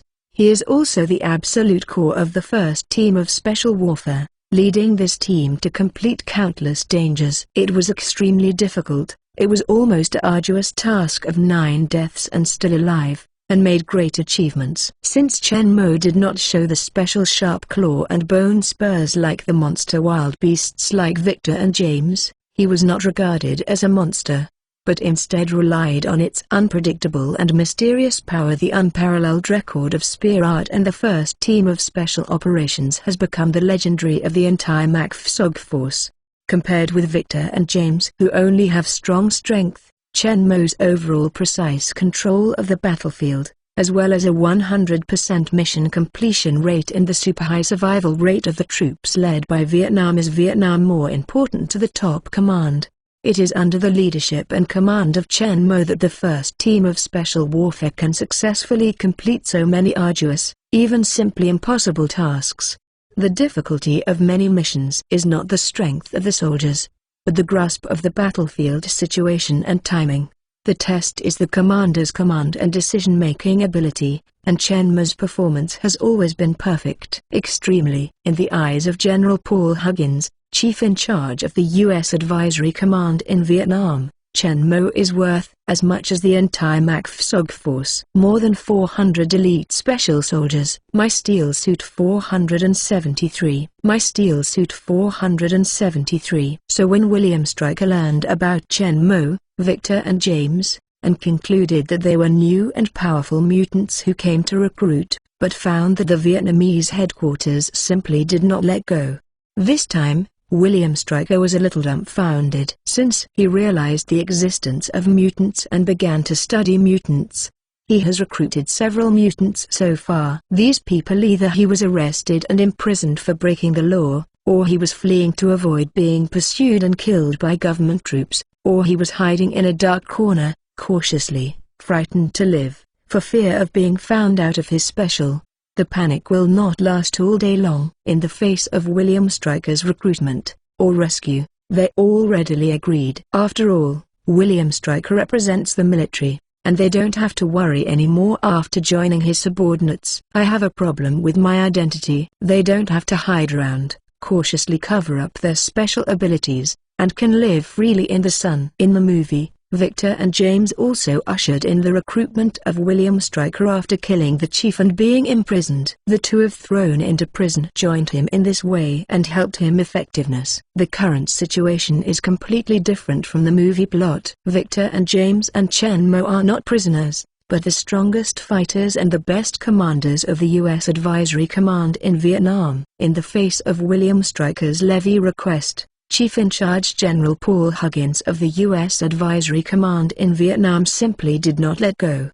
At this time, William Stryker was only a major. Although he was in charge of the Mutant Research Department of the U.S. military, he was completely unable to compete with the U.S. stationed in Vietnam in charge of all Vietnam affairs in terms of status and rights. Compared to General Paul Huggins, Chief in Charge of Advisory Command. However, William Stryker is not alone in his family. The secret research department he is in charge of is a secret organization under the U.S. military. Naturally, there is a special high-level chief in charge at the upper level of the military. The senior chief in charge responsible for overseeing William Stryker's mutant research department is the U.S. Army General, General Munson. In the end, General Munson came forward and made the call to chief in charge. The office of General Paul Huggins, the U.S. Advisory Command in Vietnam. After some discussions, it was hard to move. He won General Paul Huggins, and General Munson, an Army general, had a lot more face than the little Major William Stryker. He not only combined Chen Mo with Victor and James when I asked for it, I also seconded all the members of the first squad of the MACFSOG Special Warfare to the Military Secret Research Department in charge of William Stryker. After all, the Vietnam War will end sooner or later, and MACFSOG will eventually disband. General Munson has a great influence on the military. Now he personally comes forward, and General Paul Huggins still wants to give him face-saving. Completing the negotiations with General Paul Huggins, General Munson called Major William Stryker, who was waiting for news from the U.S. Advisory Command in Vietnam.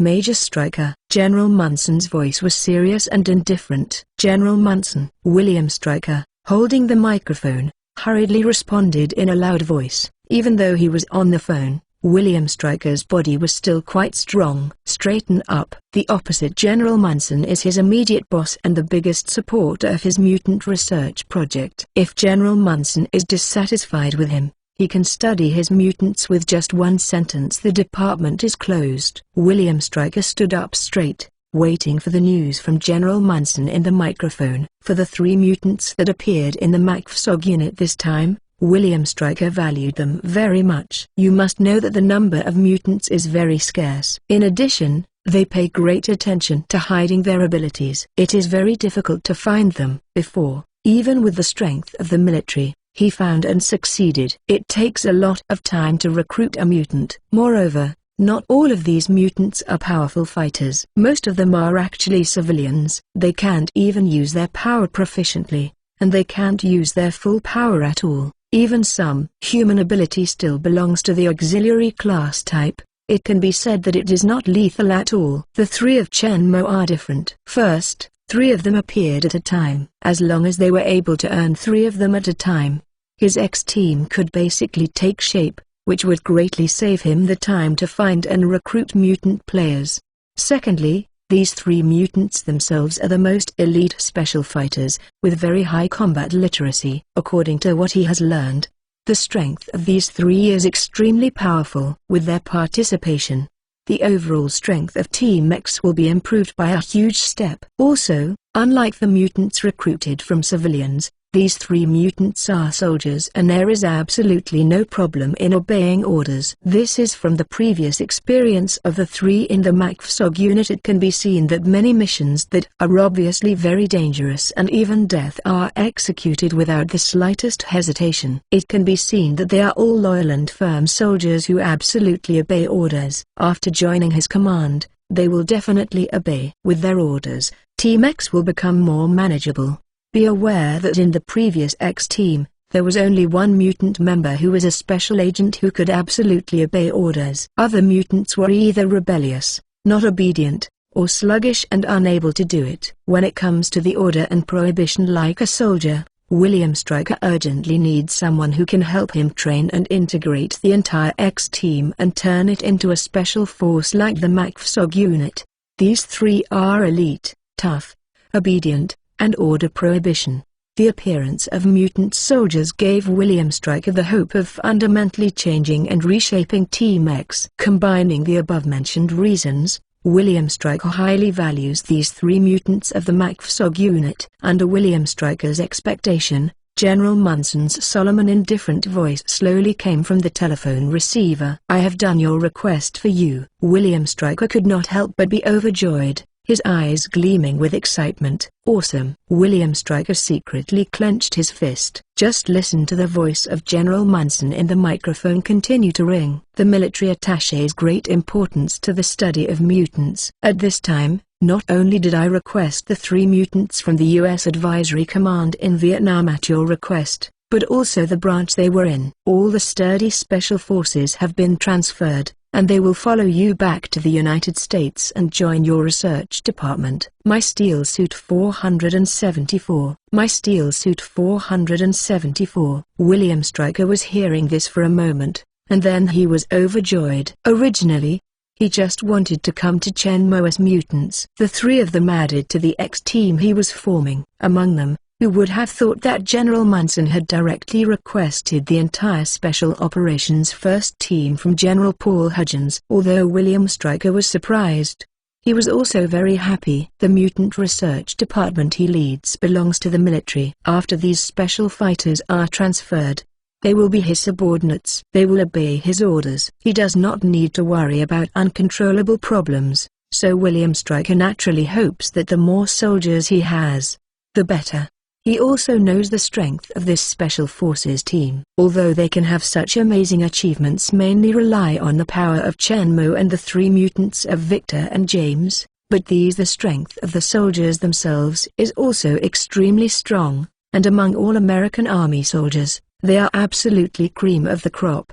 Although these soldiers are not as powerful as mutants, they are also the most elite fighters, and they have extremely rich combat experience. They have completed many special tasks such as infiltration, assassination, assault, and destruction in Vietnam. Help you greatly strengthen the defense of the base, and some tasks with lower difficulty can be entrusted to them to complete. The words of General Munson made William Stryker secretly nodded, and he agreed with him in his heart. But then, General Munson's next words made him feel some pressure. The military fully supports all your requirements, but we also hope you speed up the progress and produce results as soon as possible. At this time, the Mutant Research Department it can be regarded as a startup. In addition to the support of the military, the real cow force is only the X-Team composed of several mutants recruited by William Stryker. Although the military has also deployed a team of hundreds of soldiers to guard the base,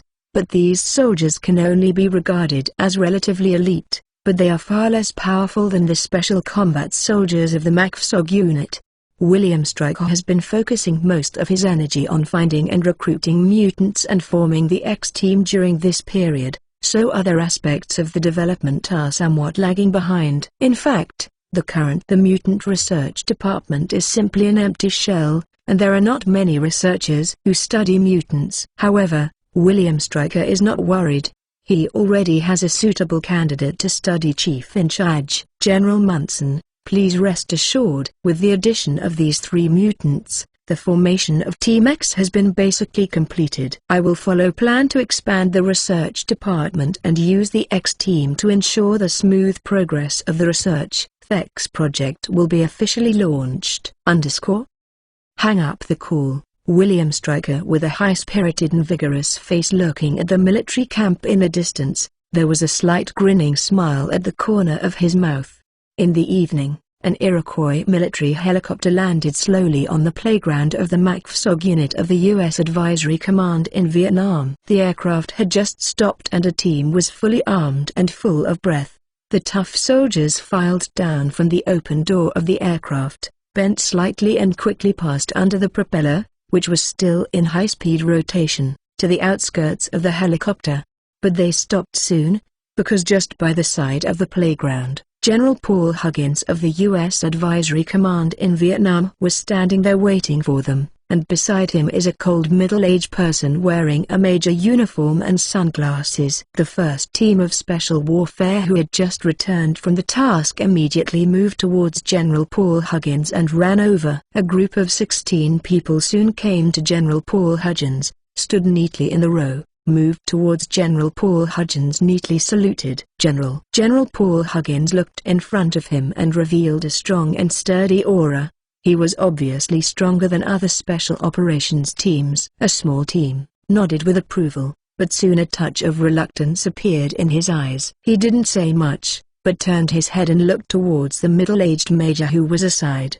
The major who appeared next to General Paul Hudgens was naturally William Stryker. Feeling the gaze of General Paul Hudgens, William Stryker took a step forward. His gaze slowly swept past the sturdy special fighter who stood in front of him, and finally settled on the team. Above the three tall and strong silhouettes at the very end, a touch of excitement flashed in his eyes. Firmly staring at the three Chen-Mo, William Stryker spoke slowly. Soldiers, I am Major William Stryker. Starting today, you will no longer be part of the MACFSOG unit of the U.S. Advisory Command in Vietnam, but will be transferred to the military under my charge. Secret Research Department. In 1 hour, We will leave Vietnam on a military plane. You can now pack your bags and you are ready to go. If it is the other special operations team of MACFSOG, I heard this. The news is absolutely exciting, because it means that they can finally leave this damn place that may kill them at any time. So far, because they are performing extremely dangerous tasks, MACFSOG has reduced its staff by more than 50%. The old team members who Chen Mo arrived together sacrificed more than half, and all the remaining Special Forces team members are also ready to sacrifice at any time. The difference is only sooner or later. If it weren't for military law, deserters would be sent to a military court or even shot directly. Few people would stay here to die. Now, there is a chance to leave here. I believe everyone Special Operations soldiers will treasure it very much. However, everyone in the first team of the Special Warfare is hearing this, but not at all. There are too many surprises. Everyone stood quietly and did not respond. Victor and James were even more one. The face was unwilling. If Chen Mo wasn't there, the two of them might have pointed at William Stryker's face and cursed. I finally found a place where I can perform various dangerous missions and fight freely. But you want to transfer I to the what the hell Secret Research Institute. Just by hearing this name, you know that it's not a good place. At least there are no more fighters here. Go with you? How far do you roll to Laotsu? The rest of the special team doesn't matter, anyway, as long as the three Chen Mo are there, their safety will be fine, and where they go is not the same. Furthermore, under the circumstance that there is no risk of death, as special warfare elites, they are still willing to go to the battlefield and perform various difficult tasks in order to realize their value. Those who can become special warfare elites, which one is not battle madman, is the place where they really love the battlefield. They enjoy the process of fighting, of course, except for death. My Steel Suit 475. My Steel Suit 475. William Stryker, in front of General Paul Huggins, announced to everyone in the first team of Special Operations that they could leave the Vietnam battlefield and join his secret research department. It turned out that all the soldiers in the first squad of the Special Warfare in front of them responded mediocrely, and some people showed dissatisfaction and hostility. This made them full of confidence and thought that they had saved them out of the Azura battlefield. William Stryker, who was able to reap the gratitude of everyone, couldn't help being stunned. He seemed to be missing something. General Paul Huggins was very pleased to see the response of the first team of Special Warfare. It seems that the Special Warfare team he has always valued not at all disappointed him, and they still want him not at all to be wild with joy because of the opportunity to leave the battlefield. This made General Paul Huggins' originally somewhat lost face look a lot better.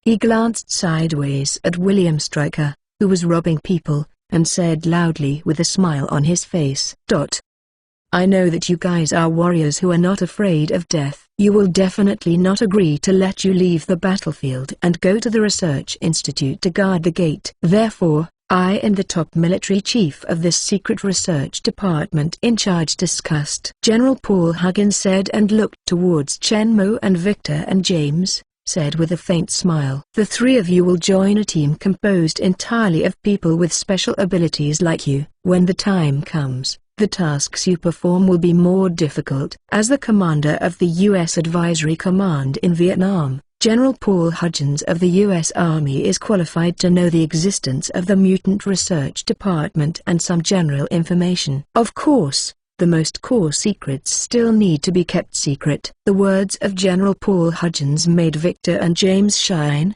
and the dissatisfaction on their faces was wiped out. People with special abilities like them? So far, they have only met Chen Mo. Didn't expect there are other people with special abilities like them in this world. Seeing the expressions of Victor and James loosening, General Paul Huggins turned his attention to the other special forces. "You will join the Institute's Defense Forces Captain, responsible for the security and defense of the research base, and lead the team to perform some field tasks when needed."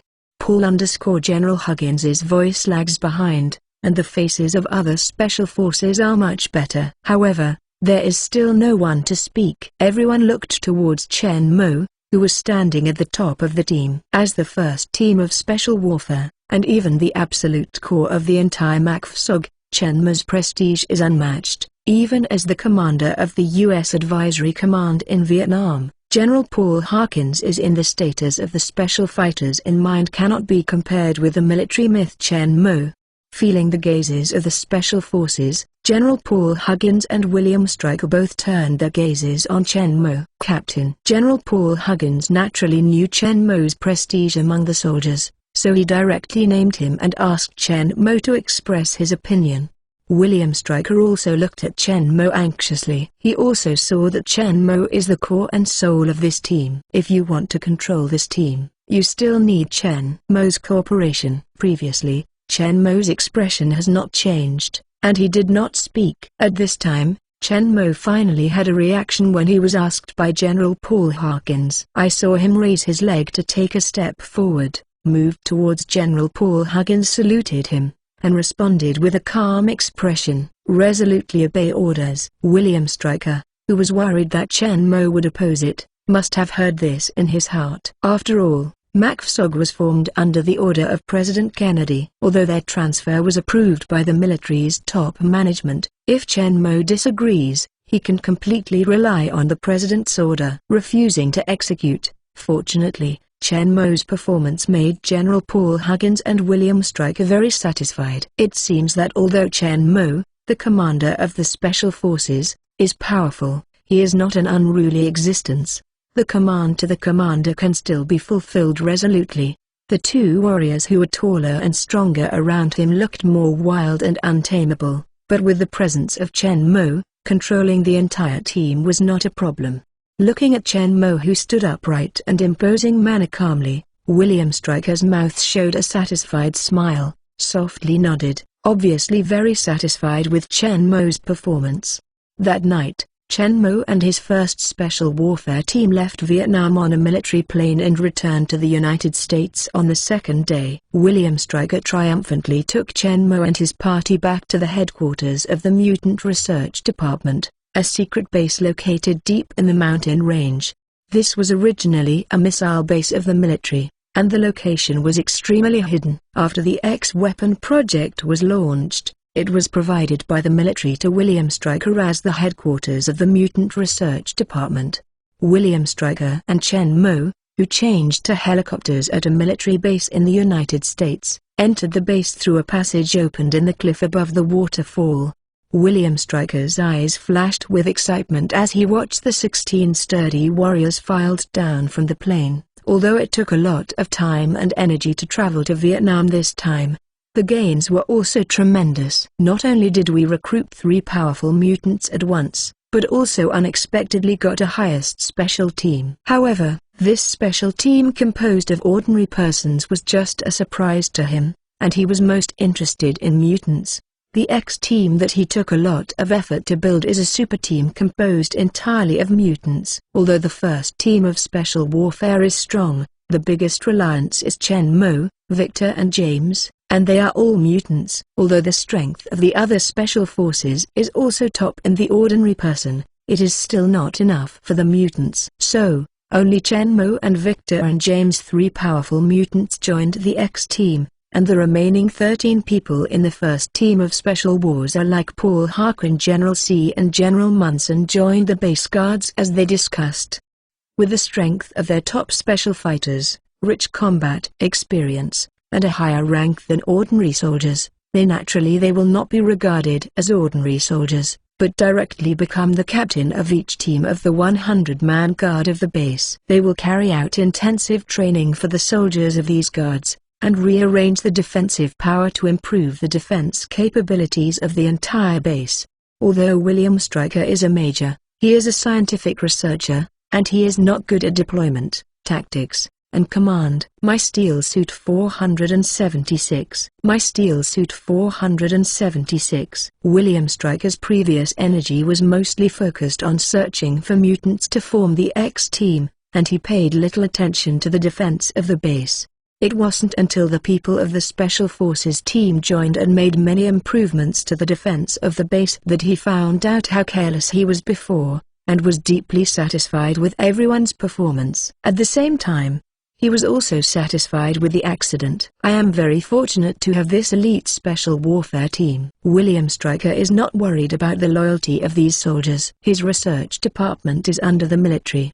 He is not only the chief in charge of the mutant research department, but also a major of the U.S. Army. If these soldiers disobey his orders, they will be equivalent to betrayal. When the time comes, they will be encircled by the military. So William Stryker is not worried that the arrival of the special forces will affect his control of the base. The facts are also as he expected. After the special forces took over the defense of the base, although they made a lot of changes to the defense arrangement, all of them were formally implemented after asking him for instructions, and they fully obeyed his orders. The original guards have become more sophisticated and efficient under their training, and the execution speed of his orders has been higher than before. William Stryker is extremely satisfied with this. Of course, these all are later. William Stryker still values Chen Mo, Victor and James the most. After arriving at the base, William Stryker first tested the abilities of the three. Although he had some knowledge about the situation of the three people before, but after all, it was just some rumors and speculations. The strength and abilities of the three people need to be determined after real testing, which will also determine the position of the three in Team X. The abilities of Victor and James are well tested. The two directly showed sharp claw and bone spurs to attack the test target, and then rated their attack power level by the degree of damage. There are special testing instruments for routine aspects such as strength, speed and reaction, which can accurately measure the physical fitness of two people. The performance of the two is very strong in these aspects. Strength, speed and other physical fitness can reach 6 times that of ordinary people, which is definitely the highest level in the X team. And William Stryker's most important self-healing ability did not let him down. Victor and James lowered their heads and protected their heads with their elbows under the continuous shooting of the machine guns, just like this, facing the bullet attack.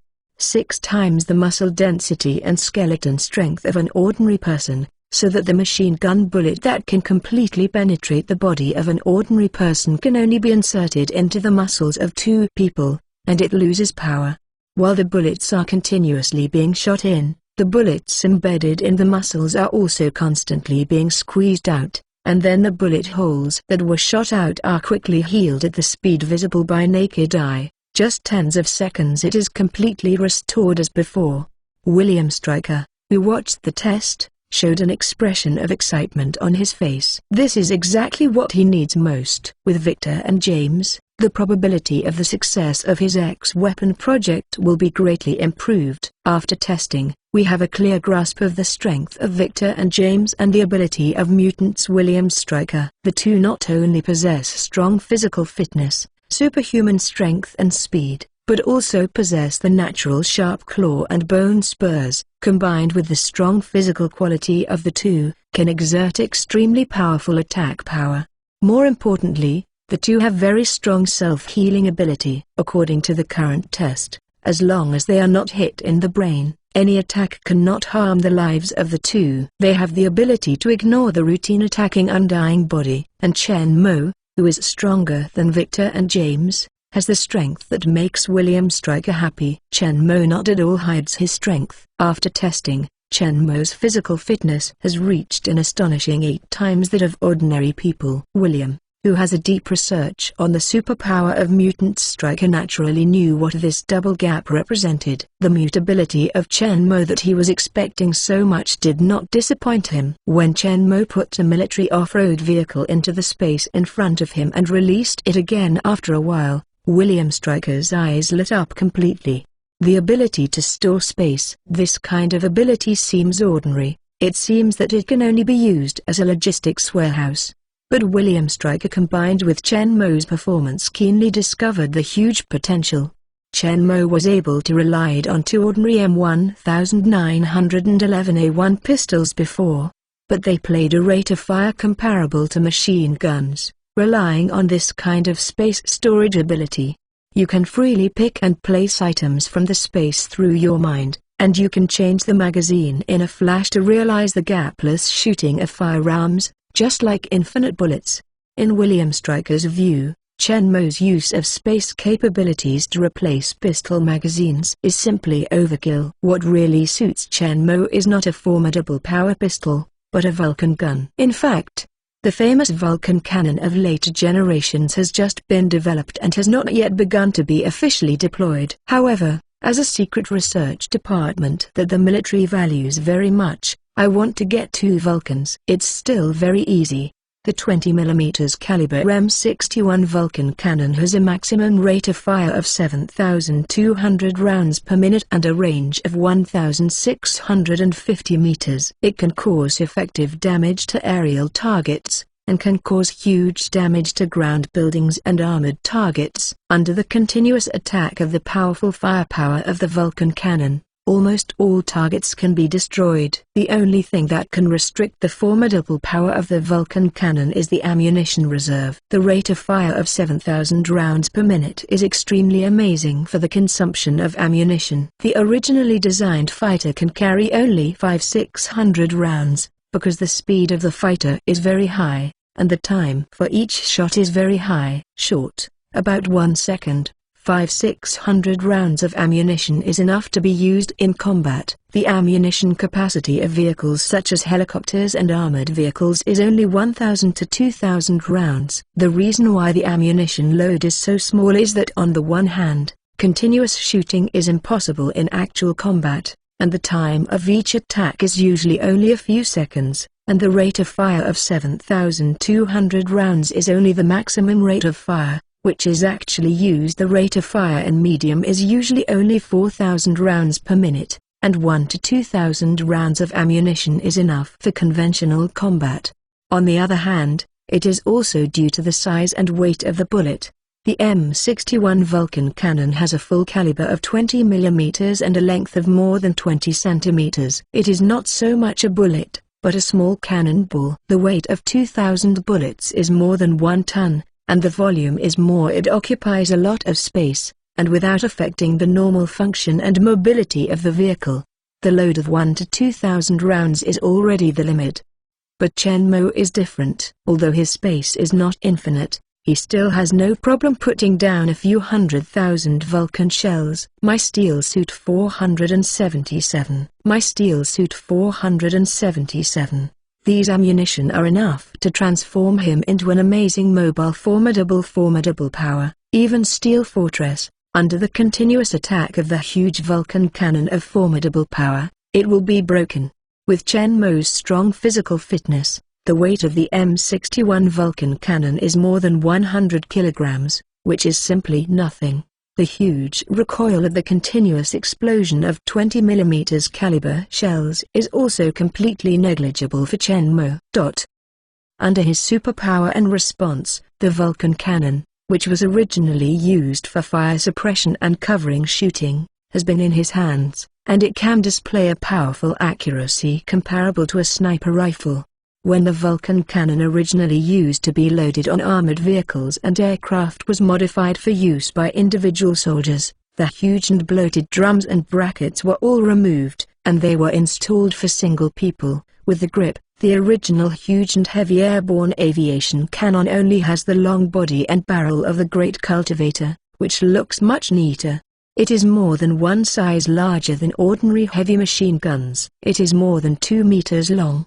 The thick and hideous black Vulcan cannon does not appear abrupt in the hands of Chen Mo. It is like a peerless soldier. It exudes a strong baleful chi, and it looks like a huge deterrent. In Chen Mo's space, there are hundreds of thousands of bullet chains, which can be directly connected with the bullet chains installed on the Vulcan to achieve gapless shooting. These bullets are enough for Chen Mo to shoot at full strength for several hours. With the caliber, formidable power and rate of fire of the Vulcan cannon shells, even a small mountain can be plowed out. Be aware that a 20 mm Vulcan shell hits a rock like a bucket-sized pit. It can blow directly into fragments when hitting a person. Ordinary armored vehicles are also difficult to resist. Heavy armored vehicles will eventually be shredded by metal fatigue under continuous shooting. So, Chen Mo equipped with the Vulcan cannon not only looks martial strength, but also has a lethality comparable to a mechanized force. With his addition, Major William Stryker's X-Team equivalent to a mobile armored unit with powerful attack capabilities, greatly enhancing the lethality of large-scale armored targets and large-scale forces. While Chen Mo was holding an improved individual Vulcan cannon and was testing the effect of his attack in the test field of a secret base, a group of people suddenly filed in from the gate and stood not far away, examining the tall silhouette standing proudly in the center of the test site, as well as the huge Vulcan cannon full of sturdy aura and mighty domineering in his hand. The Vulcan cannon in Chen Mo's hand roared and poured the shells onto the 1-meter-thick special alloy armored steel plate 100 meters away. The huge recoil was completely offset by Chen Mo's powerful arms, 7,200 rounds per minute. Under the extreme speed of shooting, the 6 thick barrels did not shake apart from their own steady high-speed rotation. If it weren't for the huge roar that resounded throughout the test field and the fiery tongue of fire from the muzzle, many people would think that simply did not fire. The bounce of the muzzle was completely offset by Chen Mo. Each shell flew on the same trajectory and crossed a distance of 100 meters, accurately hitting the alloy steel plate used for the opposite test. The small bowl-sized area on the steel plate that was continuously hit by the shells was gradually turning red and distorted. It was soon broken into a pothole, and as the Vulcan cannon continued attack, the red area around the pit became larger and deeper, and the hole became deeper and deeper. In the end, this 1-meter-thick special alloy steel plate was completely penetrated, and the huge roar of the Vulcan cannon finally stopped. Down. Huge bullet shells covered the ground beside Chen Mo, and the whole ground was golden. Chen Mo, holding a huge Vulcan cannon standing upright in a relaxed and casual manner, is like a war god standing on the golden divine stage, so that everyone standing on the side of the test field can't help but show all kinds of strangeness. The look. There is worship, awe, appreciation, and disdain on the sidelines of the test at this time. In addition to William Stryker, Victor and James, there were also a team of 5 people with different appearances. One of the tall Asian men in combat uniforms with 2 pistols strapped to his back shoulders, and a handsome white young man with a slender figure and 2 katana on his back. He looked at Chen Mo holding a huge Vulcan cannon in the field with disdain. The vigorous white youth wore a black short-sleeved t-shirt on his upper body and carried 2 katana on his back. The exposed arms are slender and powerful. Although the muscles are not particularly developed, they are also sharp, solid and powerful. The power contained in them may not be particularly strong, but they can explode at extremely high speeds. With the double knives behind him, he can also show good battle strength.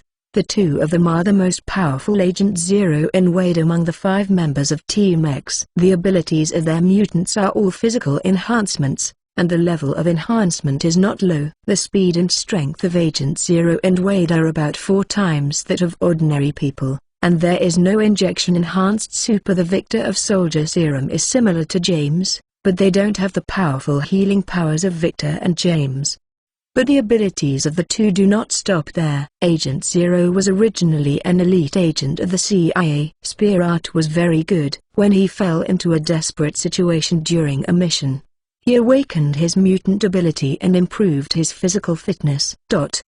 And Spear Art, which he was already very good at, has become stronger with the addition of strong physical fitness and continuous exercise in the later period. Ordinary soldiers can only be killed in seconds. His powerful strength attracted the attention of William Stryker, who was looking for mutants. Through the relationship with General Munson, William Stryker brought Agent Zero into his command and became him. He is a member of the First X team, and he is also the one he relies on and trusts most. Similar to Agent Zero, Wade was originally an elite mercenary, but was recruited by William Stryker after awakening his mutant ability. Wade, who was a mercenary, also carried 2 pistols with him, but he didn't use it very often, and his Spear Art was not as powerful as Agent Zero. However, what he is really powerful is his blade technique. The 2 katana behind him are the weapons he uses most often and also his best. Using a pistol, Wade is not an opponent of Agent Zero, but if he is replaced with a pair of swords, with his strong physical fitness and superhuman reaction speed, Wade can even be able to smash bullets. In the case of preparation, Agent Zero's gun could not hurt him at all, and all the bullets he fired would be flew by the double knife that he wielded extremely fast.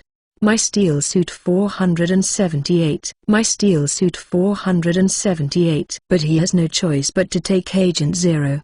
The two of them are of equal physical fitness. Agent Zero's bullets can't hurt him, and he can't get close to Agent Zero. Although Agent No.'s own fighting skills are not as sad as spear art and not as good as his blade technique, it is not that absolutely does not have the power to fight back.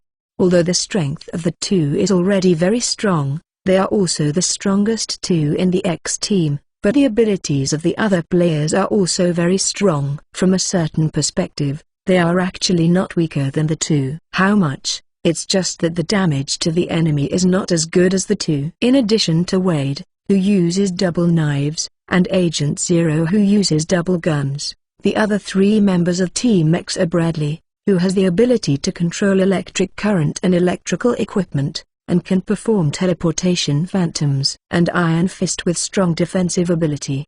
These 5 people are members of the X-Mutant team formed by William Stryker. They were previously ordered to go out on missions, so they were not there when Shenmue and the Special Forces arrived at the base. But as soon as they returned to the base, they heard from others that William Stryker had brought back 3 new mutants, so naturally they wanted to come and have a look. As for Shenmue's performance of using the Vulcan cannon to penetrate the 1-meter-thick special alloy armor plate, the other 3 are okay. They all feel very powerful. After all, they don't have the ability to pick up more than 100 kilograms. The Vulcan cannon can also be controlled to accurately hit the same position all the time. Iron Fist Fred is tall and strong, but his physical fitness is actually only about 3 times that of ordinary people. His mutant ability is actually the body's super defense. In the movie, he once stuffed his entire arm into the barrel of the tank and blocked it, which eventually caused the tank to explode when the gun was fired, but he himself was unscathed, showing his defensive ability. Tough, but that's it. In addition to 3 times the physical fitness of ordinary people, he is not at all the way to shoot kilometers. Therefore, in the team, he plays the role of a tank, mainly for the enemy attack. Usually the main means of attack is 2 fists or automatic rifle.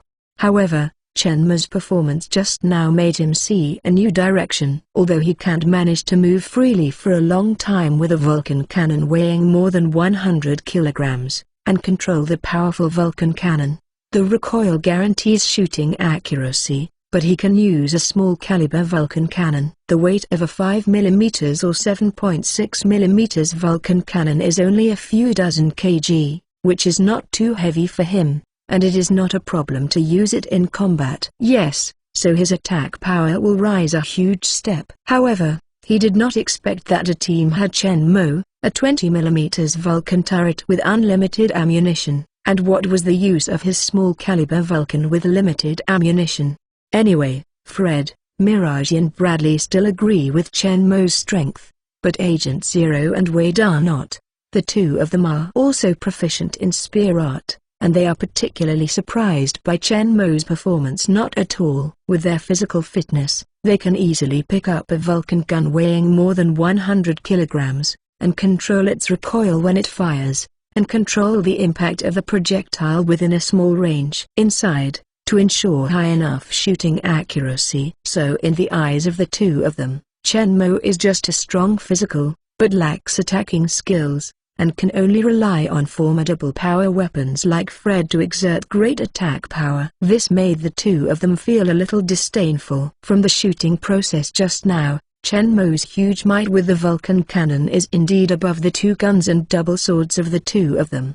This makes it difficult for the 2 people who claim to be the most powerful house of Team X to accept. Are they going to be compared with a stupid big fellow who can only rely on brute force and weapons? Hey, buddy, your gun is big. Let me play with it. Wade, who is always cold, took the lead before Agent Zero, who was always cold-faced, spoke provocatively. While talking, he moved towards Shenmue and walked over, seeming to really intend to borrow Chen Mo's Vulcan cannon. Wade's idea is very simple. I can do what you can. When I also use this Vulcan cannon to make a hole in the alloy steel plate, it means this big man with a cold face. Nothing great, but the formidable power that's all borrowed from weapons. Team X is still my sword master Wade the strongest. As for Agent Zero, didn't you see that I also have 2 pistols? And I have 2 more knives than him. Of course I am more powerful. That kid didn't dare to fight me head on.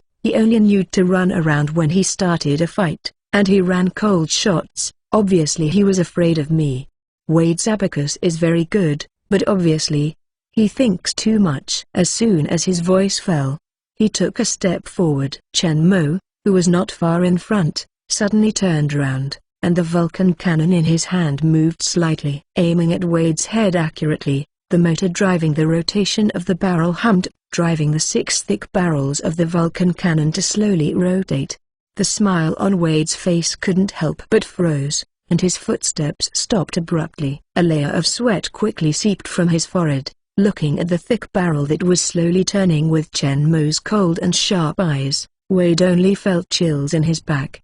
Although he can resist bullets with 2 knives by force, he can also directly split the bullets fired with his knives, but these refer to pistols or rifle bullets. The caliber of these bullets usually does not exceed 9 mm, and the formidable power is limited. With his power and the double knives made of special alloys, they can easily resist. But what is in Chen Mo's hands? 20 mm caliber Vulcan cannon. This thing is simply not for hitting people, but for attacking aircraft, tanks and armored vehicles. The formidable power is far from comparable to pistols, rifles, or even machine guns. If this is a shot, if he uses a knife to block it, he will definitely be beaten into 2 with a knife. If he uses a split, let's not say whether he can kill the fire. The artillery shells of the God cannon successfully split. Even if it did split, this is not the pistol and rifle bullets that are only the size of a soybean. After being split, they will fly along the blade to both sides, thus avoiding his body. Even if his knife was not broken by the shells frontally, but he successfully split the shells, the weight and inertia of the split shells are far more than ordinary bullets, and it is impossible to bounce to both sides. Too far, he will eventually hit him. The only difference is that one big hole has become 2 small holes. As for directly avoiding, although Wade's speed has reached 4 times that of ordinary people, he can only avoid some long-distance, slower initial velocity bullets, which obviously does not include the Vulcan cannon. My Steel Suit 479. My Steel Suit 479. Actually, in most cases, Wade is unable to avoid bullets and can only rely on the double knives in his hands to block. After all, the speed of his body movement is far less than the speed of swinging a knife. Moreover, Wade also understands the amazing rate of fire of the Vulcan cannon. Once this weapon is fired, 120 bullets per second will hit him. No matter how powerful he is with the blade technique, he will make a group of blood mist directly. Don't even want to stay with a whole body.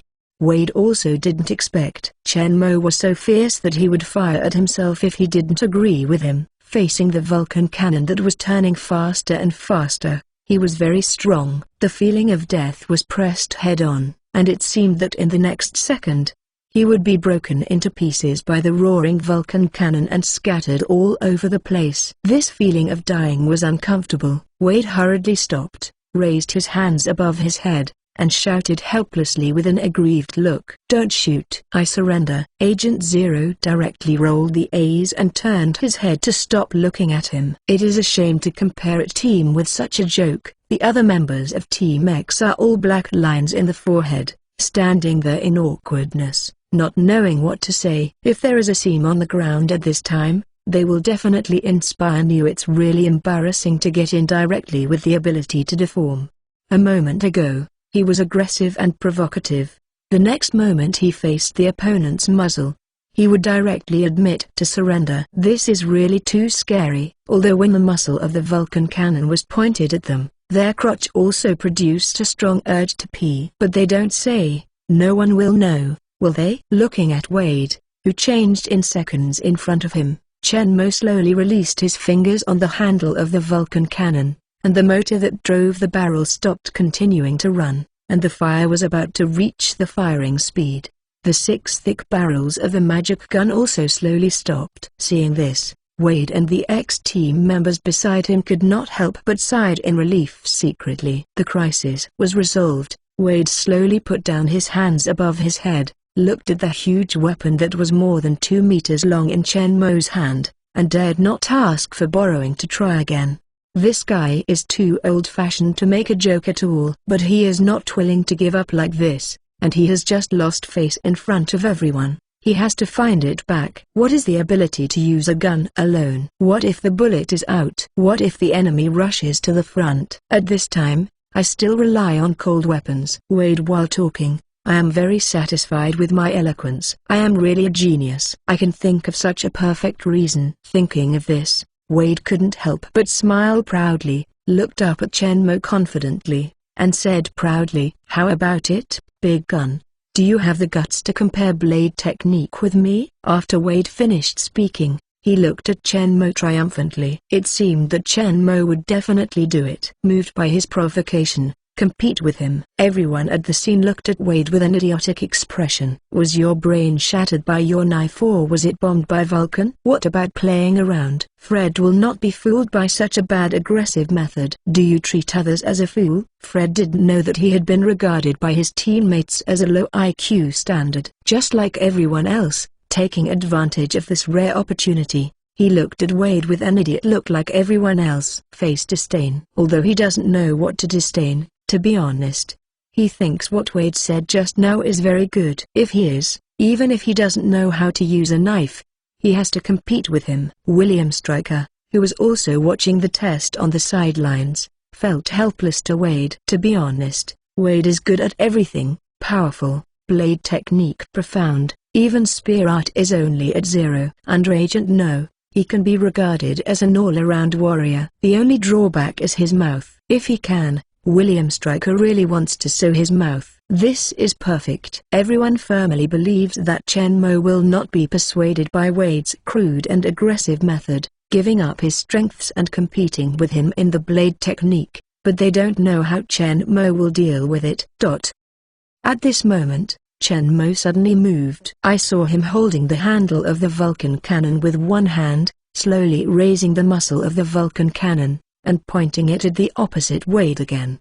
When Wade saw a shivered, he remembered the terrifying feeling when he was pointed at by the muzzle just now. He felt scared, regardless of whether the Vulcan cannon began to rotate or not. Reflexively, he raised his hands again and raised them above his head. This damn guy, can you stop pointing that huge weapon at me? The baby is scared. Just as Wade was about to shout surrender again, Chen Mo took the lead. His voice is low and majestic, and Wade, who has always been cynical, can't help but become serious. Are you sure you want to compare blade technique with me? The question of Chen Mo surprised everyone present. No way. Is this also okay? They didn't expect that Wade's awkward tactics really worked. Listening to the meaning of Chen Mo's words, they obviously planned to compete with Wade on blade technique. This made everyone's eyes looking towards Chen Mo strange, especially Agent Zero.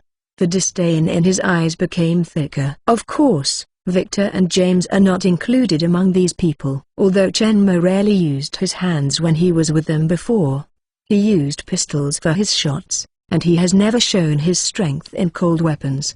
However, from Chen Mo's tailor-made fighting skills for the two of them, it can be seen that Chen Mo's great strength in fighting. Furthermore, when Chen Mo was studying the gun battle technique in Brooklyn Manor's retreat, he used the double knives and the sword of the king to practice. Although they were just watching, they could also feel Chen Mo's blade technique and sword art is very powerful. For Chen Mo, Victor and James have blind worship and trust. They believe that Chen Mo's strength is invincible in the whole world, whether it is spear art, fighting, or blade technique, no one enemy. However, because they know Chen Mo, it doesn't mean that others also know it. Wade heard Chen Mo's problem. Eyes shinned. Have the bait. I am a genius. Slightly applied subtitles. Just a few words let him into the set. Thinking of this, Wade smiled triumphantly in his heart. relaxed his arms raised above his head, moved towards Chen Mo again and again nodded. "I'm sure we don't use any other weapons, just choose a knife." Wade is not really stupid. He is also afraid that Chen Mo will cheat him. Set the rules to death. Chen Mo of the province temporarily repented. Chen Mo naturally saw through his careful thoughts, but did not say anything, but lightly nodded. "My steel suit 480. My steel suit 480. Waving his hand to collect the huge Vulcan cannon into the space, Chen Mo turned to stretch out his hands and hold it. Two slender and sharp katana with a slight arc appeared in Chen Mo's hands. The 2-meter-long Vulcan cannon instantly disappeared in Chen Mo's hands, and then two katana appeared. In this scene, all the members of Team X who were present couldn't help but shrink their eyes. Originally, they thought that the tall and mighty Chen Mo is just that's all physical fitness. Now it seems that he has other variable abilities. Wade looked at the two katana in Chen Mo's hands, and two hot rays of light burst into his eyes instantly. From the posture of Chen Mo holding the knife, he can see that Chen Mo is also an expert proficient in blade technique. It looks like he was underestimated before. However, Wade is not at all afraid. He has absolute confidence in his blade technique and strength. No bullet can hurt him. Could Chen Mo's speed be faster than a knife? After learning that Chen Mo would also use a knife, Wade was extremely happy. Everyone in Team X is not his opponent except Agent Zero, and the weapon used by Agent Zero is a pistol. The battle between the two of them has always been chasing and fleeing. It has never been true. The frontal fought at close quarters. In blade technique, he has never encountered an opponent who can fight him. At this time, Chen Mo gave him hope. Wade secretly prayed in his heart that Chen Mo's blade technique could be better. Don't let the battle end so soon. Actually, Chen Mo's greatest skill is to use the Sword of the King to perform the extraordinary sword technique, but not to mention the no stronghold one cannot overcome the attribute of the Sword of the King. The extraordinary sword technique alone is enough to completely crush Wade. It happened that the blade technique practiced by Chen Mo when he was learning the gun battle technique was improved on the basis of the samurai sword technique. There were also several katana in Chen Mo's space, so Chen Mo simply and wider also took out two katana and used the same weapon to compete with him. This is fair. Chen Mo doesn't want to bully people with the advantage of weapons. Two katana from the world of Torn Doom appeared directly in Chen Mo's hands. Chen Mo casually took two swords and pointed the tips of the two swords diagonally upon reaching the ground. His sharp gaze was firmly locked on the opposite Wade. Under the gaze of everyone, Wade's face became more serious than ever, and his eyes met Chen Mo's gaze. Wade felt an unprecedented pressure, far more than Agent Zero brought him. The pressure is much greater. However, this not at all affected his fighting spirit, but made him more excited. For Wade, who has been invincible on blade technique before, the stronger Chen Mo is, the happier he will be. He really hopes to meet an opponent who can let him play his full strength and enjoy the battle. Slowly pulling out the double knives behind him, Wade leaned forward slightly, and greeted Chen Mo's sharp gaze without flinching. A heavy breath is brewing in this space. Next moment, Wade is the first to move. He rushed forward with force under his feet, and in a blink of an eye he rushed in front of Chen Mo. The two knives in his hand made two silver unrolled bolts of white silk, one after the other towards Chen Mo's head. Hacked past. The speed of the blades of the two slender katana under Wade's swing even surpassed the bullet. Dang, dang. Two consecutive sharp and loud metal strikes sounded, and I saw Chen Mo, who was standing proudly holding a knife and pointed at the ground, instantly raise the long knife of the right hand, and while Wade's double knives fell, he quickly swung it horizontally upwards, accurately blocking the direction of the two knives, and blocked them steadily. The swift two shots that Wade made with all his strength,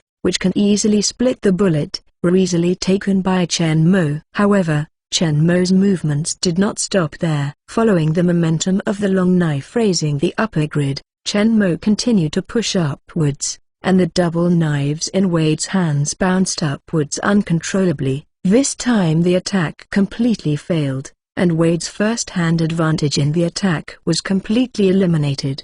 Wade is not at all annoyed because the attack was easily blocked, but the expression on his face became extremely excited. Expert. This is a blade technique expert who is not under him. It is exactly the opponent he has been eager to meet. While he was extremely excited, Wade also devoted himself to the battle more seriously, using his arms to force, quickly retracting the bounced swords, and preparing to attack again.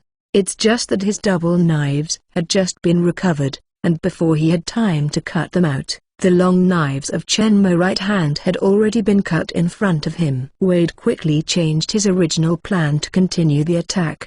The long knife in the left hand stretched out obliquely, blocking the knife cut by Chen Mo, and at the same time the katana in the right hand moved towards Chen Mo's chest and slashed over.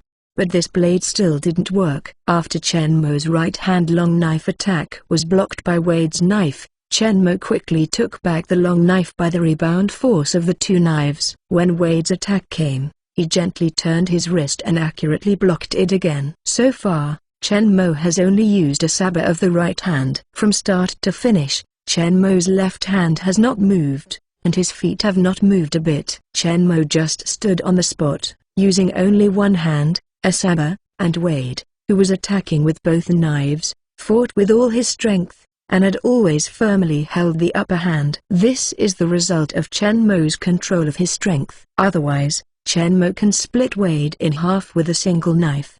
The two quickly fought for more than a dozen rounds at a very high speed. Although Wade was at a disadvantage, the expression on his face became more and more fanatical. Finally, I can fight with all my strength. This feeling is great. However, he doesn't seem to use all his strength. Wade has long noticed Chen Mo's left hand, which has been holding the knife down to the ground. Through the short encounter, Wade already knew that he was simply not the opponent of the other party. Chen Mo, whether in strength, speed, or blade technique skills, is much better than him in combat experience. The blade technique he used to be proud of was only just passing in front of Chen Mo. The blade technique used by Chen Mo seems to be similar to him, and even many of the moves are almost the same. But even if the same moves are displayed in the hands of Chen Mo, the formidable power they exert is better than he is a lot stronger, and the subtle differences in many moves and attacking skills directly lead to the huge power gap between the two. I thought that his blade technique had already been major perfection, but Wade, who was incomparable in this brief moment, finally found out that he was viewing the sky from the bottom of a well until now. My Steel Suit 481. My Steel Suit 481. And his blade technique, which was unable to improve for a long time, also saw an opportunity to improve breakthrough in the short battle with Chen Mo. Many skills and details displayed by Chen Mo made him shine. Wade believes that if he can learn Chen Mo's blade technique, his strength will surely usher in a huge leap. The promotion. But he is also very curious about Chen Mo's true strength. He has fully used all his power and went all out, while Chen Mo can press it with just one hand. He played. So what would happen if Chen Mo used his full strength? Thinking about this, the frantic look on Wade's face couldn't help becoming stronger. After a double knife clash, Wade took advantage of Chen Mo's power to quickly retreat back a few steps. Taking advantage of this battle, Wade looked up at Chen Mo with a serious look. Said, "Expert, please use your full strength." Chen Mo looked at Wade directly, watching his serious and fanatical face, gently nodded. "Slowly, speak slowly." Then, "Be careful." Chen Mo fell behind and finally raised his left hand, which had been hanging down. The two katana were all lifted to his chest by Chen Mo, and then Chen Mo moved his feet and rushed to him at a speed much faster than Wade. Two katana one after the other moved towards Wade. Wade just came back to his senses from the amazing speed of Chen Mo, looking at the two long knives cut by Chen Mo in front of him. He quickly swung his knives to resist, but he just resisted Chen Mo. Chen Mo's second attack arrived before he could launch a counterattack. Although he tried hard to find opportunities to counterattack, he was still unable to break free from Chen Mo's suppression and was constantly attacked by Chen Mo. Suppressed, caught in the rhythm of Chen Mo, unable to extricate himself. More terribly, Chen Mo's attack speed is getting faster and faster. At first, Wade can barely resist Chen Mo's attack, and slowly, with Chen Mo's, Wade's attack speed is getting faster and faster, and Wade is getting more and more unable to keep up with Chen Mo's rhythm. Although the two knives are dancing wildly, it is becoming more and more difficult to resist Chen Mo's attack, and he is completely in a situation of parrying. Faced with Chen Mo's stormy and powerful attack, Wade felt unprecedented pressure, and at the same time, he exploded with all his abilities, gritted his teeth and used the greatest strength and speed with his eyes. Staring fiercely at Chen Mo's double swords, he parried desperately. The four long knives of the two danced into a hazy silver-white light and shadow, and the crisp and loud metal strikes were as continuous as the previous Vulcan guns. Ding ding dong dong, the sound filled the entire space. Among the people present, only Victor, James and Agent Zero can barely see their movements, and the others can only see the vague silhouette of the two entangled together, and the blurry silver light and shadow that are constantly dancing. William Stryker looked at everything in front of him, and he was also very surprised. He did not expect that Chen Mo, apart from his strong physical fitness and spear art, is also so good on blade technique. Although, as an ordinary person, he can't see the situation of the two at all, nor can he tell who has the advantage, but from the expressions on the faces of Agent Zero, Victor and James, William Stryker still speculated about the situation on the court, and it was clear that Chen Mo was gaining the upper hand. This surprised William Stryker. Originally, in his opinion, Chen Mo's abilities were already very powerful and comprehensive. The variable ability of space storage was far beyond the power and speed of ordinary people. The extremely powerful spear art, and now with the addition of the blade technique, which is stronger than the sword Saint Wade, Chen Mo's strength has completely surpassed anyone in the X team, which made William Stryker looked. The gaze towards Chen Mo couldn't help but become even hotter. Compared with Wade, who is strong, but has an unreliable character, and is completely unreliable, Chen Mo is not only more powerful, but also a special combat soldier. He does not know how to obey orders. How many times better than Wade, William Stryker believes that the addition of Chen Mo will greatly increase his control of the X team, and there should be no more cases of Wade not following orders as often happened before.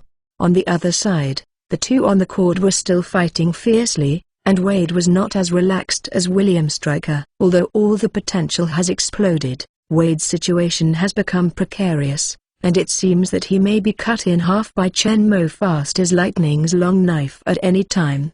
However, despite this, Wade did not flinch or fear at all. Instead, he had a look of excitement. Under the tremendous pressure brought by Chen Mo, Wade felt that he hadn't made any progress in blade technique for a long time. Little by little is slowly improving, which makes Wade very excited, and he finally saw an opportunity to improve his strength again. Wade really hopes that this state can be maintained forever, but it is a pity that Chen Mo Impossible has been a training partner for him. During the battle with Wade, Chen Mo didn't at all burst out all of his strength at once, but slowly increased his strength a little bit. After all, Wade's strength has a huge impact on him. The gap, it didn't take long to get a little bit left and right. Unable to resist, Chen Mo no longer wasted time when he saw it, so he shouted, "Be careful!" As soon as all the power burst out, the long knife slammed into Wade at a faster speed than before, and Wade was attacked by Chen Mo. The shout reminded,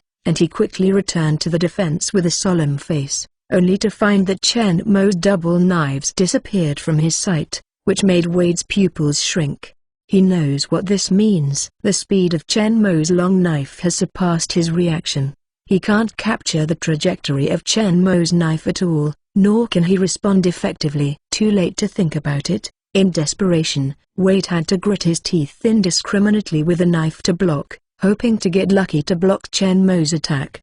Unfortunately, he thinks too much. Chen Mo's long knife directly and cleverly flashed past his dancing double knives, and quickly came to him, and then he went from swift to still, staying accurately by his neck. Feeling the cold touch from his neck, Wade abruptly stopped the dancing knives in his hands and stood there stiffly. Looking at the sharp long knife sticking out of Chen Mo's hand, which was tightly clinging to his neck at this time, Wade couldn't help lowering the double knives in his hands. Originally, when Chen Mo was pressed and beaten, he thought that Chen Mo had already used his full strength. At that time, Chen Mo showed stronger strength than him, but not much. After some time it is possible to surpass after hard work. My Steel Suit 482. My Steel Suit 482. But the powerful power and speed that Chen Mo showed in the last move completely surpassed his imagination. The speed that surpassed his visual capture limit was completely beyond his reach. And Chen Mo's final control of the long knife also made him feel heartbroken. If it were him, the knife that broke out with all his strength could not be contained in time, let alone a casually like Chen Mo. From extreme speed to static, just stopped on his neck, but did not hurt him at all. This kind of terrifying strength control is far from reaching him. If he hadn't seen Chen Mo swing his knife with his own eyes, I would think that Chen Mo's long knife was already there. However, the lost expression on Wade's face didn't last at all. Soon, he looked towards Chen Mo with a fiery face, and opened his mouth to say something. However, Chen Mo not at all gave him a chance to speak. Instead he turned his head and looked towards the remaining members of Team X, and asked calmly, "Who else wants to compete with me?" Although Chen Mo's voice is flat, everyone in Team X feels a kind of contempt from it. It seems that they simply didn't take them in my eyes. This makes several people a little angry. As the most powerhouse of Team X alongside Wade, the arrogant Agent Zero couldn't bear this kind of insult, and immediately strode forward, eagle-like sharp eyes staring directly at Chen Mo's face. Feeling Chen Mo's gaze on him, Agent Zero said with a cold smile at the corner of his mouth, "Big guy is very difficult to deal with, just don't know how spear art is." Speaking, Agent Zero raised his hands and reached back behind him. He drew two pistols from the two holsters on the shoulders of his back, then retracted his arms and pointed the guns diagonally at the ground. At the same time, he raised his head and looked towards Chen Mo provocatively. Chen Mo smiled when he saw this, and William Stryker on this side couldn't help showing a hint of interest. When Chen Mo moved his mind, the two katana held in both hands disappeared instantly, replaced by two black M1911A1 pistols. After the sudden disappearance of the Vulcan cannon before, and then a scene of double swords, the current change is not at all so everyone is too surprised, but the expression of Agent Zero has suddenly changed. It must be serious. He doesn't know whether Chen Mo's ability is to store space or to make weapons out of thin air, but since Chen Mo has taken out two guns, it means that he is definitely not just that simple. Before Chen Mo and Wade's double knife battle also proved this point. However, Agent Zero also has absolute confidence in his spear art. Wade cannot beat him. The same is true for Chen Mo, who has beaten Wade on blade technique. The two men with the same Asian faces stood at a distance of more than 10 meters, each holding two pistols in their hands, pointing diagonally down to the ground. After a strange silence, the two moved almost at the same time. Agent Zero violently raised his hands and stretched them forward. During this process, the two pistols in his hands also quickly raised their muzzles and pointed them at Chen Mo on the opposite side. While locking Chen Mo, Agent Zero quickly squeezed the trigger. Along with the blazing flames from the muzzle, two bullets spun out of the gun and moved towards Chen Mo's chest 10 meters away. At the same time that Agent Zero took action, Chen Mo also raised his hands almost at the same time. With the powerful on-site analysis and prediction capabilities of gun battle technique, all the actions of Agent Zero could not escape out of Chen Mo's grasp. At the same time Agent Zero fired.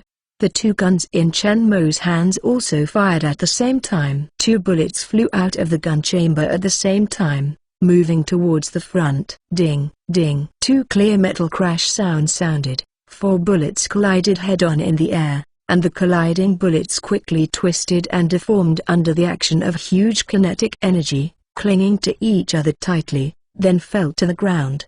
Papa. Everyone present, including Agent Zero, was dumbfounded, staring blankly at what was falling on the ground between them. The two warped bullets were stunned. Use bullets to block bullets. This is the first time they have seen it, and it has never occurred to them before. Although Wade can block bullets with a knife, and if he is prepared, he can directly split the bullet with a knife, but this is like hitting a tennis ball on the opposite side with a racket or baseball bat. As long as the speed is fast enough and the arm control is accurate enough, there is no problem at all. However, if you use a tennis ball to hit a tennis ball, it will be difficult for even the best tennis or baseball player to do it, and the speed of the bullet is closer to the speed of sound. The difficulty is far from straightforward. Resist or hit comparable. Like Wade hacking a neutron bullet with a knife, it seems difficult, but in fact it is the same as when we play a ball. The trajectory of the bullet can be judged in advance according to the opponent's muzzle point. The trajectory of the bullet is itself a short distance straight line, very easy to master. Wade only needs to force his arm during the flight of the bullet,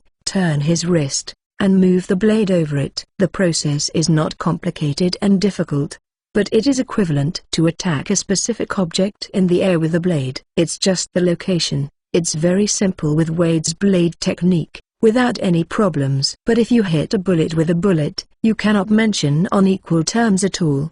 The impossible attack of both sides is a complete muzzle-to-muzzle shooting. There must be an angle between the two trajectories. There is only one intersection of the two straight trajectories in the air. This not only requires shooting back to the attacker, the trajectory of the bullet must coincide with the trajectory of the opponent.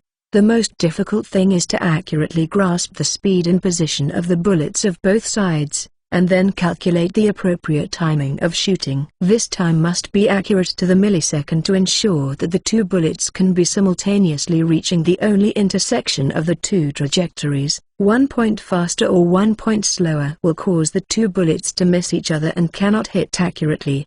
Although spear art is very powerful, Agent Zero cannot achieve such a difficult shooting. This is not just spear art. It involves accurate and high-speed calculation and analysis. It was carried out, completed in the ever-changing battle. At least, Agent Zero couldn't do it.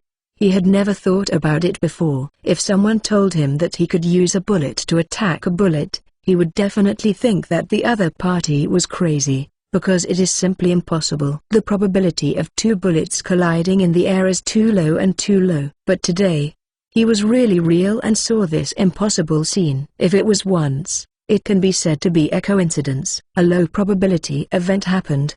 But what happened to him now is obviously not as simple as a coincidence. My Steel Suit 483. My Steel Suit 483. Looking at the two twisted bullets on the ground, Agent Zero slowly lowered his arms, lifts the head and gave Chen Mo a deep and complicated gaze, saying solemnly, "You are better than me." After that, Agent Zero inserted the two guns back into the holster behind him, turned around and walked back to the team. As for his heart, no one knows what to think. Actually, the original gun battle technique was unable to shoot and intercept bullets, because the response and speed of the churchmen simply did not meet the demanding requirements of accurately capturing the position of the bullet and precisely controlling the shooting time. But Chen Mo is different. His own reaction and speed have reached 8 times that of ordinary people, and the control of the body is extremely precise. With the calculation and deduction of gun battle technique, he wants to shoot. It is not that difficult to intercept flying bullets. Although Agent Zero's spear art can be considered powerful, it is in fact similar to Chen Mo's level of spear skills before learning gun battle technique. It mainly relies on surpassing ordinary people's physical fitness, speed and response. To measure it from the perspective of spear art, in fact, it is just a complete proficiency in conventional spear art and skillful use. The two twisted bullets on the floor made the field quiet for a while. Only after William Stryker came back to his senses from the shock, he looked up at Chen Mo with serene face. William_Stryker's eyes shot a hot rays of light. Too powerful. Chen Mo really gave him a huge surprise. It seems that Chen Mo still has a lot of potential to be tapped, and the stronger Chen Mo's strength, the more beneficial his X-weapon plan. Thinking of this, William Stryker turned his head and looked towards the remaining 3 of the X-team, his eyes finally staying on Phantom. Phantom, you also come to discuss with your new teammates?" Phantom, hearing this, couldn't help but froze. Originally, when they first arrived, Phantom saw Chen Mo's end. The 2-meter-long airborne 20mm Vulcan cannon fired in anger, although I felt very enjoyable, but it was not too taking seriously. After all, no matter how great the formidable power of the Vulcan cannon, it would not be able to beat the teleporting ability. However, Chen Mo's subsequent battle with Wade and Agent Zero made him feel some pressure. At least, Chen Mo is not as simple as he originally thought, but is powerful and able to controlling the huge Vulcan cannon. His battle strength is far stronger than he thought. Moreover, Chen Mo's ability to pick and place items also made him feel a touch of familiarity. After the successive defeats of the strongest Wade and Agent Zero in the X team, Chen Mo's strength has been heartily recognized by everyone present, and the Mirage originally did not intend to fight Chen Mo again. Yes, but William Stryker is their chief in charge after all. Now that he has ordered, whether he wants it or not, Mirage has to walk out of the team and stand opposite Chen Mo. The Phantom with the cowboy hat tightened the rifle in his hand and looked up towards Chen Mo. When his eyes touched the double guns in Chen Mo's hands, Phantom couldn't help but think of Chen Mo. The shocking scene of shooting a bullet with Chen Mo's amazing reaction speed just now, and his precise grasp of the timing, Phantom is not sure if he will be hit by him during the teleportation gap, although he has the ability to teleport. But he does not have the strength to resist bullets. If he is hit by Chen Mo's bullets, he will only have a dead end. So, in order to prevent accidentally dying in the hands of the powerful Chen Mo, Phantom hesitated for a moment, or loosened the rifle in his hand and placed it on the ground. "Should we try a fight? My boxing is pretty good." Looking at Chen Mo, Phantom asked expectantly. Chen Mo, hearing this, slightly smiled, gently nodded. "Yes." Tone barely fell. The two pistols in Chen Mo's hand disappeared out of thin air. Chen Mo did not put on any gesture style, just stood with his hands down and waited. The opponent is the first to attack. When I saw it, Phantom no longer had any scruples. He turned his feet on the spot, waved his arms twice, looking for feelings, and then raised his head to meet Chen Mo's eyes, confirming that Chen Mo's attention is all after focusing on him. Phantom's heart was certain. Then, Phantom's silhouette suddenly disappeared out of thin air, and the place where he was originally standing instantly became empty, leaving only the rifle he put down. This scene made Victor and James surprised. Before, they had only seen similar scenes in Chen Mo, but the things that Chen Mo disappeared were dead, and this time it was a person who disappeared in front of them, and the two of them couldn't help but wonder, could it be that Lord had played enough with this group of people and was too lazy to fight them again, and directly shot this person? But at the next moment, the silhouette of the Phantom with cowboy hat that just disappeared appeared again behind Chen Mo. While Chen Mo's attention was focused on him, Phantom moved for a moment and came behind Chen Mo, and then moved towards Chen Mo with a fist. However, his fist has just been stretched out, and Chen Mo is still far away from Chen Mo. Chen Mo seems to have long eyes behind his back. He quickly turned around, and at the same time reached out and grabbed the fist that Phantom was making. Phantom saw that his sneak attack was discovered, so he didn't dare to stay longer, and quickly teleported to Chen Mo's side again, while continuing to punch Chen Mo.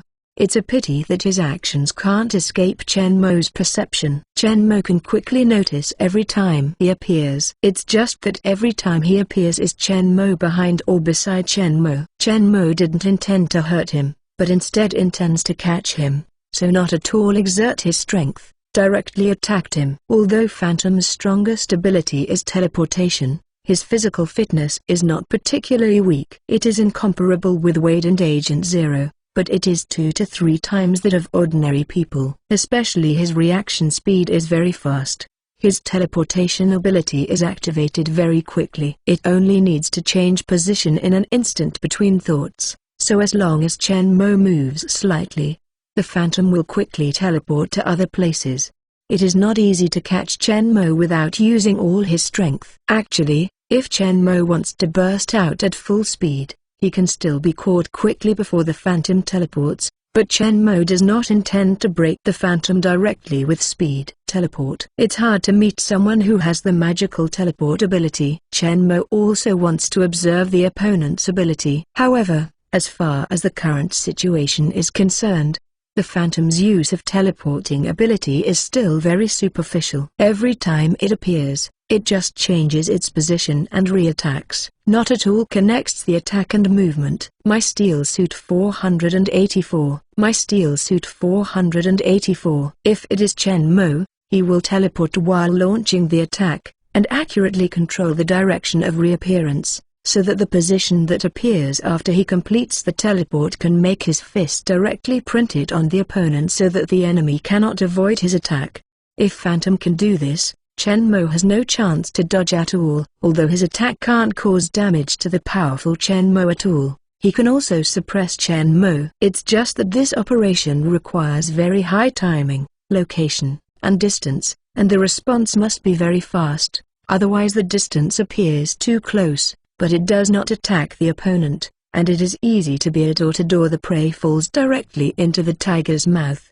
In terms of dodge attacks, teleporting does not require too many skills. It depends on the perception ability and reaction speed. As long as the attack threat can be found quickly, you can move and evade in an instant. Unlike Chen Mo and Wade and the others need to move their bodies to dodge after discovering the attack, or use a knife to block. The Phantom can disappear instantly after discovering the attack, and the speed of dodge attack is much faster. The other party's attack is still on the way, and he has teleported away. It is far more difficult to hit him head-on than to hit Wade. Even with the Vulcan cannon, Phantom is not afraid. Wade can't run away from the Vulcan cannon, and can't stop it. He can only be beaten into a pool of mud. As long as the Phantom can be found before the Vulcan cannon fires or the attack arrives, it can be disappear instantly, move to another safe place, and escape easily.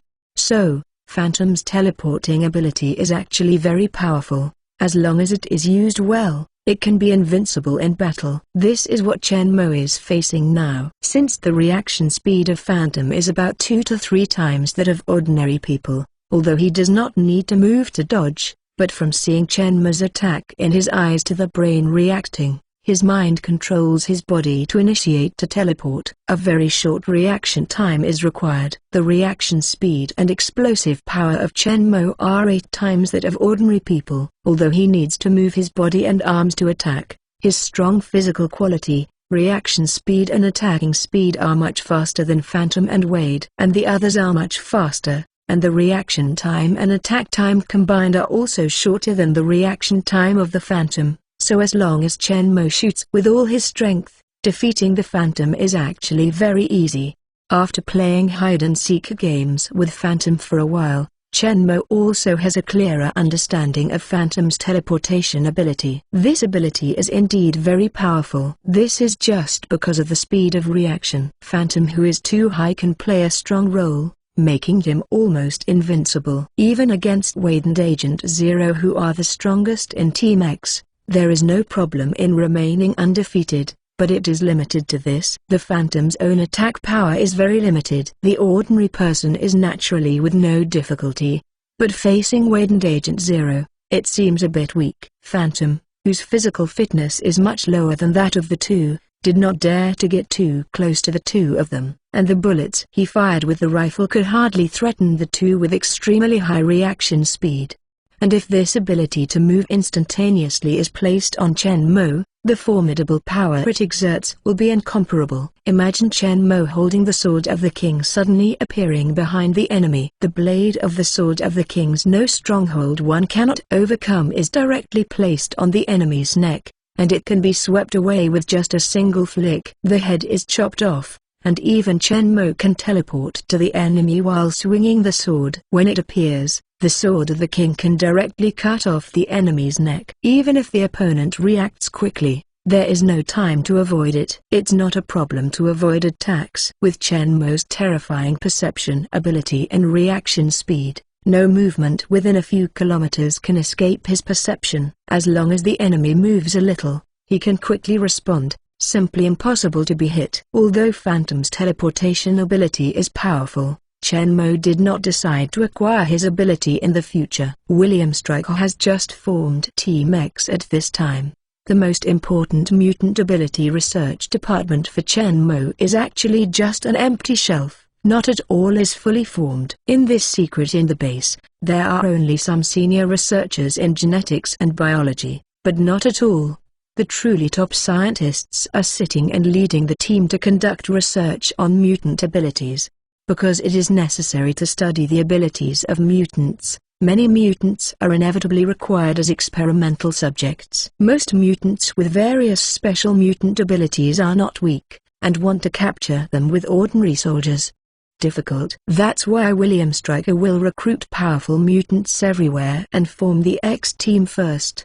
The X-Team, which is composed of powerful mutants with various abilities, is the basis of the William Stryker Mutant Research Project. With the X-Team, he can easily capture various mutants. Man came back for research and finally completed his X-Weapon project. Without the X-Team, the X-Weapon project is just empty talk. Even if the research team is formed in advance and there are not enough mutants to conduct research, it is impossible to achieve results. Actually, the reason why Shenmue waited for more than 100 years, and waited until William Stryker appeared, then specially brought Victor and James, through the military relationship, directly joined the first batch among the special forces in Vietnam. I became a member of the MACFSOG unit of the U.S. Advisory Command in Vietnam, with the biggest purpose of this mutant research team that has not yet been formed.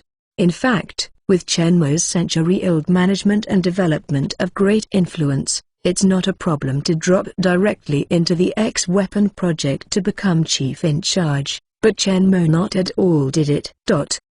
As early as 100 years ago, after Shenmue initially took control of the U.S. Congress, he was able to secretly search for mutants with the forces he held in his hands, but he never gained anything. After World War II, Shenmue once again unleashed his power looking for mutants, but still nothing. It seems that this world simply does not have mutants. But the existence of Victor and James has shown that Shenmue is indeed in the world of Vajra Wolf. There must be many mutants in this world. But why can't Shenmue find one? Shenmue was also puzzled. Finally, after contacting the previous world situations such as American Captain and Iron Man, Shenmue had a rough guess. In the plot of the movie, some things that are very difficult for other people, even similar to impossible to complete, can only be completed by the key plot, and other people cannot replace it. My Steel Suit 485. My Steel Suit 485. In the movie world, some things that are very difficult for other people, even almost impossible to complete, can only be completed by the key plot, and other people cannot replace it. Just like Super Soldier Serum was invented by Abraham Erskine Corticodemetian, Edmund Alloy was researched by Mark Klein Corticodemetian Clothes, and Steel Battle was created by Tony Stark only.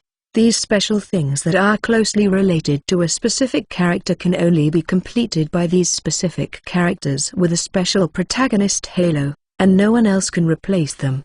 The same goes for William Stryker. As the founder of the X-Weapons project, he completed the entire plan from the formation of the X-Team to the establishment of the research team. Many mutants were captured by him personally. William Stryker can be said to be the key figure in the entire X-Weapon project. His body must also be the same as Erskine Corticodemetian and Tony Stark, with a certain special halo, or plot power. This is the world of the movie after all. Although Shenmue is added as an outsider, as long as Shenmue doesn't do too much and irreparable damage to the plot of the entire world will still follow the original. The general development of the plot, which will inevitably have many changes due to the influence of Shenmue, but the general plot will not change too much.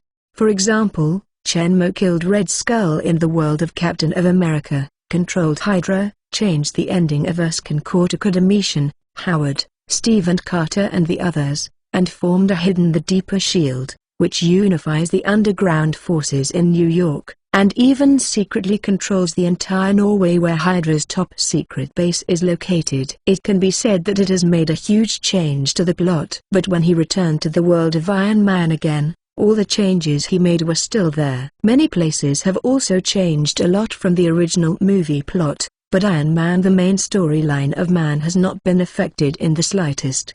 Tony_Stark has an extra younger sister, Sharon Rogers, who is actually the daughter of Steve and Carter. Stark Industries also has an additional mysterious shareholder who has never appeared before, and Tony_Stark himself. There was a godfather who looked younger than him.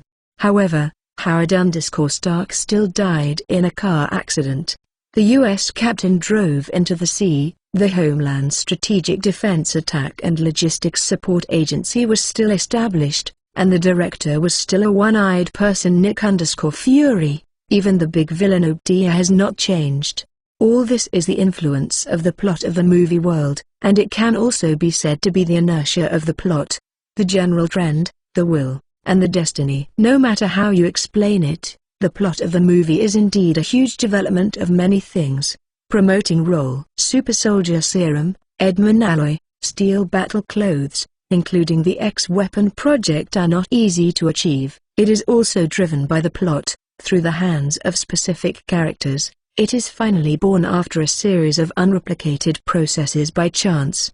This is also the meaning of Shenmue traveling through these worlds. If you are in any world, you can find a group of scientists to study these things. Shenmue doesn't need to constantly travel around the world, just call a group of scientists to tell them what he wants. This is obviously not possible. Key figures, plots, and the world of the movie cannot be missing. Even a genius like Tony Stark, if not for the terrorist attack in Afghanistan, with shrapnel embedded in his heart, even if there is no Ethan Carter Academician, the emergence of it is impossible to create steel battle clothes. Returning to the world of Vajra Wolf where Shenmue is now, is also true. Shenmue tried to find the mutants several times before, but found nothing. But William Stryker, like luck, found and successfully recruited 5 mutants. It is the influence of the plot. It's not that Shenmue was hindered by the plot. The so-called world plot is not at all so powerful, but because finding mutants is inherently not simple. At this time, mutant talents have just appeared, and the number is very scarce. In the case of deliberately hiding them, trying to find them is no less than to find a needle in a haystack. Shenmue tried several times to no avail. It is normal. But this extremely difficult thing has become so easy in the hands of William Stryker, who has the aura of mutant nemesis. It's as if we always meet some lucky people in our daily lives. From time to time, we can win a prize, pick up some money, and if we lose our mobile phone, we will be sent back by kind people. The child of destiny in the real world is sheltered by God. And with luck. I don't know how many good things I have done in my previous life. Others can't envy it. So, Shenmue simply gave up the idea of looking for mutants by himself and forming his own research team to study the ability of mutants. Since William Stryker has determined that he can complete the X-Weapon project according to the plot, and has worked out a method to replicate the ability of variants, Shenmue just waits for him to study the results. So why bother and go by yourself doing things that do not necessarily have results?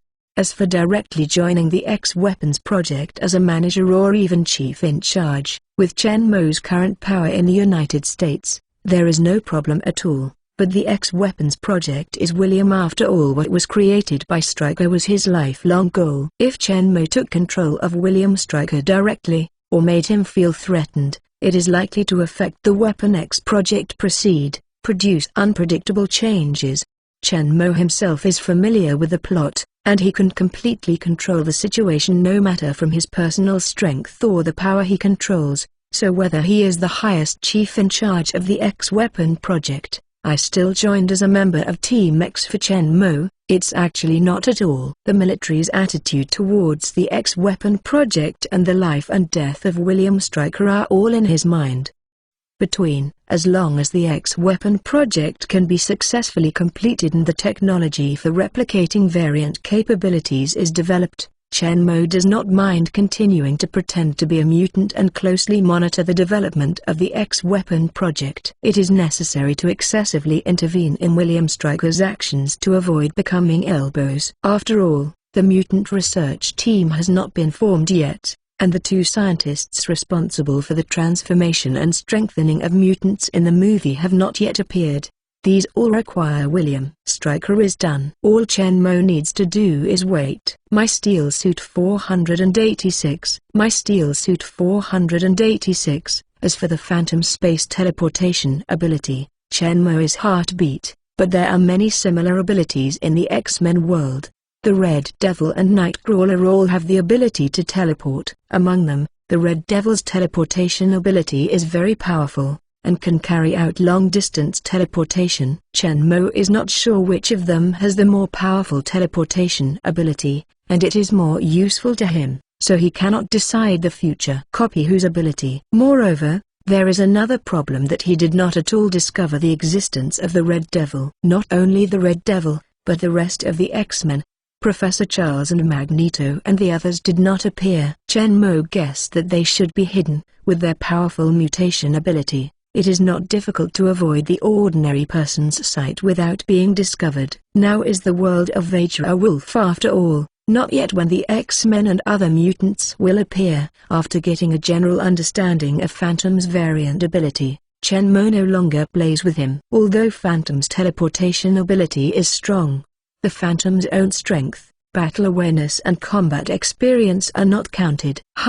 Through the analysis and deduction ability of gun battle technique, Shenmue quickly discovered the teleportation rules of the Phantom. When the Phantom disappeared again, Shenmue did not stop at all, and quickly stretched out his hand in advance to where he predicted the next moment the Phantom would appear.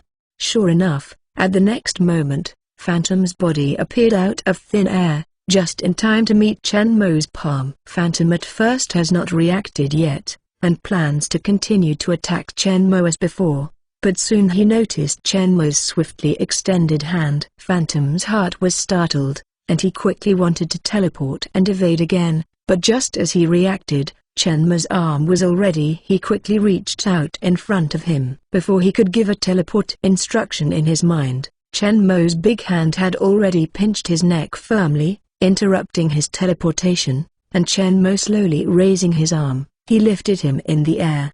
At this time, in addition to the teleport ability, the weakness of the Phantom and the lack of battle awareness were exposed. I was caught by Shenmue's neck, and under the Phantom lose one's head out of fear. I didn't know what to do. I just struggled with both hands holding Shenmue's right hand, but Shenmue's arms are like steel. No matter how hard he tries, he can't shake the slightest. As time goes by, Phantom feels that breathing becomes more and more difficult. In addition, the brain lacks oxygen. The struggle is getting weaker and weaker. When everyone in the X-team saw this, they couldn't help being stared wide-eyed. They spent the longest time with the Phantom, and they knew his strength and teleportation ability very well. Although in blade technique and gun, Phantom is far inferior to others in terms of skills, fighting, and physical fitness, but he can join the X-team gathered in the powerhouse, relying on his powerful teleportation ability. This ability is really abnormal. Even the most powerful Wade and Agent Zero in the X-team have nothing to do with him, but now, Shenmue's unfavorable teleport ability has been defeated by Shenmue. Easily broken, Shenmue has become more and more profound mystery in everyone's mind, and it seems that there is no opponent he can't defeat. Shenmue saw the Phantom's struggle getting weaker and weaker, and his consciousness began to become a little fuzzy, so he did not continue, and slowly put the Phantom back on the ground, and lightly opened the pinch of his neck. After Phantom felt her feet reincarnate on the ground again, the consciousness that had been vaguely awake again, and she shook her body barely. At the same time, as Shenmue released the hand that was holding his neck, he was finally able to continue breathing freely. So Phantom took a deep breath and felt his mind gradually regain consciousness. Looking at Shenmue standing proudly in front of him, Phantom couldn't help but feel a trace of fear in his heart. Too terrifying. In frontal battles, he defeated the mighty Wade and Agent Zero with a long knife and a pistol respectively, not to mention, even his unfavorable teleportation was easily broken by him. At the same time, Phantom's heart couldn't help but feel a strong sense of fortune. Fortunately, given Shenmue's strong performance in fighting with Wade and Agent Zero before, He did not choose to use weapons to fight, otherwise just now Chen Mo didn't grab his neck with his hands, but hit him with a bullet. Looking at Chen Mo with lingering fears, Phantom touched his neck lightly, and he couldn't help but recall the kind of that he was caught by Chen Mo's big iron tongs just now. Life and death are not in his grasp. Feel. Phantom felt in awe of Chen Mo in her heart. She dared not look at Chen Mo anymore. Phantom turned around without saying a word and walked back to his original position, picking it up. The rifle on the ground immediately stood in the line without saying a word. Team X lost one after another, and the imposing manner of the entire team could not help but depressed. But William Stryker's A's were colorful and excited. The stronger Chen Mo is, it's for him the more advantageous. Whether it is from the perspective of the X-Weapon project or from the perspective of his control of the X-Team, he hopes that Chen Mo is as strong as possible. Different from other members of the X-Team, Chen Mo is an elite special soldier, and is the highest kind. He has the rank of captain. Among all the X-Team mutants, Chen Mo is undoubtedly the most reliable. General Munson also talked to him about the X-Team he formed. Before he most valued Agent Zero, because compared to other mercenaries, boxers, and members of the commoner background, Agent Zero, who was born as a CIA agent, had to obey his orders more. Execution is also stronger. But General Munson reminded him that the military and the CIA are two departments after all. Although Agent Zero was specially recruited, he still has contact with the original department. So I still can't be completely trusted. Before there was no suitable candidate, that's all. Now there are Chen Mo, Victor, and James, which belong to the secret army of the military. After strict audit by the military, they can guarantee their loyalty. As a soldier, you can reconsider the management of Team X. After all, he wants to take over the entire X-Weapon plan. Impossible has been personally leading the X-Team, so it is necessary for them to choose a suitable one that is not only powerful, can convince all the team members, but also guarantees loyalty. The candidate of degree, as the commander of Team X. And Chen Mo is clearly the best candidate. He was originally the commander of the Special Forces, and the team he led has a solid record. There is no doubt about his commanding ability. The X-Team led by him is definitely better than the Zero Agent. My Steel Suit 487. My Steel Suit 487. Thinking of General Munson's words, William Stryker couldn't help showing a meaningful smile. Turning his head and looking towards the tallest member of Team X, said with a smile, "Fred, it's your turn to be friendly with your new team to discuss it." William Stryker intended Chen Mo to overturn the entire X-Team. With this stand, he frightened everyone in one fell swoop and prepared for his future arrangements. Chen Mo naturally guessed William Stryker's intentions. In fact, all this is what he was pushing in secret. William Stryker would never have thought that his decision to reuse Chen Mo was unexpected. It was made under the influence of Chen Mo. William Stryker's decision to reuse Chen Mo is not only Chen Mo's own advantages, but the main influence comes from his immediate boss, the highest military chief in charge of the X-Weapon project, General Munson, and this high-ranking General Munson is actually Chen Mo's person. To be precise, General Munson is one of Chen Mo's many spokespersons at the top of the military. Chen Mo has expanded his power to the major departments of the United States in the past century, and has a pivotal influence in the United States. This is why he can arrange himself with Victor and James in one sentence. The reason for the MACFSOG unit of the U.S. Advisory Command in Vietnam and directly became the commander of the first team of special operations. At this moment, seeing William Stryker is making an all-out effort to help him build his prestige, Chen Mo couldn't help feeling that William Stryker is such a good person, he would count his money even after he was sold. Chen Mo naturally brushed William Stryker's kindness, turned his head slightly, looked towards the tallest silhouette in Team X. This is a strong white youth with a height of about 2 meters. Compared with Victor and James, who have been transformed by the enhanced super soldier serum, he is only a little shorter and shorter than Chen Mo. The muscles on his body are also very developed, and he is obviously also a strong fighter. After hearing the order of William Stryker, Fred, with a dull expression, said not at all, but lightly nodded, and then moved towards Chen Mo with two thick long legs. Go. Chen Mo, who has watched the movie, also understands Fred's ability. Iron Fist. Fred's variant ability is actually very strong. In the movie, he can use his fist to bombard the tank shells with his bare hands, causing the shells to explode in the barrel, destroying the tank. But he himself was unharmed. Chen Mo speculated that his mutant ability should be the defensive power of the body. Fred's own defenses are extremely amazing. His entire body is like steel, and even shells can resist hard. Normal attacks are difficult to cause him damage. Compared with Fred's defensive ability, his strength is not so strong. Although it is about 3 times as high as that of ordinary people, it is a bit weak compared with his defensive ability. Moreover, while possessing a strong defense, Fred also has many fatal weaknesses. First of all, it may be due to the changes in the body structure caused by the strong defense. His flexibility is very poor, although his strength is 3 times faster than an ordinary person, but the speed is worse than that of an ordinary person. Therefore, it is good to be a tank shield to withstand attacks. If it comes to attack ability, Fred is almost the bottom of the X team, because he even chases the enemy. Not to talk about attacks, only to deal with some slow or immobile fixed targets, he can still come in handy, just like the tank parked in the yard in the movie. In addition, Fred's defensive ability is not without loopholes.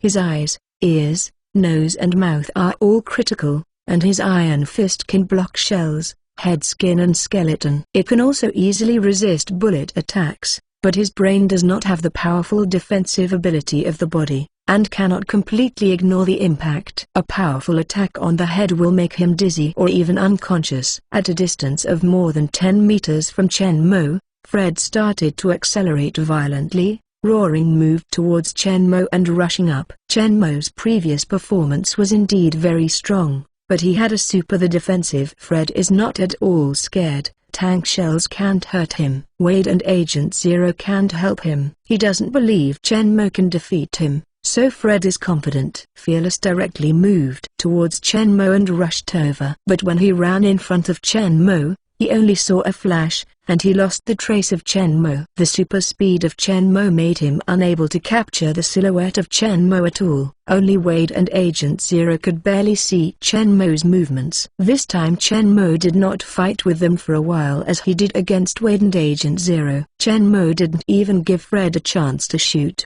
and moved quickly to F behind Ryder. A punch hit him directly in the back of the head. Although Fred's physical defenses are strong, he still feels dizzy if his head is too strong. The formidable power of Chen Mo is comparable to a cannonball and can directly explode the head of an ordinary person. Although the punch failed to cause fatal damage to Fred of steel muscles, iron bones, the violent vibration caused was transmitted to his brain.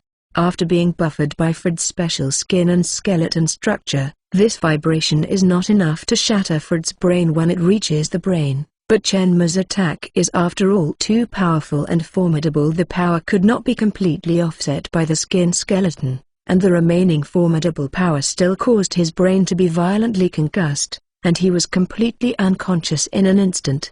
Losing the control of his consciousness, Fred's huge body fell heavily to the ground under the inertia of his forward thrust, and he drew a distance forward before stopping.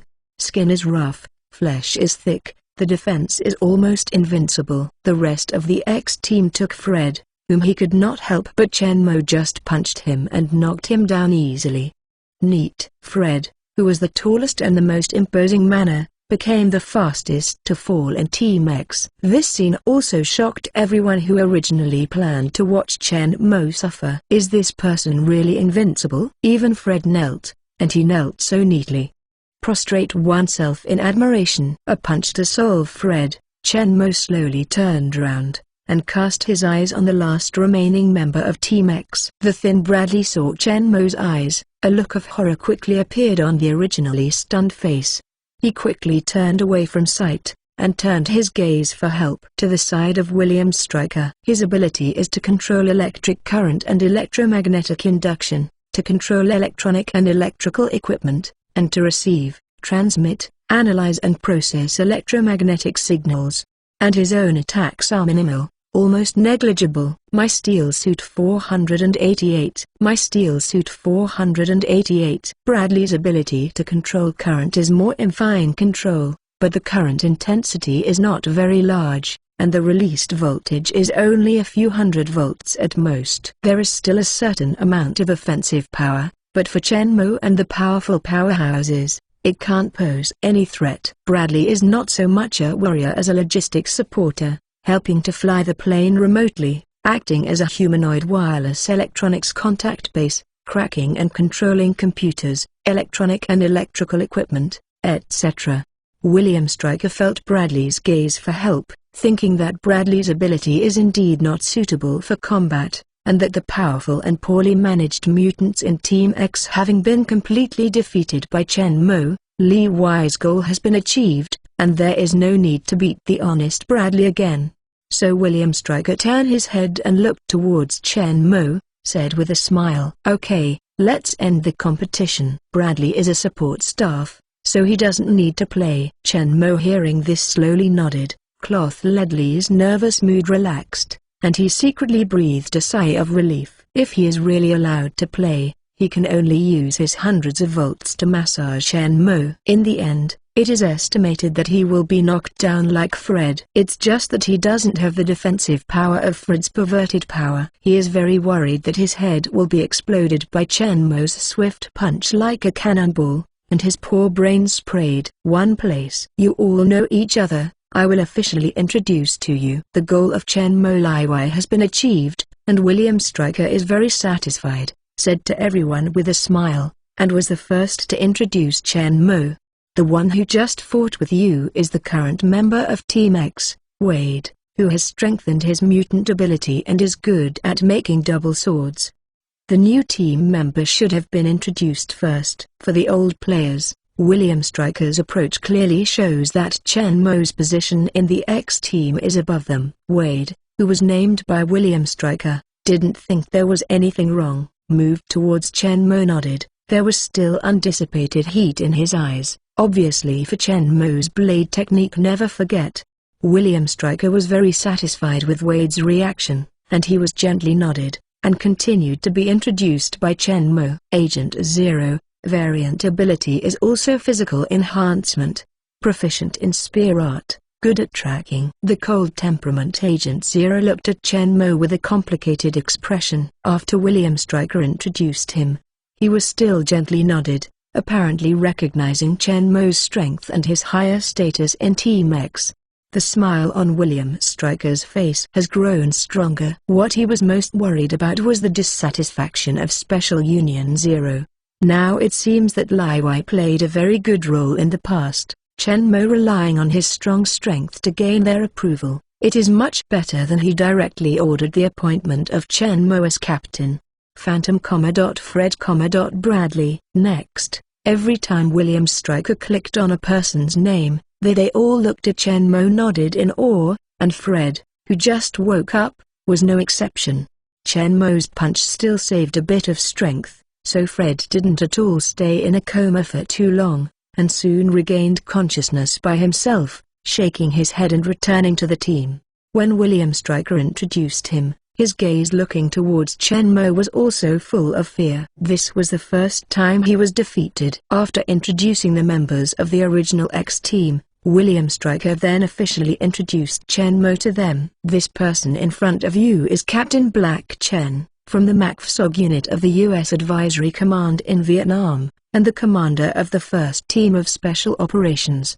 The special forces he commanded performed a large number of arduous tasks in the Vietnam War, but they always maintained a record of 0 casualties. They had faced the siege of more than 100 enemy troops and wiped out them all with one man. It was called MACFSOG. Legendary. Captain Chen's variant ability is physical strengthening and space storage ability. Proficient in Chinese martial skills, good at various combat techniques, blade technique, fighting, spear art are all peaked. He is one Washu Grandmaster. You can ask him a lot about combat skills. From today, he will be the commander of Team X, and he will be responsible for on-site command for future tasks. Greater than. After William Stryker finished speaking, Everyone from the original X team looked towards Chen Mo and their gazes changed a bit. Agent Zero's mind was even more complicated. In the previous mission, except for William Stryker in the case of personally leading the team, he was basically responsible for the command, and everyone was barely able to obey the arrangement. But William Stryker never officially recognized him as the commander of Team X. Now Chen Mo has just joined and was directly appointed as the commander. This makes Agent Zero feel a little lost, but think of Chen Mo's terrifying matchless strength and William Stryker with regard to the identity and resume of Chen Mo. Agent Zero also had to admit that Chen Mo is indeed more qualified than him and more suitable to be the commander of Team X. After all, Chen Mo's strength is even stronger. He can suppress the rebellious mutants of Team X and make them strictly obey orders. His rich experience in finding command is also unmatched by the background of an agent. So for the arrangement of William Stryker, although Agent Zero is lost, he agrees. The rest of the people have no opinion. The whole team has been overturned by others. What other opinions can there be?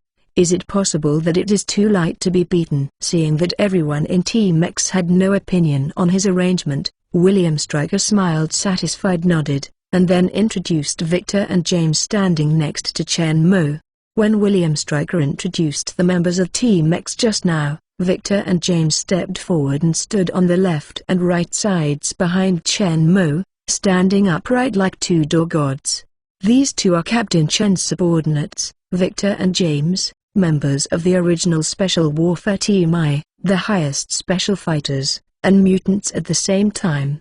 In fact, everyone in Team X had already noticed Victor and James. After all, the two of them were too conspicuous. They were taller and stronger than Fred, the biggest of them, and exuded even more. The wild beast General Violent aura, simply impossible, is ignored. Originally, seeing the two standing behind Chen Mo, like bodyguards, everyone was still a little confused. At this time, after hearing William Stryker's explanation, the few people were surprised that they turned out to be Chen Mo's men. My Steel Suit 489. My Steel Suit 489. Mutants are difficult to meet, but Chen Mo's special team suddenly appeared 3, which made the MACFSOG unit of the U.S. Advisory Command in Vietnam. The in-mind could not help but cast a layer of mysterious color.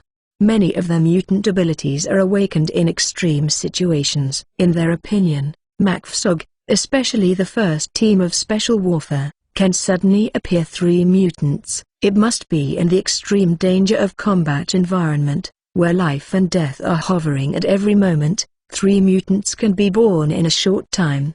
With Chen Mo's previous strong performance, Victor and James do not dare to underestimate everyone. While everyone looked at the two with fearful eyes, William Stryker continued to be introduced. Their variant abilities are Sharp Claw, Bone Spurs, Body Strengthening and Self-Healing ability. The damage to their body can heal quickly in a very short period of time, and most of the attacks cannot threaten them.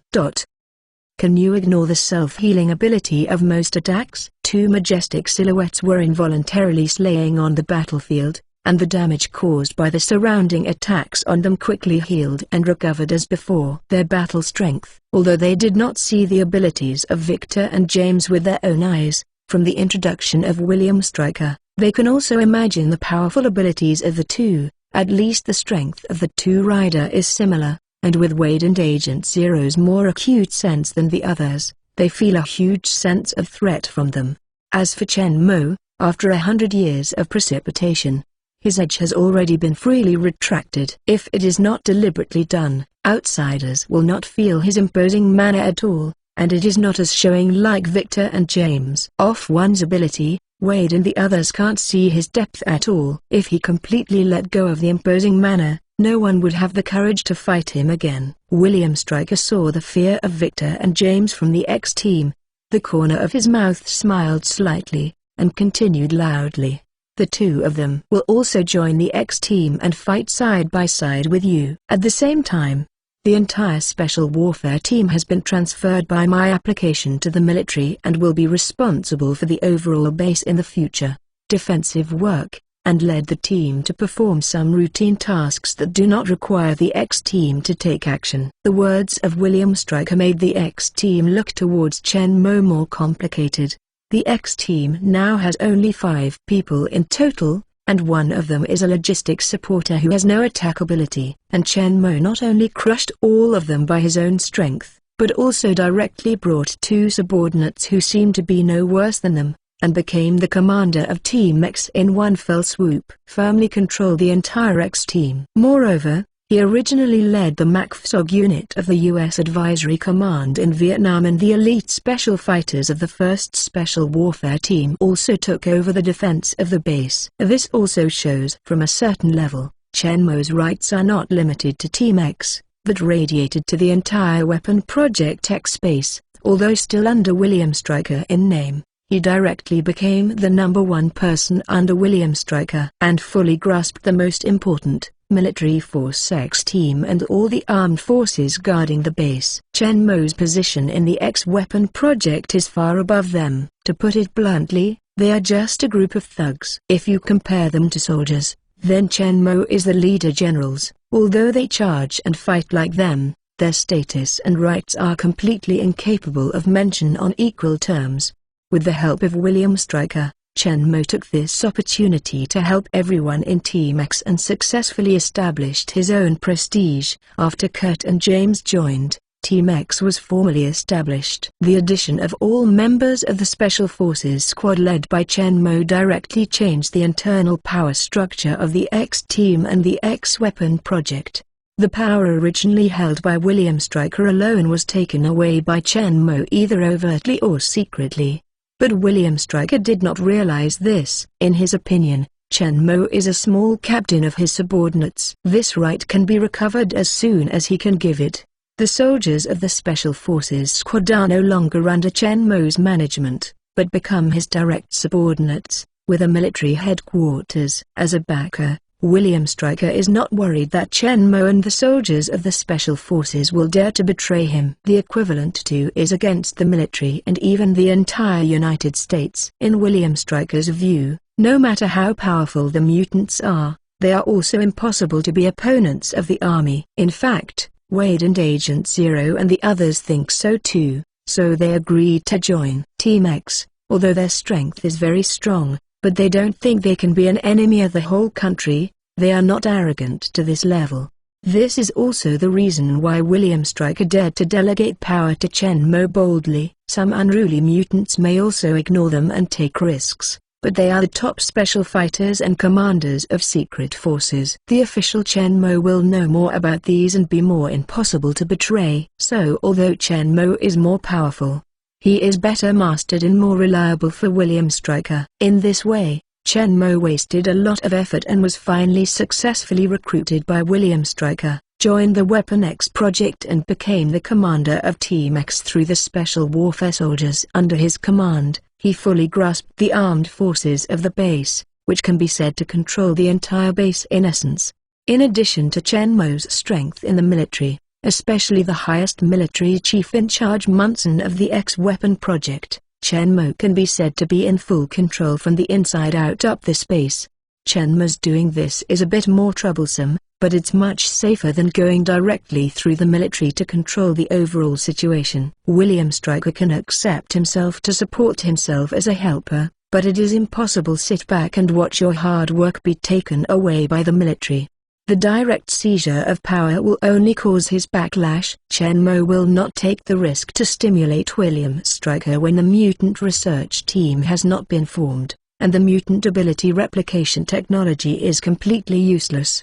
Although this is a little troublesome now, the result is the same. Chen Mo successfully penetrated into the X-Weapon Project and gained actual control. William Stryker believes oneself infallible. He is promoting and reusing Chen Mo, but he does not know that he is actually working for Chen Mo. My Steel Suit 490. My Steel Suit 490. Chen Mo is like a WeChat visitor who has entered into the chairman of his group branch as an ordinary person. On the surface, he goes to work obediently and honestly, and he is under the leadership of the company management, but in fact, He is the real master behind the entire company. Those so-called leaders who seem to be above him on the surface are actually just wage earners that he can drive away with a word, that's all.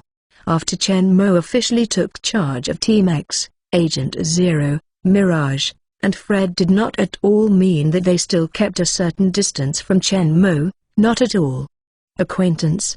They are also proud people. Impossible because they were defeated by Chen Mo, they rushed to please Chen Mo, but for Chen Mo, the new commander, they still maintained enough for Mo's orders are also strictly implemented, not at all outward devotion but inner opposition, disobedience to the command. After all, Chen Mo's strength lies there, completely crushing all of them. And he is indeed qualified to become their commander. For Chen Mo, they also didn't feel bad at all. Although Chen Mo defeated all of them, they all showed mercy. Not at all were injured. So everyone in Team X, including Agent Zero, is convinced of Chen Mo in their hearts. What do you think about him becoming the commander of Team X? It's just that they and Chen Mo just met after all. They are not familiar with each other, and the personalities of several people are relatively proud and cold. After being defeated by Chen Mo, they will take the initiative to show their favor. Obviously not the style of a few people, so for Chen Mo, they only maintain the most basic relationship between superiors and superiors, not at all too close, and did not ask Chen Mo for fighting skills like William Stryker said.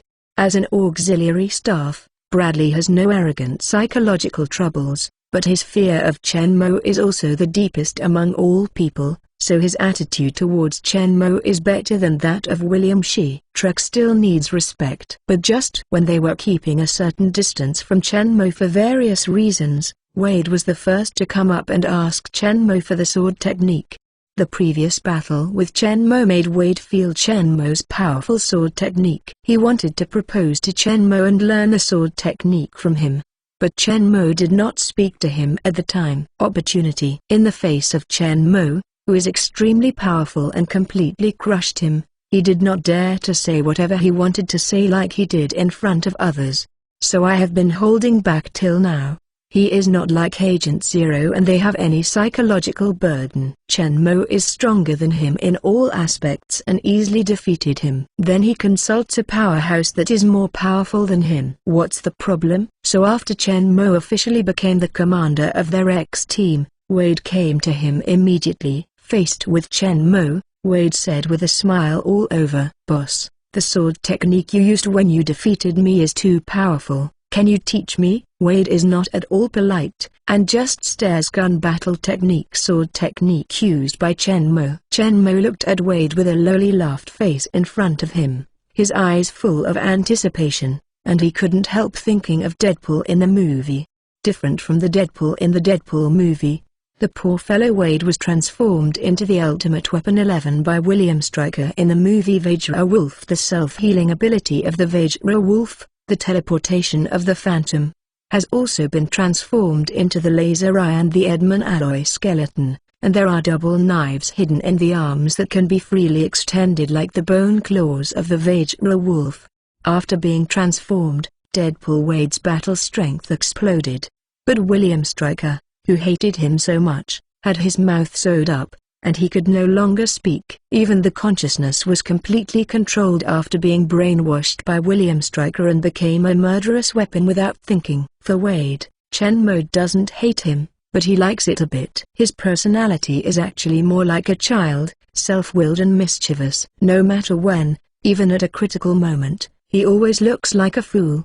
He doesn't seem to care about anything and is fearless. When he fights, he is always very bloody and violent, but his heart is actually very kind. The people he kills are actually notorious bad guys and their men. He has never hurt an ordinary person. Although his mouth is a little bit cheap, he is completely talkative, talking nonsense and all kinds of tsukkomi all day long, but that's also because he didn't convince him. In front of Chen Mo, he didn't dare to talk. Nagging. Every time Chen Mo's gaze sweeps his neck, he will feel a cold neck. It seems that Chen Mo's long knife is placed on his neck again, and everything is like being pinched. Hold back like a neck. Chen Mo still has a good impression of this cheap, yellow and violent but kind-hearted and bohemian Deadpool. Although the future development of Wade in front of Chen Mo and the future development of Deadpool in the Deadpool movie he watched are very different, according to Chen Mo's understanding,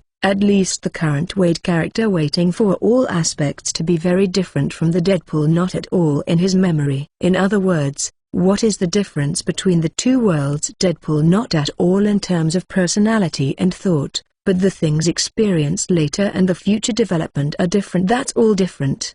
With the intervention of Chen Mo, Wade will no longer be transformed into a thoughtless killing machine like in the movie. The lively, mischievous, unruly Deadpool in the movie Deadpool. It's very possible that Cheap and Sheep will reappear in the world of Vajra Wolf. For Wade's request, Chen Mo not at all as stingy. Because Wade uses two katana, Chen Mo did not teach him his own extraordinary sword technique, but as he wished, Chen Mo personally optimized and improved the gun battle. The sword technique was taught to Wade without reservation. Gun battle techniques. Sword technique also uses katana as a weapon, based on the Japanese sword technique, and optimized through scientific calculations.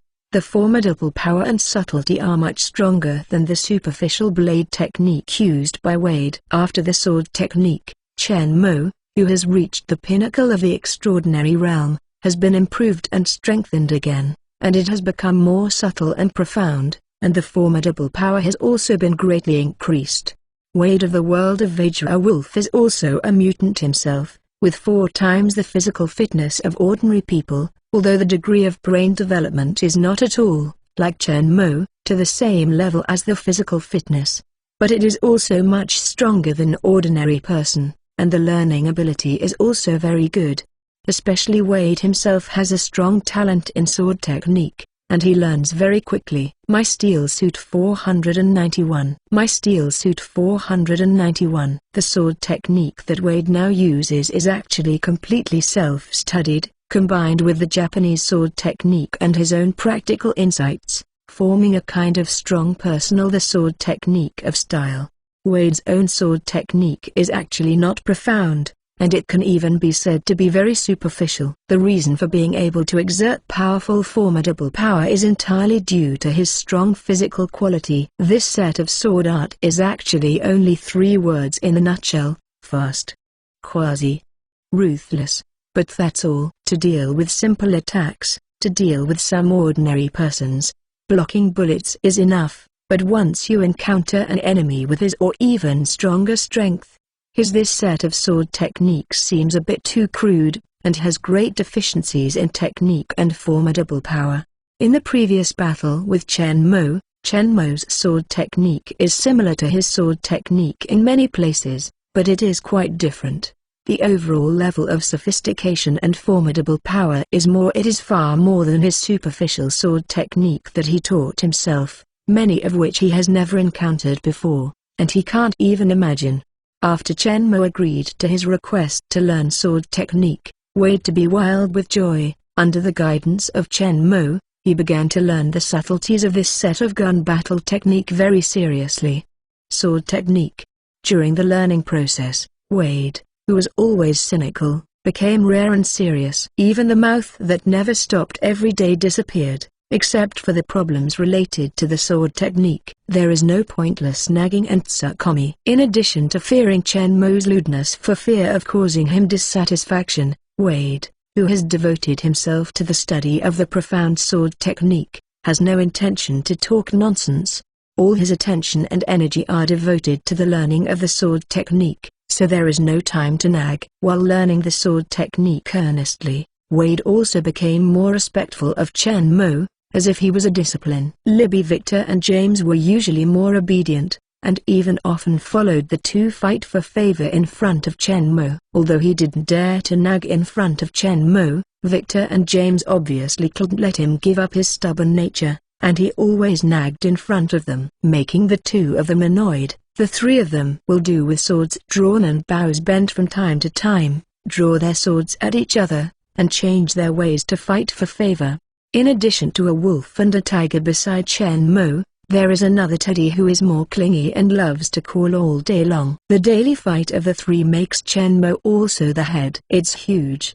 but now that they are also their own, Victor and James will be a bit bully if they use their strength to clean up Wade. Chen Mo alone, with overwhelming absolute strength, overturned the entire X team and can be successfully recognized by everyone, but if Victor and James who follow Chen Mo come together, too. However, it is likely to have a counterproductive effect. Not only can it not conquer everyone, but it may arouse the resistance of the original X team members, making the relationship more rigid.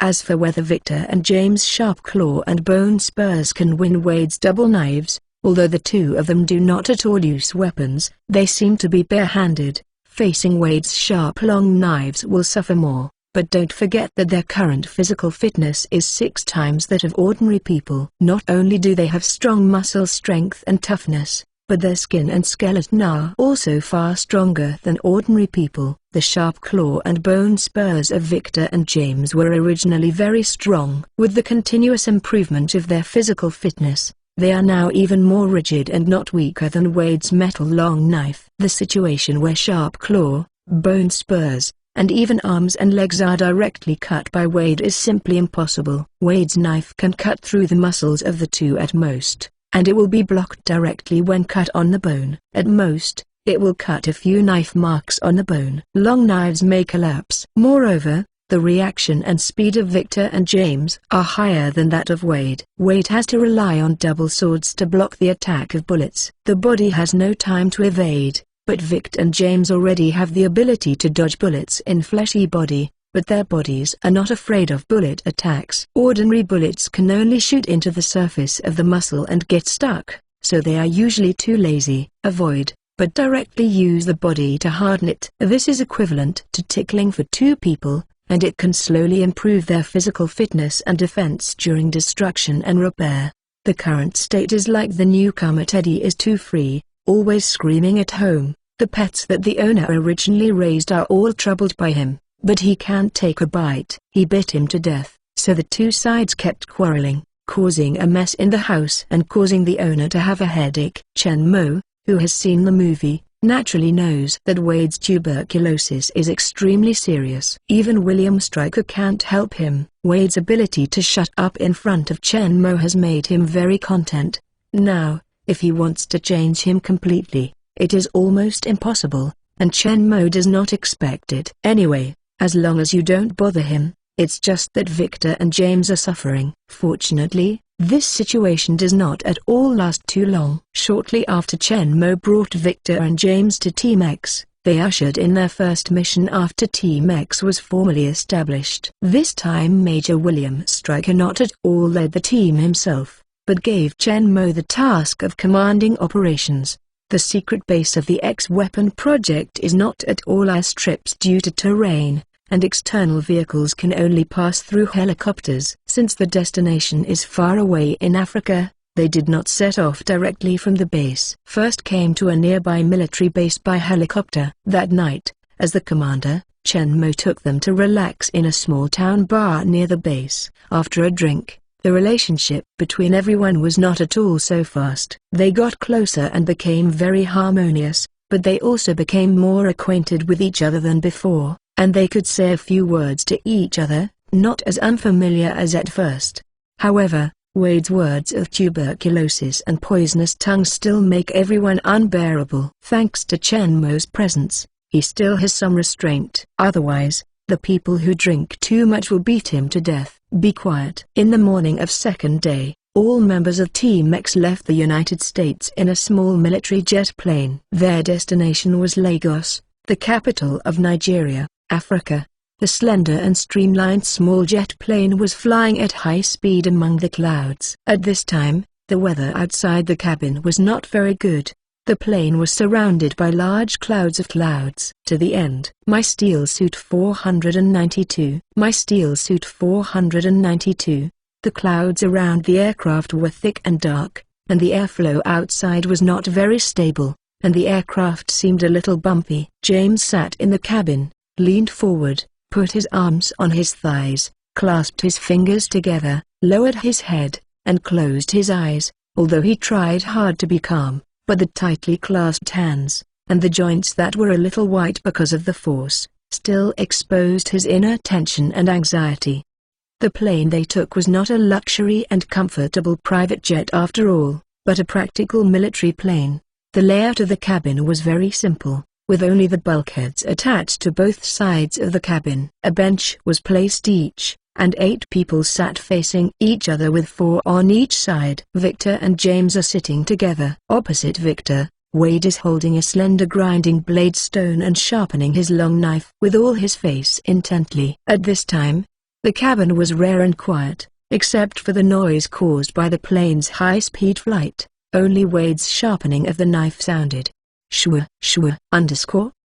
A clear sound of sharpening the knife has a rhythm in the cabin, the sound of the sound, but no one spoke. It is rare that Wade can shut up and not speak. Everyone quietly enjoys this rare tranquility. I only hope that Wade can continue to grind like this and never speak. But obviously, their idea is impossible to realize. It didn't take long for Wade to talk about each minding their own business without anyone speaking. At the moment he spoke, everyone couldn't help but roll their eyes, and a feeling of destruction of a beautiful thing surged in everyone's hearts. They had never liked silence so much. Wade doesn't know what everyone thinks, or if he knows it, it has no effect. A qualified and persistent person will not change himself because of others' preferences, nor can he change it. Stopping the action of sharpening the knife in his hand, Wade took the katana in his hand with both hands, and said while looking left and right while each minding their own business, "Do you know, I like this knife very much, better than anything in this world." After saying this, Wade lifts the head, looked towards Victor, who was sitting opposite, asked seriously, "Do you want to know why?" Victor, who became very upset, didn't even look at Wade, and squeezed 2 from his teeth with a cold face.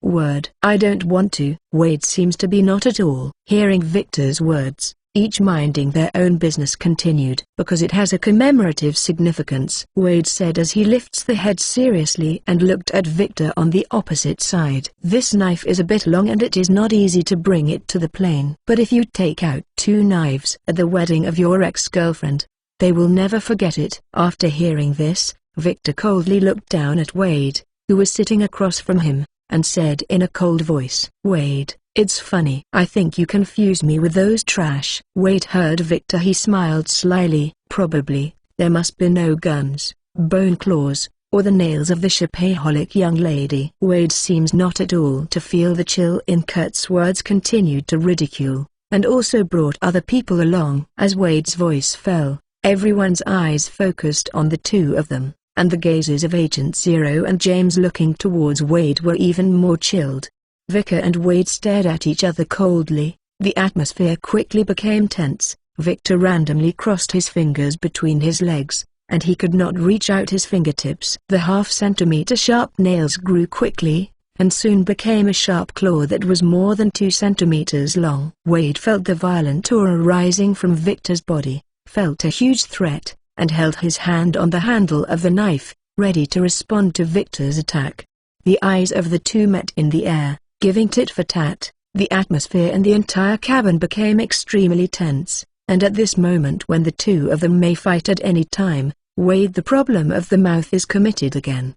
With a brush, Wade suddenly raised the hand holding the grinding blade stone. "Do you want a manicure?" James, sitting beside Victor, felt Victor's anger, for fear that they might actually fight and accidentally take down the plane. Quickly reminded from the side, "Victor, don't get excited." James felt frustrated at the thought of this possibility.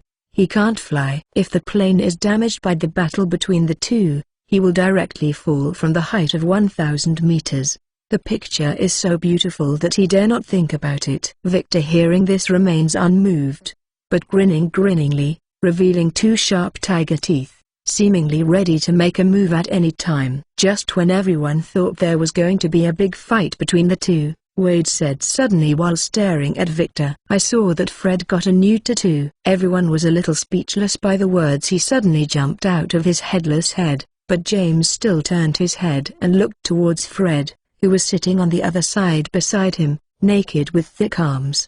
At this glance, James really saw a new tattoo on Fred's arm. and it was a tattoo of a girl who looked lithe and graceful. This sexy girl tattoo made James feel very familiar. Soon, he remembered it in his mind and said in surprise, "Oh my God, Fred, you only met her last night." The sexy girl tattooed on Fred's arm is exactly what they were encountered while drinking in a bar. "I love her," Fred said with a dull face while chewing the beef jerky in his mouth. James is hearing this speechless. "You fell in love with her after one night's sleep?" Fred really spent the night with this girl last night, but just love this one night fucked with her. It still made James a little unacceptable. Fred replied seriously. "She is a gymnast." Sitting at the forefront of the cabin, Bradley, who was close to the cockpit, couldn't help but grinned. And James was also speechless. Fred, who looks dull, turned out to be a boring man. However, after such a gag, the confrontation with swords drawn and bows bent and medicinal smell between Wade and Victor was finally interrupted. Victor glanced at Wade coldly, put away the nails that popped out of his hand, tilted his head back, leaned against the bulkhead, and stopped listening to Wade. At this moment, Chen Mo moved towards Bradley, who was sitting opposite him, said, "Bradley, drop." "My steel suit 493, my steel suit 493. Through the open cockpit door, you can clearly see the scene in the cockpit. The complex instruments on the bridge are flashing with many red and green indicator lights. It is running, but the cockpit of the plane is empty, not at all the pilots. The plane they have been flying is actually unmanned." Receiving Chen Mo's order, Bradley lightly nodded, raised his finger to press on his temple, and gently closed his eyes. Then, the plane that was flying smoothly suddenly began to dive and descend. The cabin began to become bumpy. The real pilot of this plane is actually Bradley. He can directly control the entire aircraft remotely through his own control of electric current and electromagnetic waves, and to some extent, it is more accurate, flexible and reliable than ordinary pilots. Under Bradley's control, the aircraft adjusted its attitude and began to dive down. The feeling of weightlessness made James' face changed and he could not help but complain in a low voice. "Oh, God." Although 100 years have passed, his strength has also improved tremendously, but his air sickness has not improved at all. In these 100 years, he had never taken a plane again, and he was also on a warship when he rushed to the European battlefield during World War II. For the plane, James was in conflict. If there is anything that can scare James, then apart from Chen Mo, there is only plane. Of course, he himself would not admit it. This time to go to Africa for missions, it is naturally impossible to change to a warship because he is alone, so they will be delayed on the road for too long, so James can only helplessly enjoy the flight again. Pleasure. It was okay when the plane flew smoothly before. James could barely endure it, but he was a little unreliable. But now when the plane changes its attitude from steady flight and starts to dive, the feeling of shaking and weightlessness makes James was very uncomfortable. The body that was lifted up when he turned to talk to Fred before turned to bend forward again, and the two hands were clasped together again, touching the forehead. "Are you going to throw up?" Fred, who was sitting next to James, turned to look at him and asked. While talking, he took another bite of the beef in his hand, chewing hard. "If we wait for us to fly, we have to grow wings first." James lowered his head and said, obviously he still has great concerns about flying, for fear of aeroplanes. "I don't know when it will disintegrate. When the time comes, there is only a dead end in the air." Although James's powerful self-healing ability is basically impossible to die, James still has strong resistance and fear in his heart. Agent Zero couldn't help but look a little funny when he looked at James, who was usually extremely tough. "Don't worry, man, more people died in car accidents than flying accidents." Agent Zero looked at James said with a smile. Because of the air sickness, he felt bad. James, hearing this in irritable mood, couldn't help refuting. Compared with the crucified, however, his tone barely fell. And before Agent Zero could speak, the Phantom sitting opposite James spoke first. "Hey, please be careful when you speak, at least be restrained." The Phantom is a black Christian who believes in Christianity, and James' words just now obviously refer to the crucifixion of Jesus. The matter is compared with the death rate of the air crash, and with Agent Zero, This is obviously disrespectful to Jesus. After reminding James with a serious face, Phantom looked at James, who was nauseous again, and asked warmly, "Do you need a bucket for you?" James immediately raised his hand to signal that he would not use it, and said with an uncomfortable shook his head, "No need." Chen Mo, sitting at the front of the cabin, looked at James and felt a little helpless, shook the head. James can be said to be fearing nothing in heaven or earth, but it is just afraid of flying, and air sickness is also very difficult to deal with.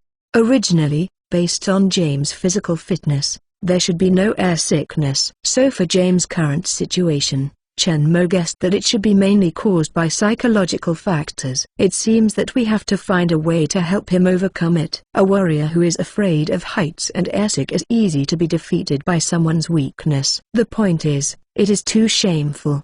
But for now, let's finish the task first. At this time, the plane had already passed through the clouds under Bradley's control and entered a low altitude. He glanced at the city crawling on the dark ground outside the window. Chen Mo moved towards everyone, said, "Gentlemen, we are about to arrive in Lagos." The small jet plane of Team X is facing that seat in the night sky, which covers a large area but is sparsely lit. The dim city swooped away. On the outskirts of Lagos City, Nigeria's capital, is a large slum area where people live. Here are the poor at the bottom of the society. It is the government's drag, so the government is not willing to do more management here, but let it go and let the people here fend for themselves.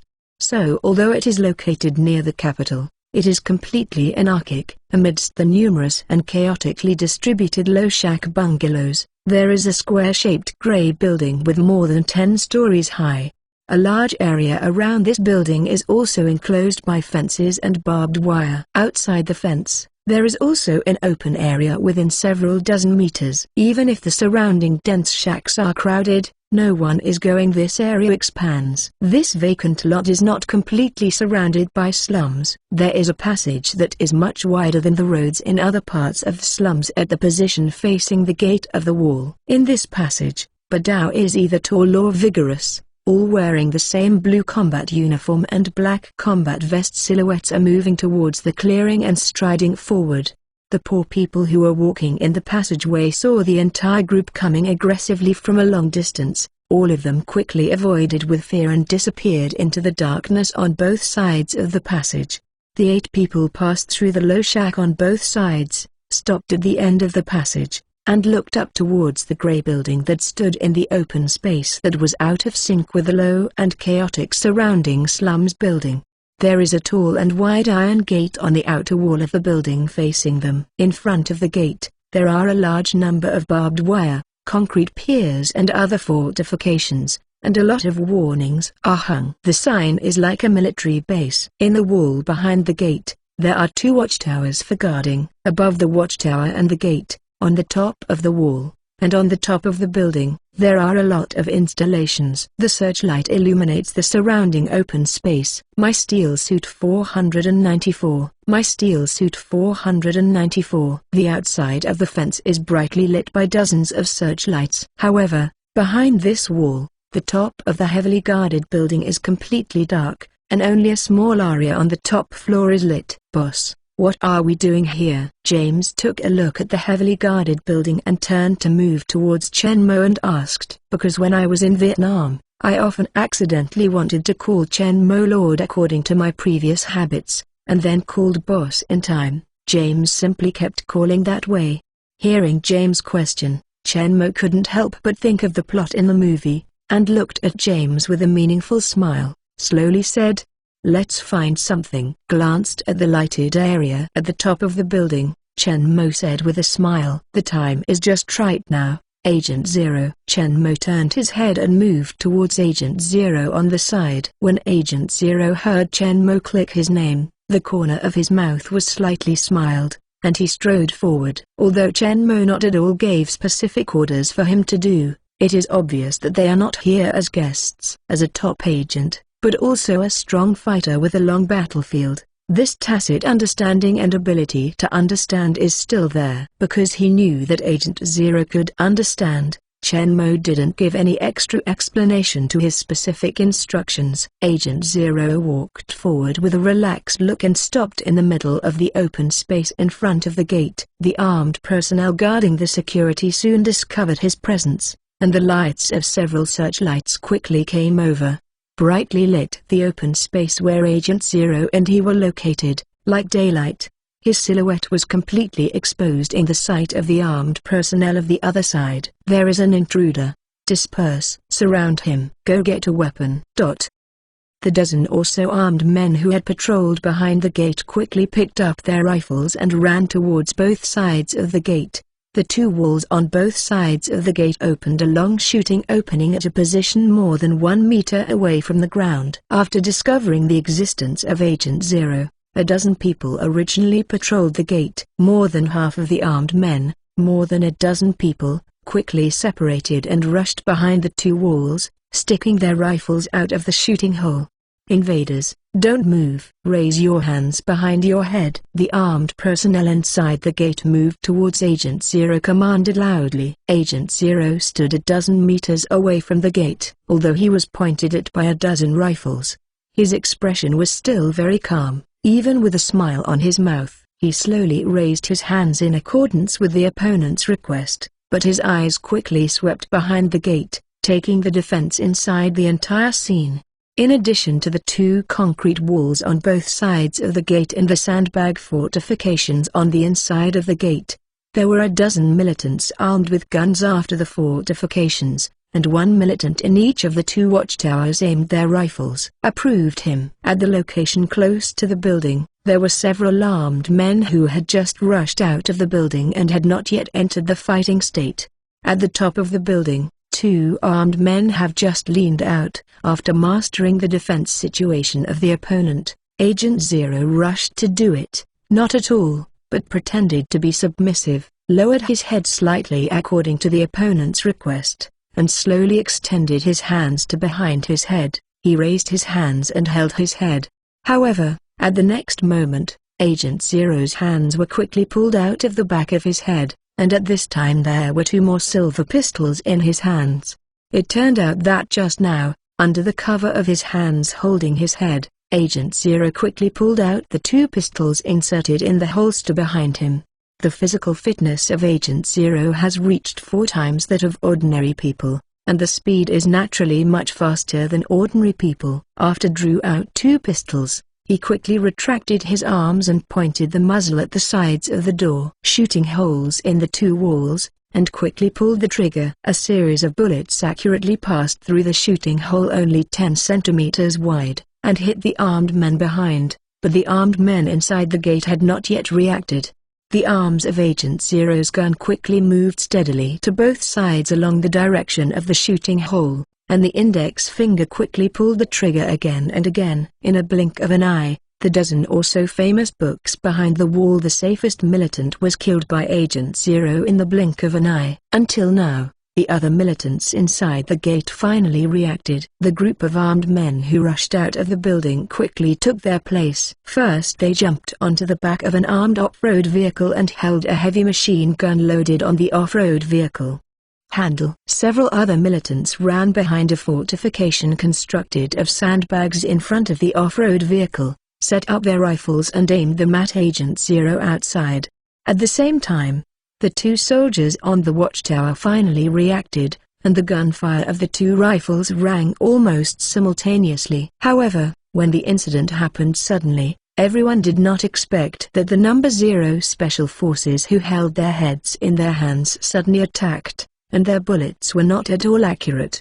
After quickly destroying the armed personnel behind the walls on both sides of the gate, Agent Zero moved towards the gate and rushed forward quickly. His speed was extremely astonishing, and the 2 armed personnel on the observation tower reacted fundamentally. However, all the bullets fired fell behind him, and none of them threatened him. The militant who operated the machine gun seemed to be more elite than the others. Before the militants behind the sandbag fortification had time to shoot, the sound of the machine gun followed the 2 on the watchtower. The gunfire of the armed men rang out first. But this gunshot didn't last too long, and the attack of Agent Zero arrived. The bullets of the two armed men on the watchtower pose little threat to him. He can ignore it for the time being, but this heavy machine gun is far from the two rifles, regardless of its rate of fire or the formidable power of the bullet. In contrast, the threat to him was also far higher than the two on the watchtower. Agent Zero quickly raised his right hand while running,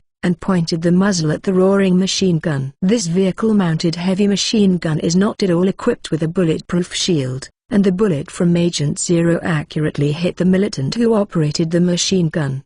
After being hit, this fairly elite militant was killed immediately, but the trigger of the machine gun he pulled down was not at all released, so the heavy machine gun continued to roar.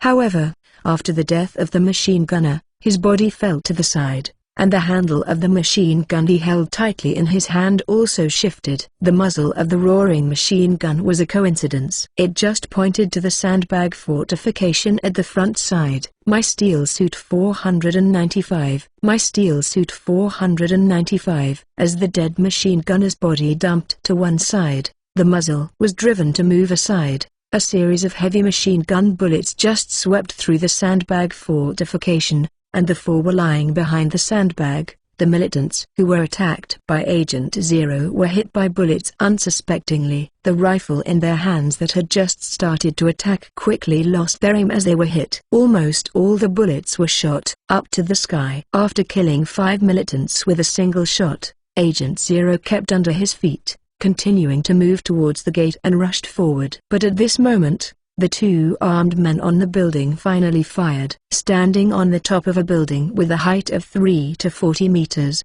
under the high condescending situation, the movement of Agent Zero appears to be slower. Their gazes can barely keep up, and the bullets fired are more than the observation tower. The two people on board have to get closer to Agent Zero, which poses a greater threat to him. Although Agent Zero ran very fast, the bullet shot from the top of the building followed him closely, not at all a few meters away. At this time, after an attack just now, the bullets in the two pistols in the hands of Agent Zero had been shot out. The bullet fired from the roof got closer and closer to him, and Agent Zero also felt a trace of pressure, making him gritted his teeth and used his full strength.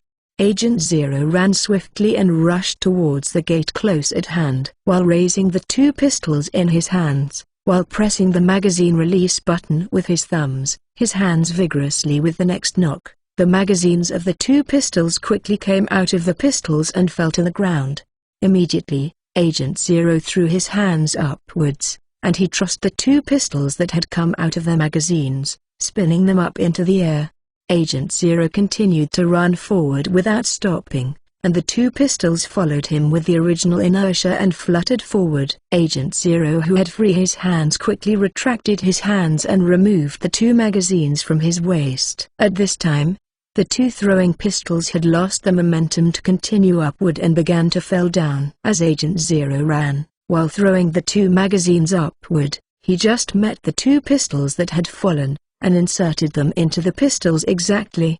Immediately, Agent Zero's hands firmly held the two pistols. In this way, Agent Zero staged a thrilling and extremely exciting performance of changing magazines amidst the rain of bullets. Not far behind him, the people of Team X witnessed a series of actions by Agent Zero all the time. Phantom and Bradley were both expressions of admiration, and Fred and Wade looked at them. Can't help showing a hint of approval. But Victor and James are disdainful. They have also seen Chen Mo use a gun. The same pistol in Chen Mo's hands is no different from a machine gun. There is simply no need to change the magazine. Although Agent Zero's performance is wonderful, it is comparable to Chen Mo. It seems a lot weaker. This is like a person using a flintlock rifle can complete the process of filling gunpowder and bullets in just 10 seconds. While another person takes out an automatic rifle that can fire continuously. No matter how cool and fast the action of Agent Zero changing the magazine, it is nothing more than a juggling clown in the eyes of Victor and James, who have seen the world.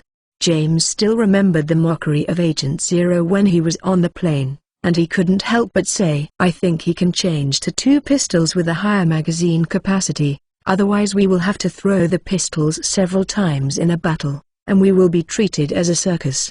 Victor couldn't help but grin, revealing two sharp tiger teeth. The members of Team X who were standing next to them naturally heard what James said. After thinking about it carefully, that's really the case. If there are fewer enemies, it's okay. Changing a magazine will almost solve it. But what if dozens of enemies? Didn't Agent Zero really throw the pistol several times? Throw once, everyone will feel the experience. Twice, 3 times, or even 4 or 5 times. Everyone imagines that scene. It really looks like a circus juggling. The expressions of the other people are a little weird, but Wade, who didn't deal with Agent Zero very much, was in a good mood and couldn't help but open his mouth.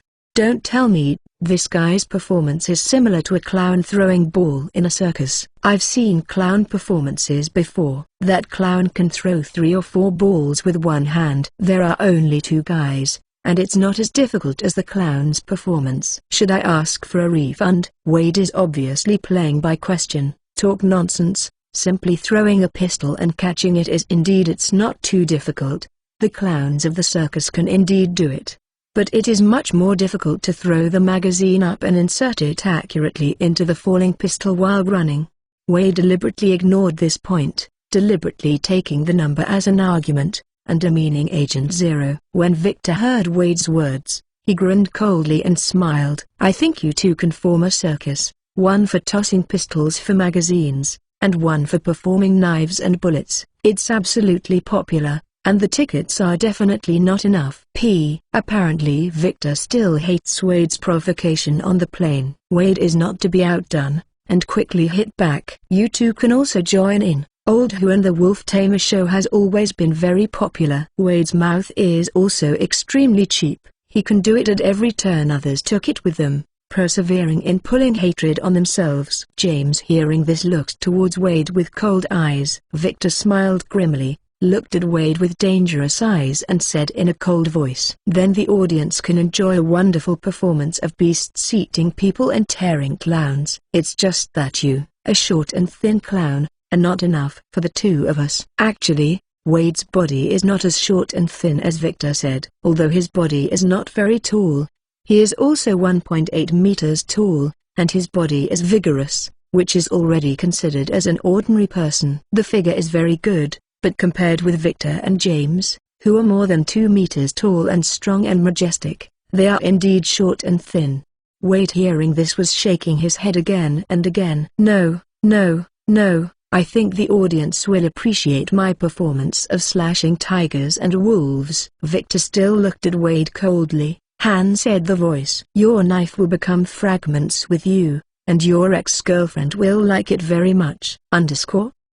Agent Zero is here. There was a fierce battle with the enemy in front, but his teammates Victor and Wade were here while watching the show and slapped their mouths, completely ignoring his existence.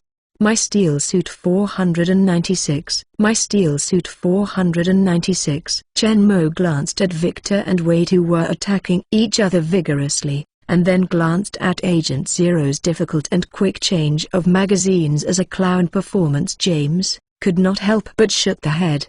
Actually, he could have allowed Victor and James to play first to show off his strength in front of the X team, but when he was watching the movie, Chen Mo threw a gun at Agent Number 0 and quickly replaced the magazine. Bullet's highly difficult actions were amazing and deep in memory, so Agent 0 was sent to the battle according to the original plot. It's just that he didn't expect that the revengeful James would have such a sentence. According to what James said, if Agent 0 encounters a large number of enemies, he will continue to replace them in this way. The magazine really looked like a clown performing juggling, and that kind of scene made him feel amused. Watching the actions of Agent 0 no longer had the cool feeling of watching a movie before. To say that James in the movie is not such a poisonous tongue, he is more direct hands, no nonsense. But Victor and James just ran away from home and met Chen Mo. Chen Mo stayed with him all the time. The living environment and conditions were somewhat different as heaven and earth from the movie. The changes in circumstances and experience also changed the two people's personalities. Although the overall situation is very similar to the movie, but many places have been completely different. Needless to say, Victor's change is no longer the ferociousness in the movie. Although sometimes he behaves viciously and ferociously, but its essence has long been different. At least it will not be a rape woman killing innocent things. James has also changed a lot. He didn't experience the difficult time of displacement and loneliness with Victor, and neither of them became too withdrawn and difficult to get close to. The two used to bully Zachary Taylor together, dig pits on him together, and run various runs on him. Later, after Lincoln came, they were often teased by the two. It can be said that they followed Chen. Although Moe's Victor and James have become stronger and more powerful, their hearts have always maintained a childishness. If the Vajra Wolf in the movie, he would never say such a thing to run against Agent Zero, and Victor would have fought with Wade a long time ago. Impossible just standing up like he is now mouthful, but there is no sign of doing it. The other ex-team members present looked at Victor, who was evenly matched with Wade, and they all looked at him with weird faces. Looking at their eyes, it seems that they have recognized Victor again, as Wade's old teammates. They know Wade very well. As a veteran talker, he is absolutely overwhelming with his skills. No one can say about him, even it is Agent Zero who usually only responds with cold eyes. If you are really anxious, you can only take out a pistol and fight him, but usually can't stop Wade from beating and talking. So everyone has always chosen to ignore Wade's poisonous tongue and never argue with him, because he can't be said at all, and until now they are regarded as a ferocious wild beast, but showed no less than Wade's poisonous tongue skills, and Wade battled with him, which completely subverted everyone's perception of him. Including the words of James Tsukomi's Agent Zero before, it also shows that he does not want to look so few words and bad words. It seems that the two new players who followed Chen Mo are not as simple as they seem. Although this difference is only in terms of personality, who knows that their strength and other aspects will have more surprise things for them. Their Zero agent who just changed the magazine in front of the gate didn't know. He was fighting the enemy desperately here, while the teammates behind him were slapped and even bitter. The trick of changing bullets quickly is said to be a clown show. If Agent Zero knew about it, maybe he would really put on a performance of constantly throwing guns to replace bullets, and at the same time shooting all the bullets in his body on Victor and Wade. At this time, all the attention of Agent Zero was on the enemy in front. Not at all. He noticed the movement of his teammates behind. After replacing the magazine quickly, Agent Zero was holding the pistol handle, and his body rushed forward a few meters away in front of the iron gate. After holding the pistol that fell from the air after replacing the magazine, Agent Zero moved the muzzle up without stopping, and at the same time pulled the trigger. A series of bullets quickly shot toward the roof. At the same time as the trigger was pulled, Agent Zero's legs jumped up vigorously, a huge force erupted from the strong legs, and Agent Zero's body slammed toward the door. Leaping high from the top, it quickly rose to a height of nearly 3 meters, which is higher than the gate, and easily crossed the gate and fell towards the back of the gate. While his body leapt, Agent Zero's body gradually rolled backwards. After pouring bullets to the top of the building, Agent Zero's body quickly turned backwards. After most of the circle, when his body crossed the gate and came to the middle of the 2 observation towers, Agent Zero's body just turned into a state facing the ground and parallel to the ground. At the same time, his hands have also changed from being stretched forward to being stretched out toward the sides of his body, just pointing to the observation towers on both sides, and after a few more shots, Agent Zero's body had returned to its normal posture vertical to the ground, and immediately fell to the ground. The impact of leaping and falling with all strength is still relatively large. After landing on both feet, Agent Zero's legs bend and his body continues to descend, and finally one knee kneels with one hand. A support on the ground just cushioned the impact of falling. After landing, Agent Zero, with his back to the gate, turned his body violently backwards, and his legs on one knee kneels quickly interlaced, turning his body fluently, facing looking at the people of Team X who were watching the show outside the gate. They raised their gun holding hands high and they made a cool appearance. As Agent Zero slowly raised his lowered head, 4 consecutive corpses fell from the roof and the observation tower, looking very handsome. Agent Zero lifts the head proudly towards the Team of X team outside the gate. He thought he would see the admiring eyes of everyone as he did in the previous mission, but found that everyone's sight was completely out of his body, but all fell on Victor and Wade. At this time, the battle ended, the gunfire stopped, and the conversation between the two was clearly transmitted to Agent Zero's ears. My ex-girlfriend has already gone to see Death God. If you want to show her to her, I'm afraid you will have to wait for me to split you. The toy knife can't even split my fingers. It's not good if it breaks accidentally. I'm not responsible for compensation. My Steel Suit 497. My Steel Suit 497. My knife can cut even bullets, and it will cut your fingers. Boasting has to do what you can, otherwise old Who's paws will be cut off, and you will become I have become a jack of all trades. The 2 broken knives are regarded as treasures. I am really an inexperienced guy. Do you know what no stronghold one cannot overcome? Your 2 knives are simply little child's toys only suitable for peeling fruit. The cool styling Agent Zero looked blank and not knowing what to do. How is this going? The script is wrong. Should there be applause at this time? Also, why did these 2 guys quarrel? Victor, the wild beast's mouth, was able to compete with Wade, the poisonous slut, which was a bit unexpected. However, Agent Zero still remembers his mission. Now that the enemies outside the target building have been basically eliminated, he immediately got up from the ground, came to the gate and pushed the iron net gate open. Outside the gate, where everyone in Team X is, the conversation between Wade and Victor continues. Wade heard Victor say that the 2 long knives he regarded as treasures were children's toys, and he was about to fight back, but he suddenly remembered Victor's aforementioned no stronghold one cannot overcome Shenbing. What he was about to say, couldn't help but swallow it back. Wade's eyes quickly rolled twice, then he looked at Victor and said with a disdainful look, "Where is the no stronghold one cannot overcome the magic weapon in this world? Are you talking about King Arthur's Sword of the King?" Kids, those are myths and legends. You have grown up, yet believe that? Victor gave Wade a weird look. He didn't expect this guy to talk nonsense and really got him right. Victor has been with Shenmue for more than 100 years. Naturally, his knowledge is not comparable to that of Wade and the others.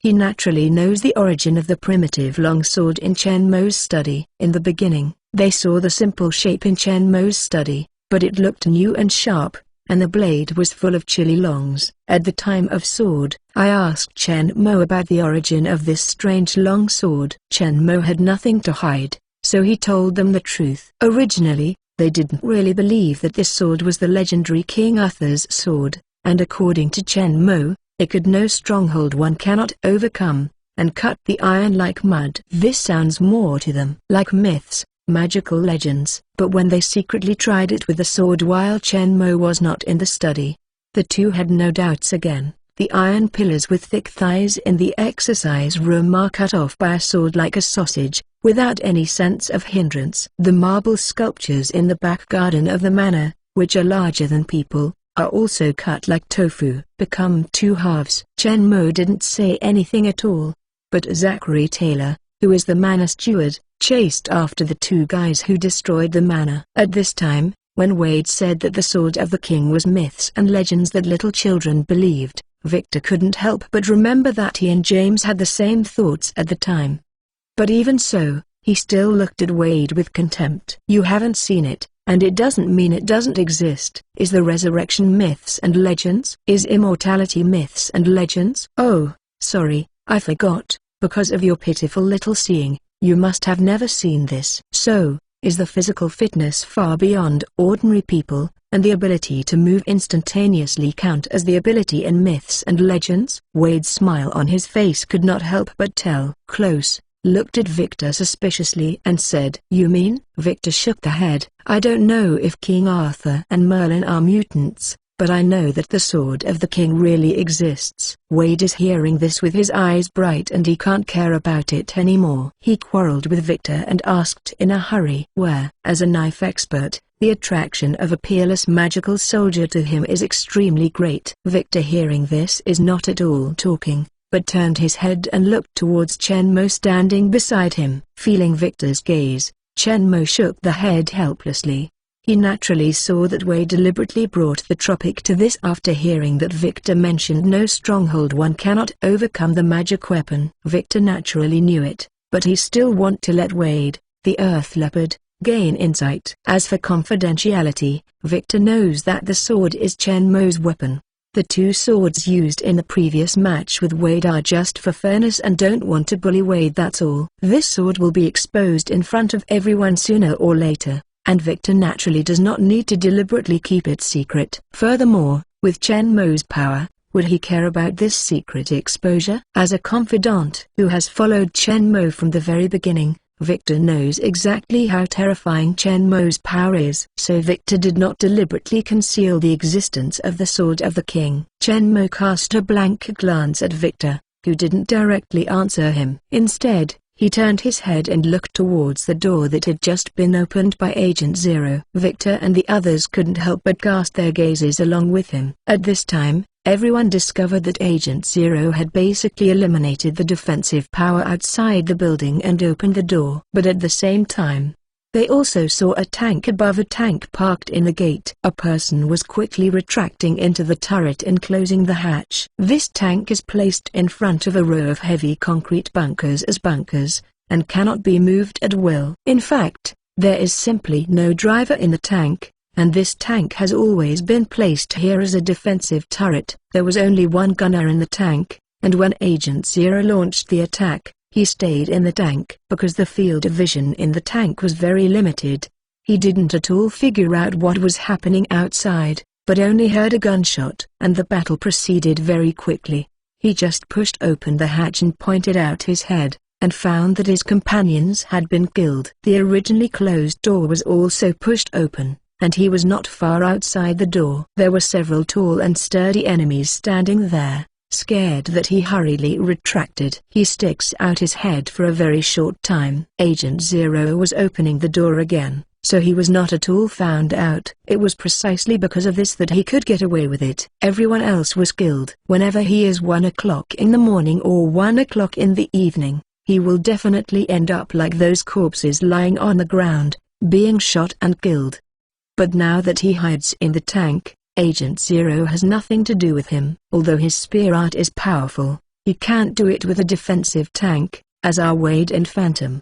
Same. My Steel Suit 498. My Steel Suit 498. The abilities of Wade and Phantom are not effective against this turtle-like tank. Only Bradley and Fred were able to deal with this tank. Bradley can control all electronic equipment, and the control system of this tank is obviously also within Bradley's control range. It's just that his abilities have a limited range of effect, and only about 10 meters. If it exceeds this distance, he cannot effectively control it. Even if it is within 10 meters, the further the distance is, the harder it will be to control and the greater the consumption of spirit strength. Therefore, when operating the aircraft before, Bradley was sitting at the distance from the cockpit nearest location. As for Fred, his approach is more passive. In the movie, he relied on his powerful defensive ability to stuff his arm into the tank's barrel, causing the gunner to explode when he fired. The whole tank was blown up. When everyone speculated that Chen Mo would send Bradley or Fred to deal with this tank, Chen Mo spoke. "Victor, go and kill the tank." Others hearing this are all accidents. According to William Stryker's introduction, Victor the abilities should be strong physical fitness, self-healing ability, and a sharp tiger claw that can be freely retracted, but these abilities do not seem to be enough to deal with the tank in front of him. While Victor was full of doubts at the beginning, his current strength is not enough to overturn the tank, and his sharp claw can leave some claw marks on the surface of the tank armor at most, but it does damage at all. There are no people inside, so I am a little puzzled about Chen Mo letting him shoot him at first. But when he turned his head and looked towards Chen Mo, he happened to see the silver-white longsword that suddenly appeared out of thin air in Chen Mo's hand, and his expression quickly became excited. Chen Mo threw the sword of the king to Victor with a smile, and Victor quickly reached out and caught the sword of the king, holding it in his hand with excitement. A triumphant glance at Wade, who was staring at the sword of the king in his hand, held the sword of the king obliquely in his right hand, and moved towards the tank strode over. Stopping the tank up ahead, Victor raised the right hand holding the sword of the king, and also shook his left hand. This was originally a two-handed knight-heavy sword. The hilt of the sword is 20 to 30 centimeters, and the body of the sword is more than 1 meter. Although Victor is taller than 2 meters, it is a long. The sword is not short in the hand, but it sets him off even more majestic and imposing manner. Victor held the sword in both hands and slowly raised it above his head, his eyes firmly fixed on the turret in front. The gunner in the tank looked at Victor, who held up the long sword through the observation mirror. He looked unfathomable mystery. Is it possible that this tall guy intends to use the ancient long in his hand? Sword split this modern tank where you are? The gunner couldn't help but feel an absurd feeling in his heart. Because of Victor's stature, the muzzle of the tank just pointed to the position of his head, and a sarcastic smile appeared on the gunner's face. The finger on the gun firing button was about to buckle. Pull the trigger. However, at the same time, Victor also showed a grinning smile on his face. His body suddenly started, and he flashed around the tank barrel in front of him and rushed towards the turret behind him in a blink of an eye. He jumped onto the tank and came to the front of the turret. The sword of the king held in both of his hands quickly slashed out towards the turret in front. Victor's arm itself is nearly 1 meter long, plus the king's sword, which is as long as 1 meter, has an attack distance of more than 2 meters, and the tank itself is just a small, lightweight. The size of the tank and the turret is not very large. The sword of the king slashed across the front of the turret, cutting across the front half of the entire turret at an angle. Victor's reaction and speed are far beyond ordinary people. After he cut out the sword, the gunner's finger just pressed the shell launch button. He felt that a silver light flashed quickly in front of him just now, but there was nothing in the tank turret, and things outside simply couldn't get in. So this gunner only thought he had read it wrong, and didn't care too much. The only thing that made him strange was that after he pressed the launch button, the cannonballs that would have been fired with a huge roar and vibration did not respond. He didn't believe in evil and pressed it several times, but there was still no change. But the scene that happened immediately before his eyes was stared wide-eyed horrified. Along with the harsh metal rubbing sound, the tank bulkhead in front of him suddenly moved downwards. The interior of the tank turret, which was originally airtight and opaque, suddenly shot into the arc from above. A dim light, as the metal rubbing sound at hand continued to sound. The turret above the gunner slid forward. Boom! A huge metal crash sounded. The front upper part of the entire turret was cut off along with the long barrel connected to it, and fell on the armor below. After making a huge impact, it rolled and fell again. On the ground, the gunner looked at the panoramic sunroof that was suddenly opened in front of him, and the half of the turret that fell to the ground and the long barrel connected to it. His eyes widened, almost to highlight the eye sockets. This change came so quickly that he couldn't react to it. A moment ago, he was still preparing to move his fingers to blast the stupid big fellow in front of the tank who wanted to use a long sword to attack the tank into mud, and the next moment, his greatest reliance, the indestructible steel fortress, has been unfathomable mystery with a skylight, and it is still panoramic. The scene ahead was completely exposed in front of him without any hindrance. But before he could react from the shock, a familiar tall silhouette appeared in front of him. Victor held the sword of the king in one hand and moved towards the gunner who was still sitting in the turret of the tank. In his horrified eyes, the grinning smile took him away. Pulled out of the tank, he flicked behind him forcefully. With the sound of mournful scream, this poor gunner was thrown directly into the air by Victor at a height of 4-5 meters, and he flew back more than a dozen meters away. Finally, with a muffled sound of the body landing, and the sound of watermelon cracking, the scream stopped abruptly. Wade glanced at the gunner who fell in front of them not far, broke the head, and lifts the head. Looked towards the tank whose turret was chopped off by a sword, and finally turned it hot. His gaze fell on the silver longsword held by Victor standing on the tank. "This is the sword of the king?" James glanced at Wade with a hot face, and said tauntingly, "Do you still think it is myths and legends?" "My steel suit 499. My steel suit 499. Wade didn't care about the ridicule in James' words, and shook the head eagerly. "Myths and legends is also written based on reality. It seems that this king's sword is really like its name of the steel sword, cutting iron like mud. No stronghold one cannot overcome," Wade said. The expressions all looking towards the sword of the king in Victor's hand are shining. James looked at Wade, who wanted to rush up to grab the sword of the king from Victor. Bad said with a smile, "Don't think about it. This king's sword is a boss saber. Do you think that boss really uses double knives like you? Your broken sword is nothing like a piece of paper in front of the king's sword. The difference, boss, he just doesn't want to use the sword of the king to bully you, that's all.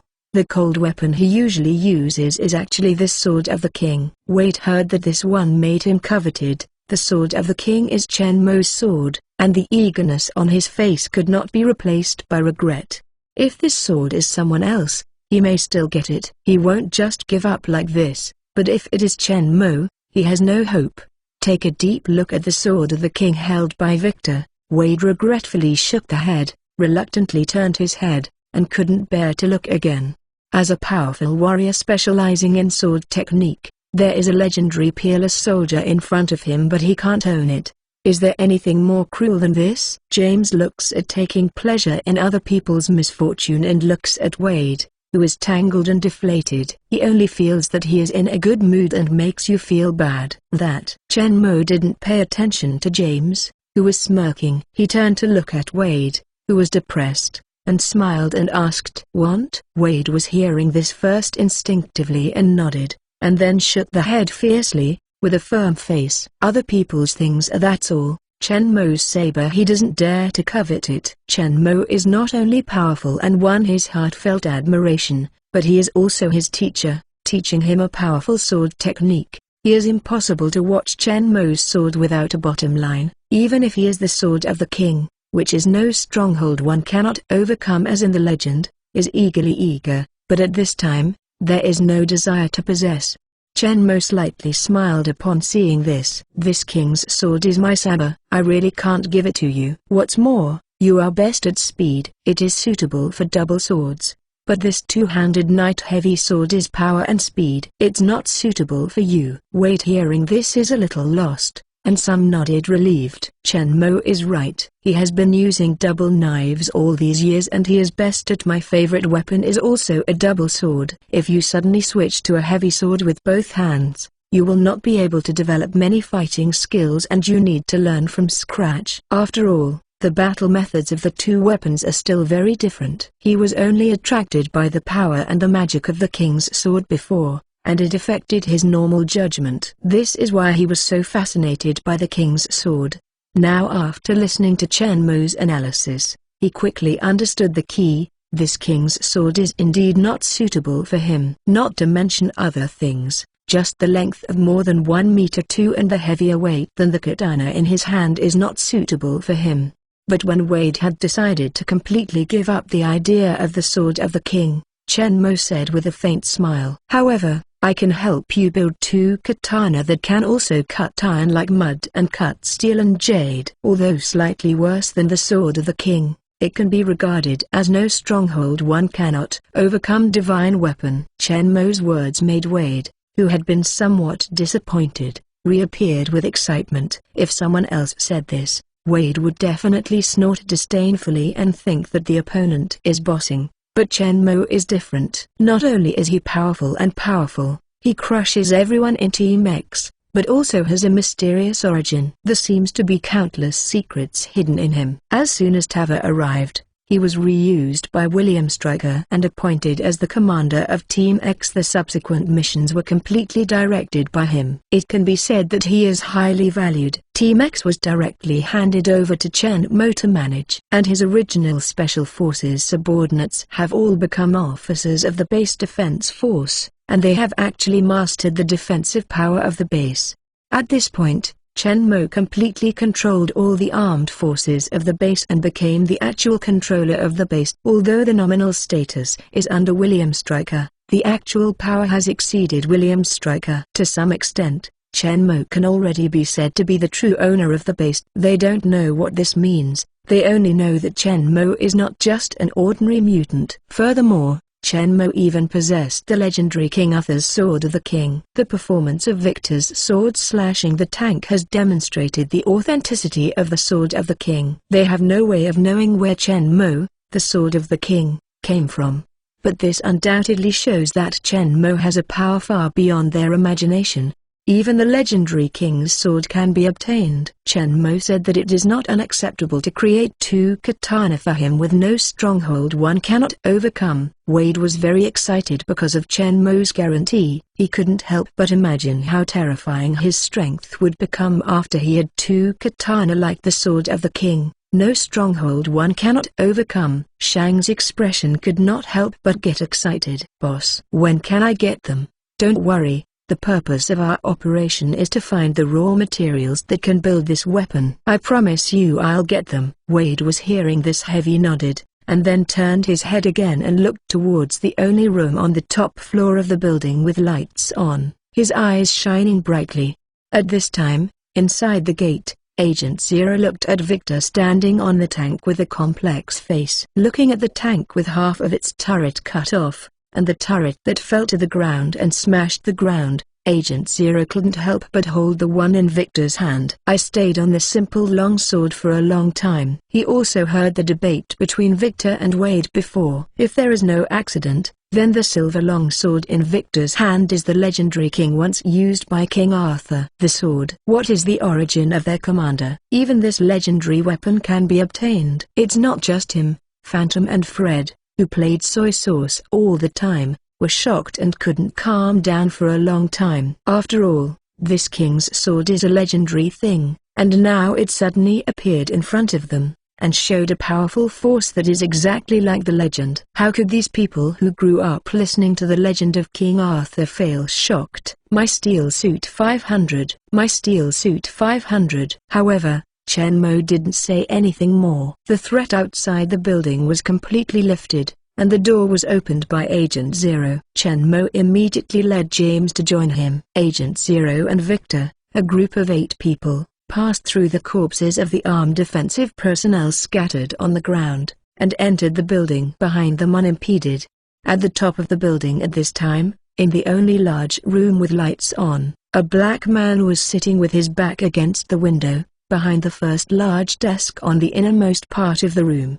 In front of him, there are 16 tables in 2 rows along the walls on both sides, and a black man sits in front of each table, looking through a magnifying glass fixed on the table. Working behind these tables, standing against the wall, 8 armed men with guns seem to be supervising their work. And if you zoom into the table, you can see that each table is covered with a large dazzling diamond. The diamonds on all the tables add up to tens of thousands. The 16 black people in front of the table are using tweezers to pick up one after another diamond and carefully observe it under a magnifying glass. Then, according to the size, color and transparency level, they are placed in separate packages. Put them in different categories. Because of the high height of the building and the excellent sound insulation, the short gunfight not at all alarmed the people inside until Chen Mo and his party entered the elevator, and when they came up to the top of the building, they sat. The middle-aged black man behind the desk at the end of the room discovered the existence of Team X through the monitoring equipment on the desk.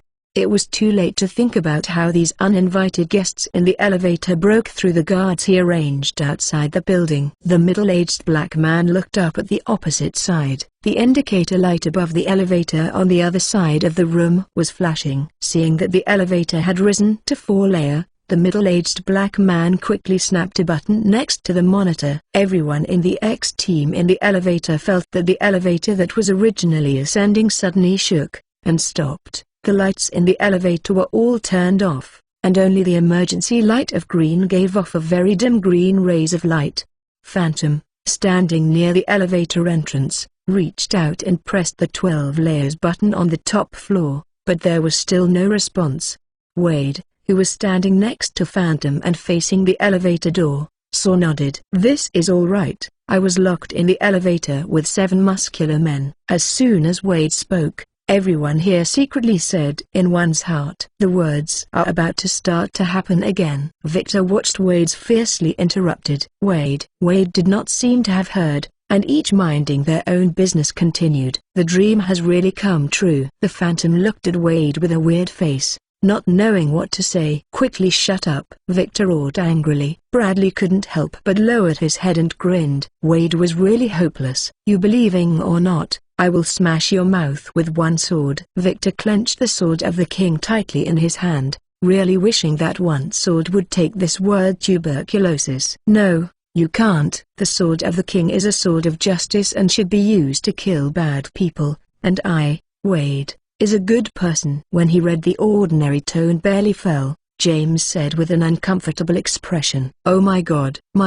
Can you shut up, man?" Wade still said expressionless, "No, as long as I am awake, it will be difficult." James looked up at the sky helplessly, shook the head with a deep sense of powerlessness. At this moment, Chen Mo spoke. "Wade, get ready, you will be the next one." After Chen Mo spoke, Wade, who just refused to shut up no matter what others said, was like suddenly the mute switch was pressed, as if a person had changed, and he stood there with his mouth closed and said nothing. Everyone in the elevator breathed a sigh of relief. It's true that everything has its nemesis, fearing nothing in heaven or earth, and the explosion of the earth can't stop him from nagging. Wade also only speaks in Chen Mo only when you can keep quiet. It was after Chen Mo came that they suffered less torture from Wade. We must know that once Wade's mouth started, even William Stryker could not let him stop. Everyone in Team X is in pain every time he goes on mission with him.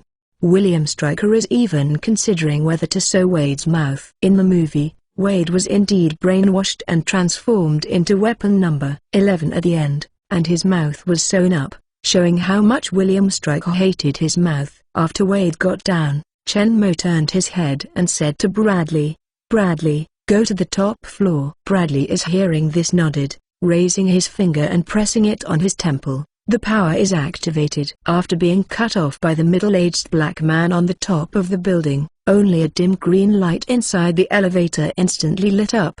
The power supply was restored, and the stationary elevator continued to rise towards the top floor. On the top floor, the middle-aged black man behind his desk looked at the elevator that was restored to light in the monitoring screen with a surprised look, and quickly turned his head and looked towards the elevator indicator light across the room, and found that he had just stopped on the 4th floor. The elevator is continuing to rise up. He hastily tapped the stop button several times again, but he still couldn't stop the elevator from rising. Seeing the elevator approaching one after another, he was about to reach the top floor soon. The middle-aged black man moved towards the present. Ordered the man, "Encircle the elevator." "Hurry up." The 8 armed personnel who were originally standing against the wall on both sides of the room heard their boss order and rushed to the middle of the room with their guns. He raised his guns and pointed at the elevator opposite. 8 armed men with automatic rifles stood in front of the elevator. They were originally working. The workers who sorted the diamonds were taken aback by the sudden change. One by one, they leaned down and hid behind the table. Under the nervous gaze of everyone in the room, the floor indicator light above the elevator slowly flashed. 10 floors, 11 layers, 12 layers. As the 12 layers indicator light that represents the top layer they were on came on, the 8 armed men couldn't help but clench their rifles, and their fingers on the trigger began to secretly force. Next moment, accompanied by a crisp ding sound, the metal door of the elevator slowly opened to both sides, and the 8 armed men who had been waiting for a long time quickly pulled the trigger. Bullets were fired from 8 rifles and they moved towards the opening of the elevator door. However, these bullets failed to successfully shoot into the elevator. When the 8 people opened fire, 2 sharp long knives also stretched out from the gap of the elevator, and they danced quickly. All the bullets shot either hit the elevator door, or were blocked by 2 swiftly dancing long knives.